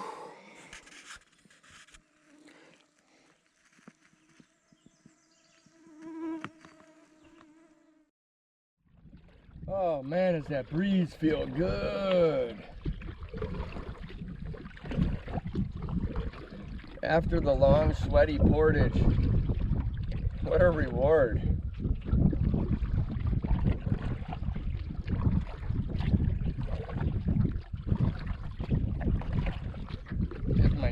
Give me a chance to dry out my clothes, my shoes.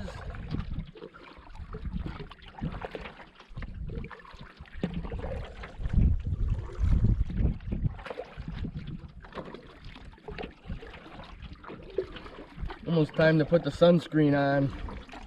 It'll be about that time, 10 o'clock. I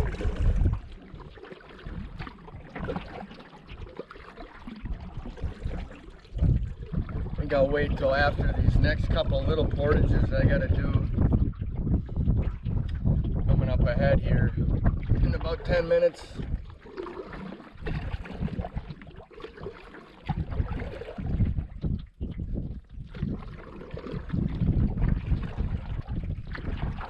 Nice little lake.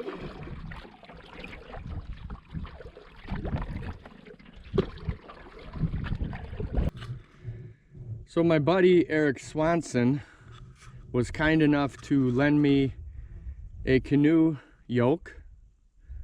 One you just put on your canoe. It's a Grumman style canoe yoke that just wing nuts on over the I forget what you call those, thwarts. I don't know. It was actually his dad's. It has stamped in there RS. And Eric was telling me that his dad and, well, his family is from the Ely area, Ely, Minnesota. So it's nice and proper that I took his canoe yoke on my trip to Quetico, coming up out of Ely into Moose Lake into Quetico. So I thought that was kind of cool. But thanks, Eric, for letting me use your yoke. Much appreciated. Well, we're at the small portage on the other side of this lake. Looks like a natural beaver dam levee again. We just got to go. I don't know if you can see the other lake, but not too far. Just got to pull over this, walk down to the next pothole, and then cross the next pothole to another small portage.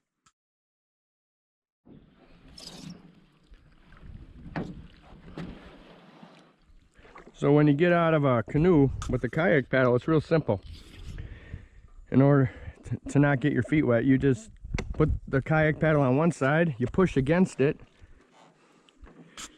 push it so it keeps your canoe up against where you want to get out, step out. That's the secret. That's how I've been staying dry the whole trip. Handy kayak paddle. Okay.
Jeez.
Little pond.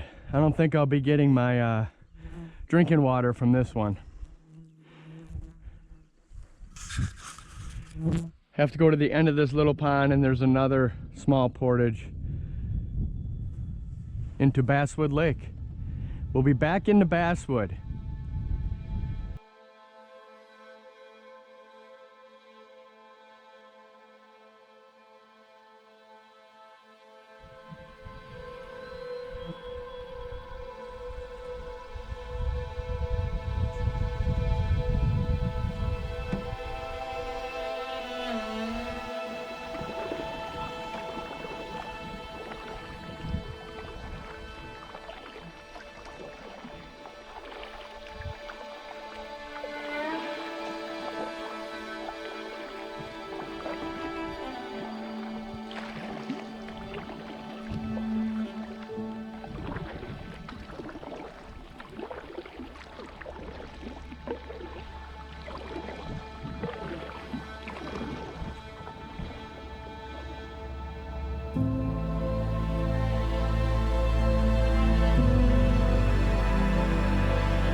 There it is.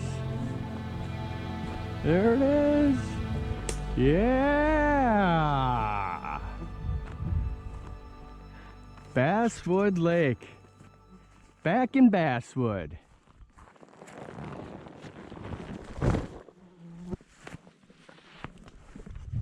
Oi, do the shake to get the back off. Okay, let's go get the canoe.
Since I'm back on the big water and I got a lot of paddling to do now, and it's the middle of the day, have to put some sunscreen on. Definitely.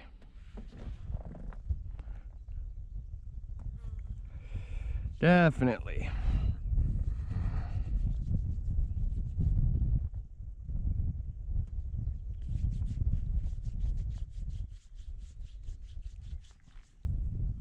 Not only do you bake from the sun out here, you bake from the reflection on the water. It's like a double bake. So you get fried twice as quick.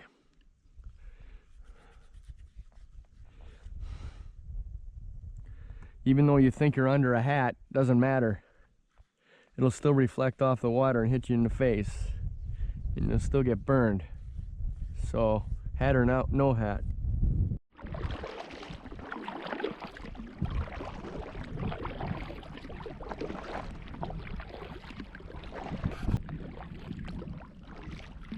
Think we might be able to squeeze, just barely squeeze it by.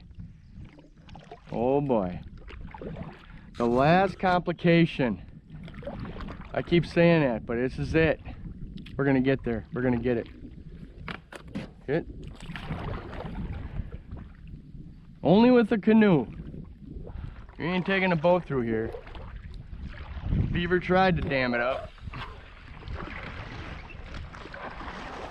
Wow. Barely. Woohoo! Free at last. Woohoo! Wow. Free at last. Got some big water to paddle now. Get across this North Bay of Basswood Lake. Well, we're certainly into some big water now. So we got about 3 to 4 miles to cross this North Bay on Basswood to get to the next portage going south. So the plan is there's an island ahead of me. The plan is to go to that island and get something to eat. It looks like about a mile away. Dig in the pack, get something to eat. Dig in the pack, get something to eat, sit in the shade a little bit, and take a break.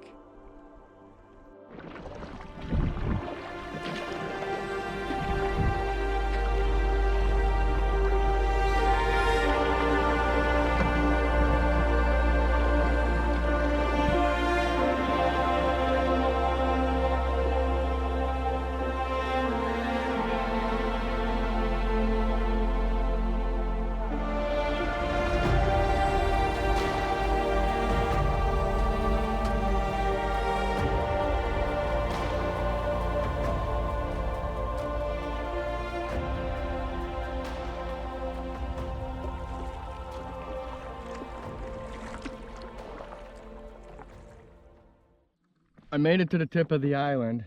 So I made it to the tip of the island, and I'm thinking about going to the other shore right away while it's still calm wind. It's probably only a half hour, 40-minute paddle. So I'll take a look around the corner and see what I think and verify that I'm on the spot I'm on. This is some big, big water. I don't want to make a mistake out here.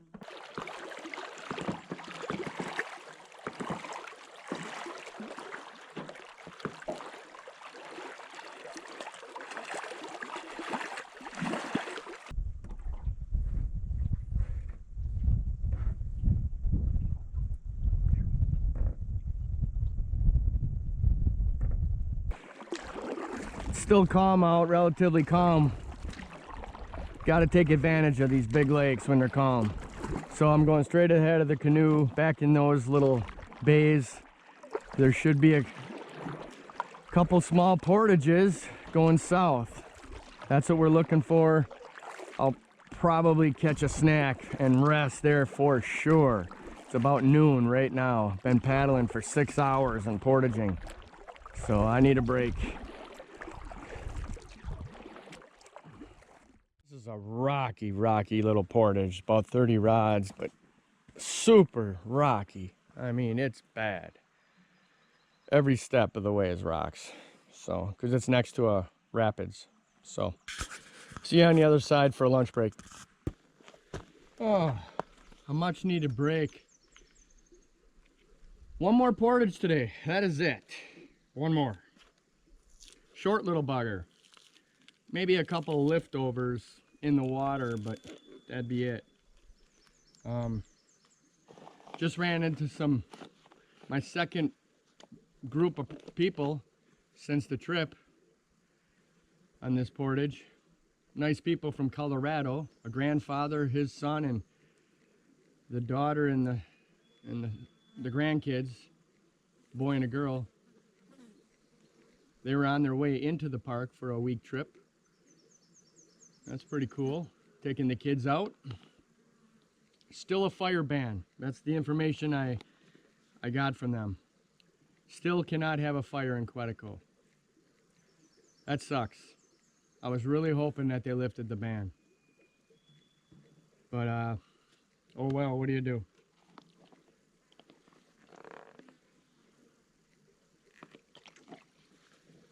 Back to people land. There's some more people even coming right now. I can hear them in the distance. Couple more canoes.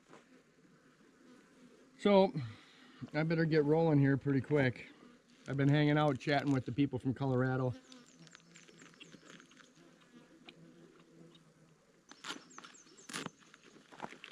Oh, it's hot. Gotta be 85 degrees.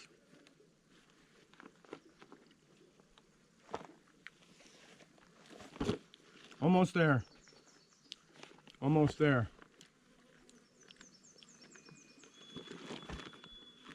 I better get going. I gotta get going.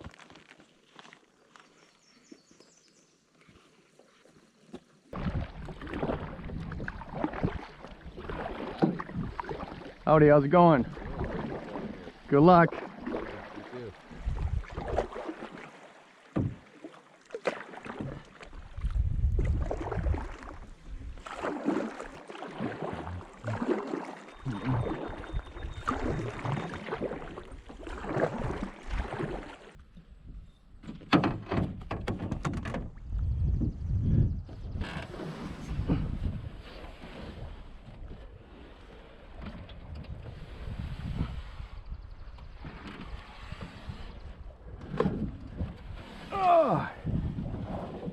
Okay, all right.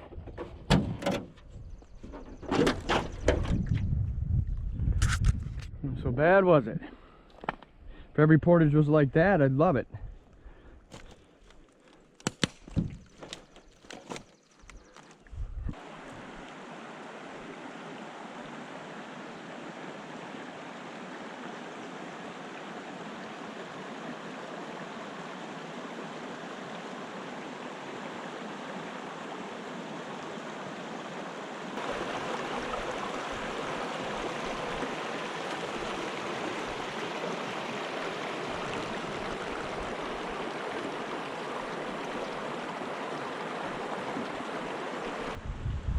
Last portage of the day.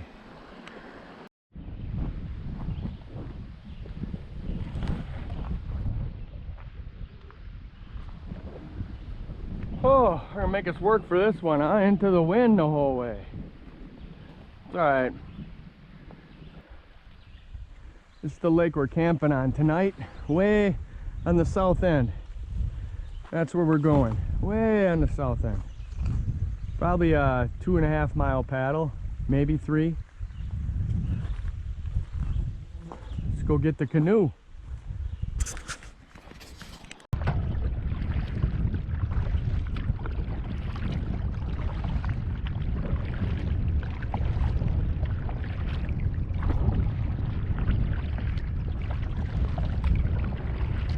I'm searching for a campsite, and this one looks like has a lot of character, and it's next to where I want to start off tomorrow morning.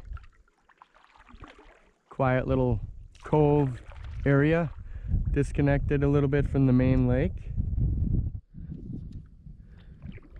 Be able to see a good sunset from here, and it looks like there might be good enough fishing to get me a fish fry. So I'm going to take a look. There's a couple landings. So right in here is the site. This is the first landing right here. Nice and accessible. And then there's another landing right in here.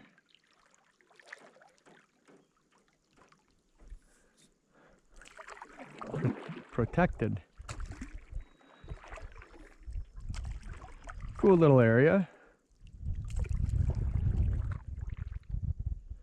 I don't know which landing you use, but yeah, if the tent sites pan out, it'll be my spot for tonight. I've had enough of this sun. I could probably go a little farther, but what time is it? It's 3:30. 3:30 is enough. Started at 6 o'clock. 6 o'clock to 3:30, giving her, traveling on the water, portaging, paddling, portaging, paddling, portaging, paddling. It's over for today on the water, unless I go out and do a little fishing. I might just have enough time to go out in a boat. We'll see what tonight brings. Looking forward to relaxing. I'm gonna cook me up some of those noodles, the last noodles I have, and try to work on a fish fry. Let's see what this site looks like.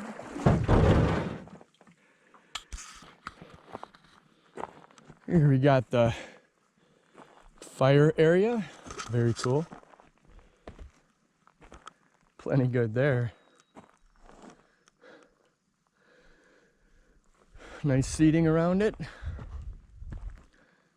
Looks like the tent area is right here, close to the water. Really cool. This would work. Like it. Put the tent right here.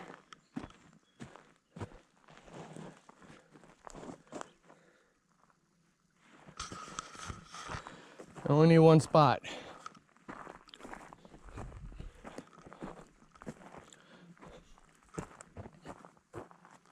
The landing, the boat. I guess this is where I'm gonna spend my final night. In Quetico, right here. This is where I'm spending the night. I'm gonna grab my stuff and unload the boat. And make me up something to eat again. I'm hungry.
Well, that day certainly went a lot smoother than day 11 did.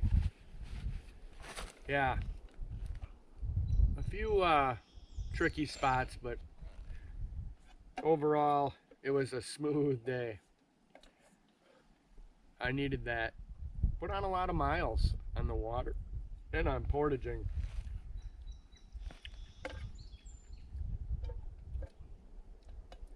So it was a successful day. I got where I needed to be so I can limp it back in to Prairie Portage. Don't have to bust my entire butt to get back.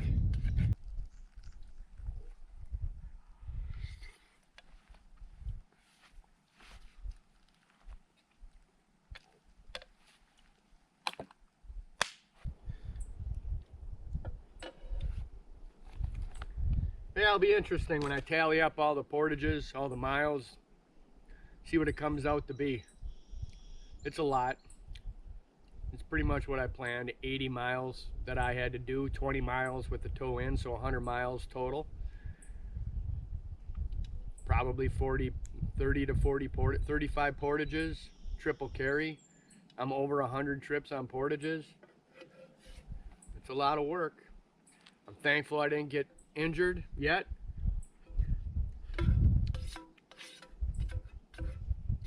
One injury could have screwed up everything. You can't ever not pay attention. You're always got to be watching what's going on. Always.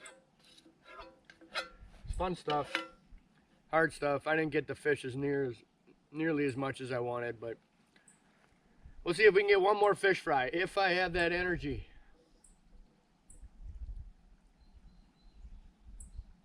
If I have the energy.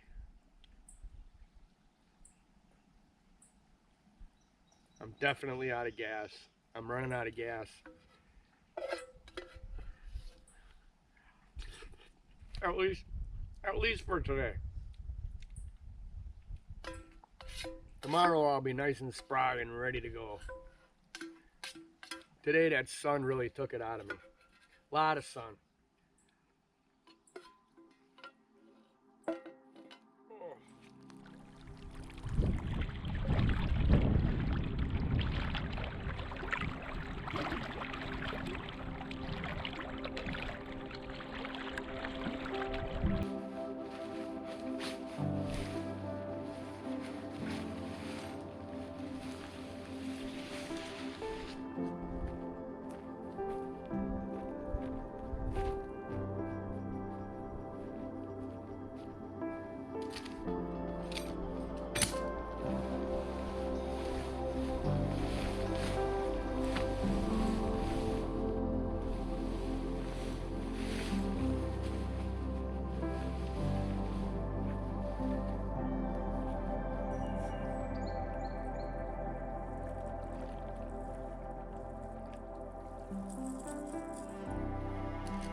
So since I got a few minutes, a little bit of time on my hands, kind of relaxing after supper, waiting for the sun to get a little lower, I thought as a bonus I would go through the route that I took. I wasn't going to, but I thought it'd be a good little bonus for those of you that have stuck with me throughout this whole 13 days. I'm just going to read it off to you off the maps. If you're familiar with it, great. If not, write it down, whatever. But like I said before, it was about a 20-mile tow, and it was about an 80-mile loop from my calculations. You can do the math on how much I needed to cover each day. But so my trip began on June 21st. La Tourelles on Moose Lake. La Tourelles Outfitters on Moose Lake. Just out of Ely, Minnesota, a few miles. I took a tow to Prairie Portage. That's a ranger station. That's where the Quetico Park headquarters is, or not headquarters, but Quetico Park, whatever you want to call that, the store. That's where I got to check in and tell them where I'm going and give them all my information at Prairie Portage. So La Tourelles, I stayed there overnight in a cabin, which is really nice. Look up La Tourelles on the internet. It's definitely very convenient, and they're really good people. Bob and Allison, really good people, down to earth. They run a good business there, so check them out. La Tourelles on the internet. So La Tourelles I took a tow. They put my canoe on a rack on a boat and towed me to Prairie Portage. And then after I checked in at Prairie Portage, they towed me another like 15 miles across Basswood Lake to Back Bay, all the way on the west side of Basswood Lake. And that was my drop-off point. So they towed me 20 miles total. They dropped me off, and then I had a portage immediately, and that got me into the Basswood Lake. Well, a different part of Basswood Lake. And that took me over to my entry point, which was Basswood Falls.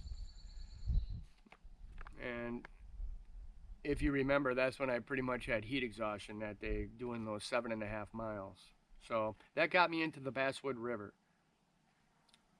So then from the Basswood River, I headed downstream. I went west-northwest,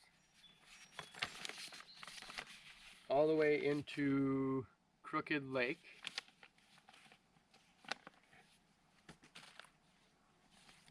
It was, what bay was that? It was Wednesday Bay of Crooked Lake.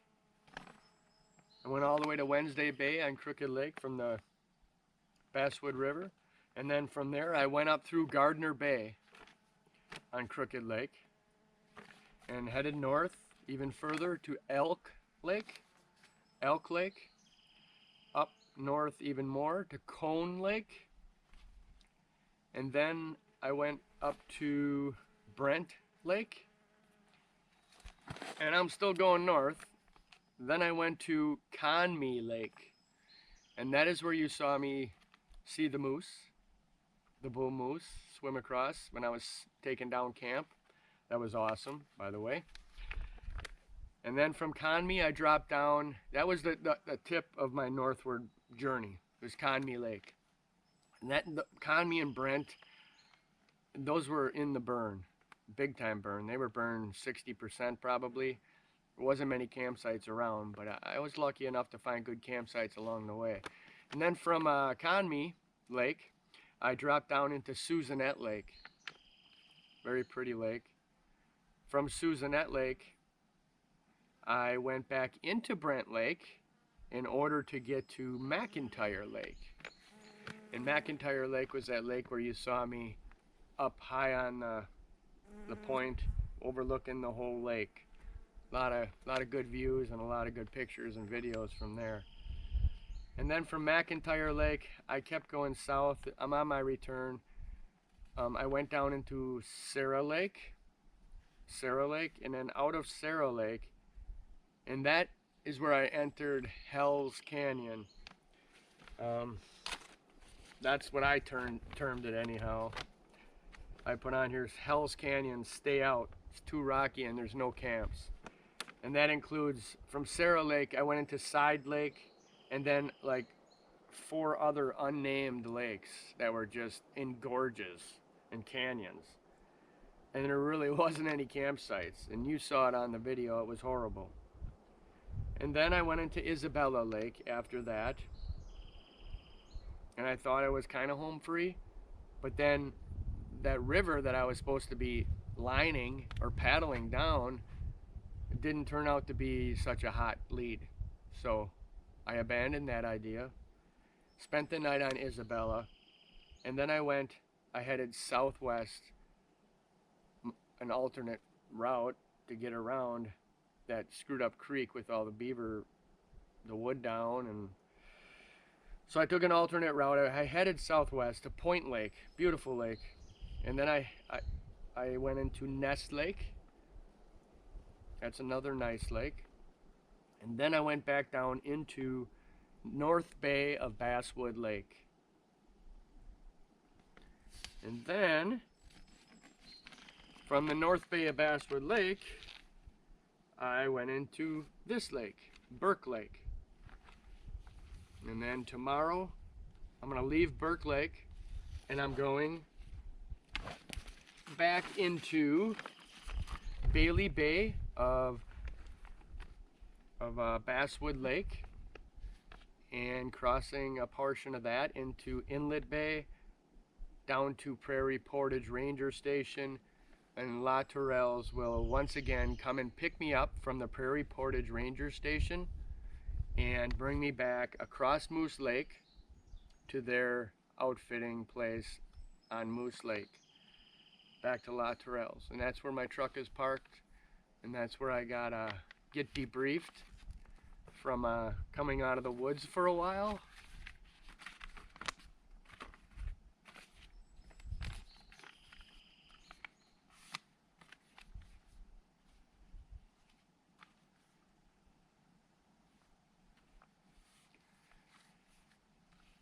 Yeah, so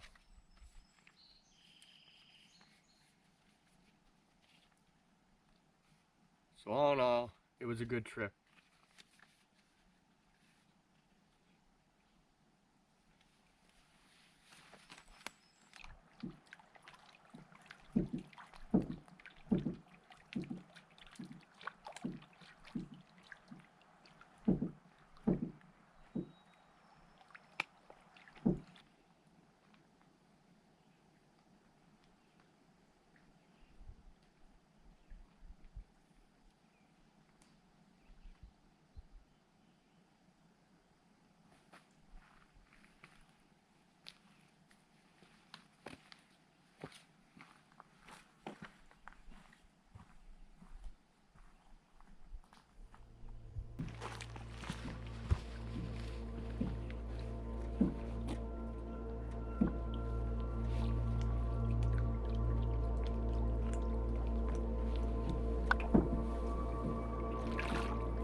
Found some more blueberries.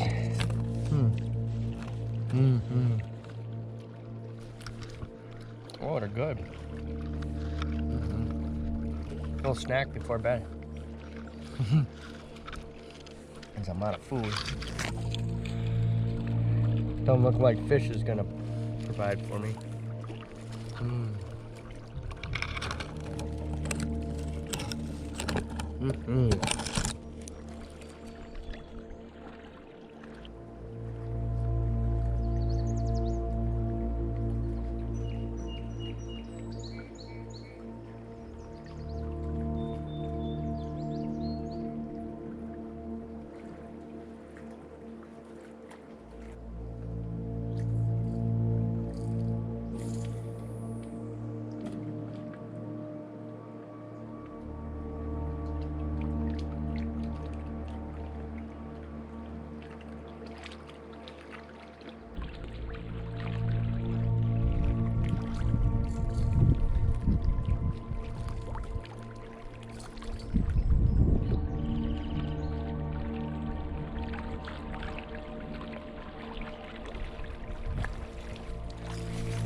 Good morning. Day 13. The exit day. I just broke camp, my final camp of the trip. And I'm running out of real estate on this lake, and I'm heading to a portage. Relatively long portage, 84 rods. And then I'll be into Bailey Bay of Basswood Lake and heading toward Prairie Portage Ranger Station. Look at this point coming out. Points like this are typically really good for walleye fishing with the smaller rock, and they extend way out into the lake. I wish I was there last night to do some walleye fishing. Nice.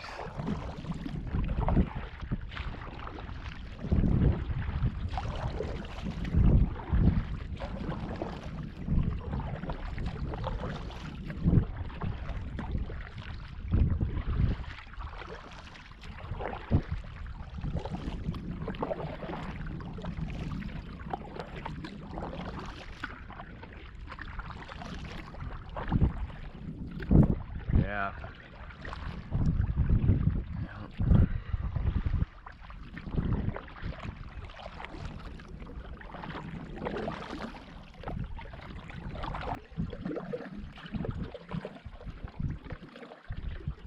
Supposed to be a pretty easy portage because everybody and their brother uses it, and their sister. So I'm gonna get fueled up before the portage with a granola bar. My last granola bar of the trip. Have some water.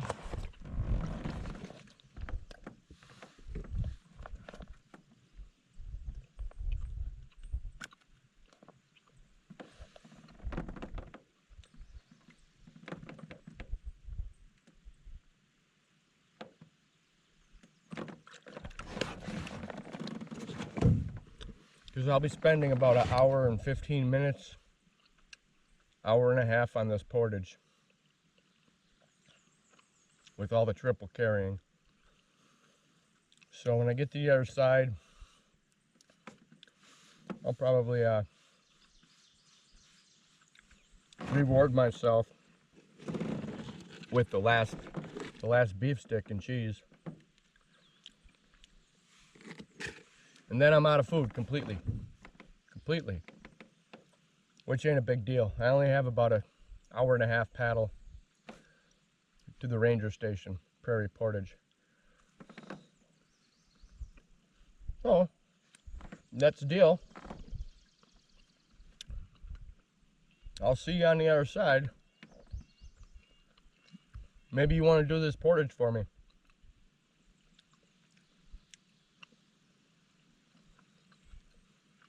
I didn't think so.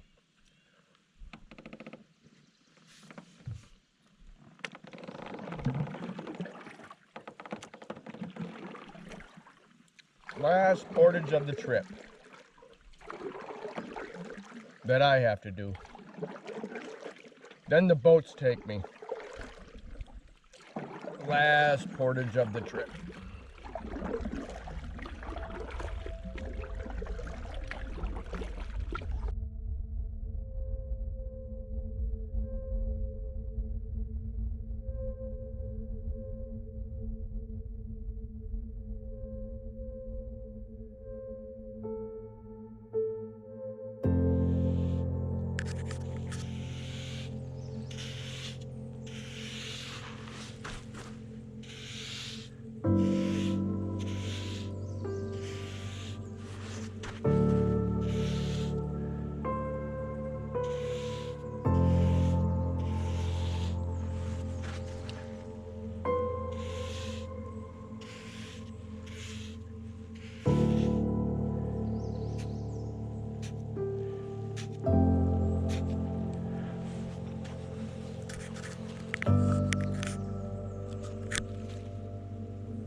doesn't get any easier than this for the home stretch.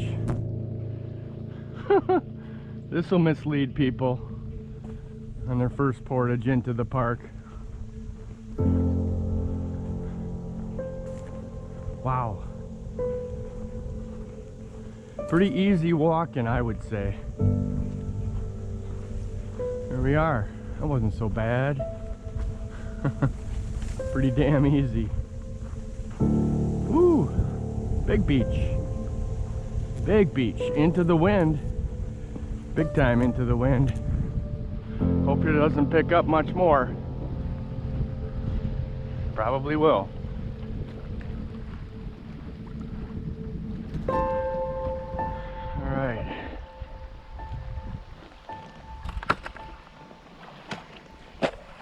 I assume I'm going to that shoreline over there, a couple miles away.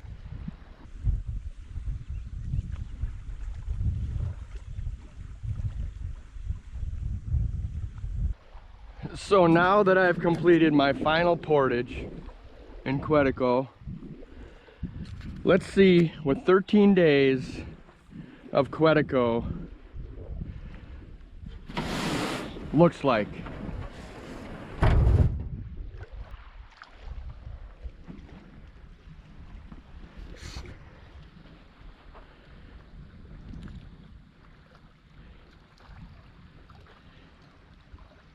That was a fresh paint job, not one scratch on it before I entered the park.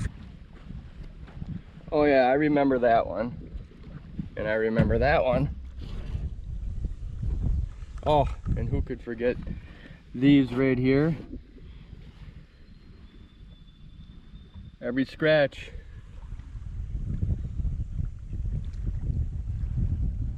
is a new story. There's a lot of stories on this canoe.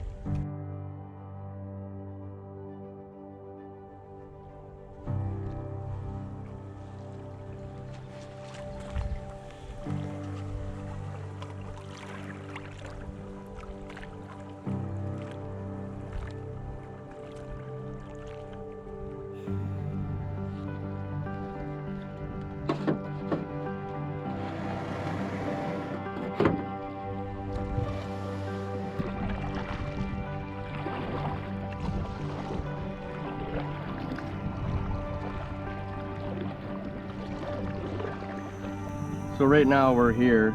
We have to skirt this edge, past this island, into the narrows, through these narrows to Prairie Portage. Oh yeah, I forgot, I just remembered. I'm gonna reward myself with my last piece of food. My last Jack Link's original beef and cheese package.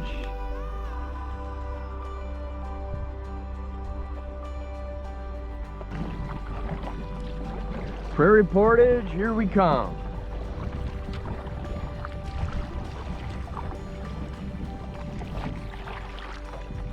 This is one big lake, and this is just one little tiny bay of it. Basswood Lake. So we're still in Canada. We're approaching the US border. Be coming up in about a mile.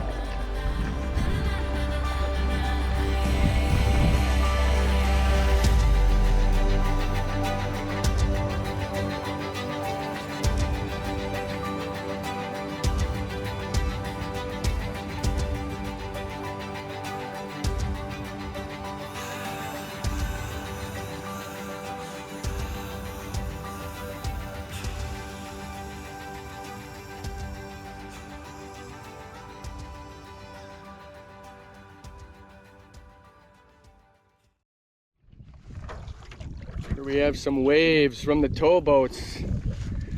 The towboats are allowed to run the American side, the US side, and that's where we're headed right now. They're all coming out of Prairie Portage.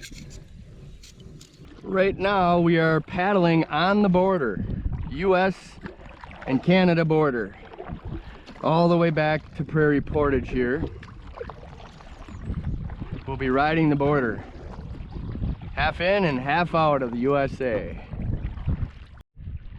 So I found this island. It's real close to Prairie Portage. Prairie Portage is just about a 20-minute paddle away, 15-minute paddle away. So I'm gonna go ahead and call Bob Latourell, the outfitter that I came in through, and see if he can arrange for an early pickup, since my original pickup was for 1 o'clock, but I'm here already, and I'll be at Prairie Portage at 10 o'clock. So I want to find out what the procedure is coming back into the United States and checking in at the border here and getting the towboat. He's bringing a towboat over to pick me up. I paid for that. So I have to give him a call and see what's up.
I got the whole thing.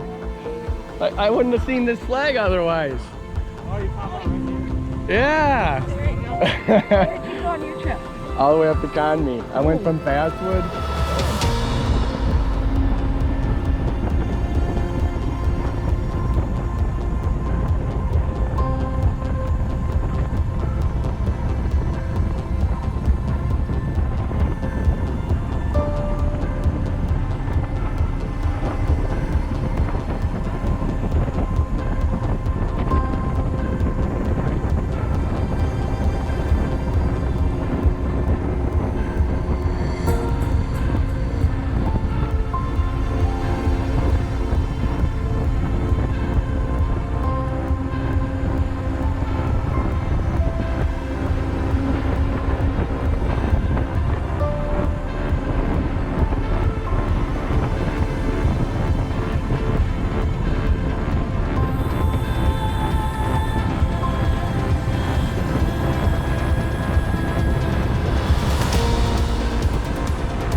That was awesome. I tried.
This is the rock that I picked up from an island on Brent Lake from my Quetico trip 3 months ago. There hasn't been a day that's gone by where I haven't thought about that trip. I think about the 33 grueling portages, the 100-mile loop that I completed, the 7 campsites that I stayed at. I think about that big bull moose at the height of my trip, the pictographs, the loons hollering across the lake, all the good fishing. There was so much that Quetico had to offer. So much, and I can't wait to go back. But for now, all I have is this rock. And when I want to think about Quetico, I hold on to this rock and I grip it real tight.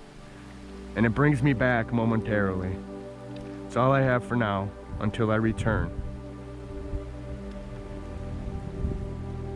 All I have is this rock, and the memories of that trip. Nobody can take that from me.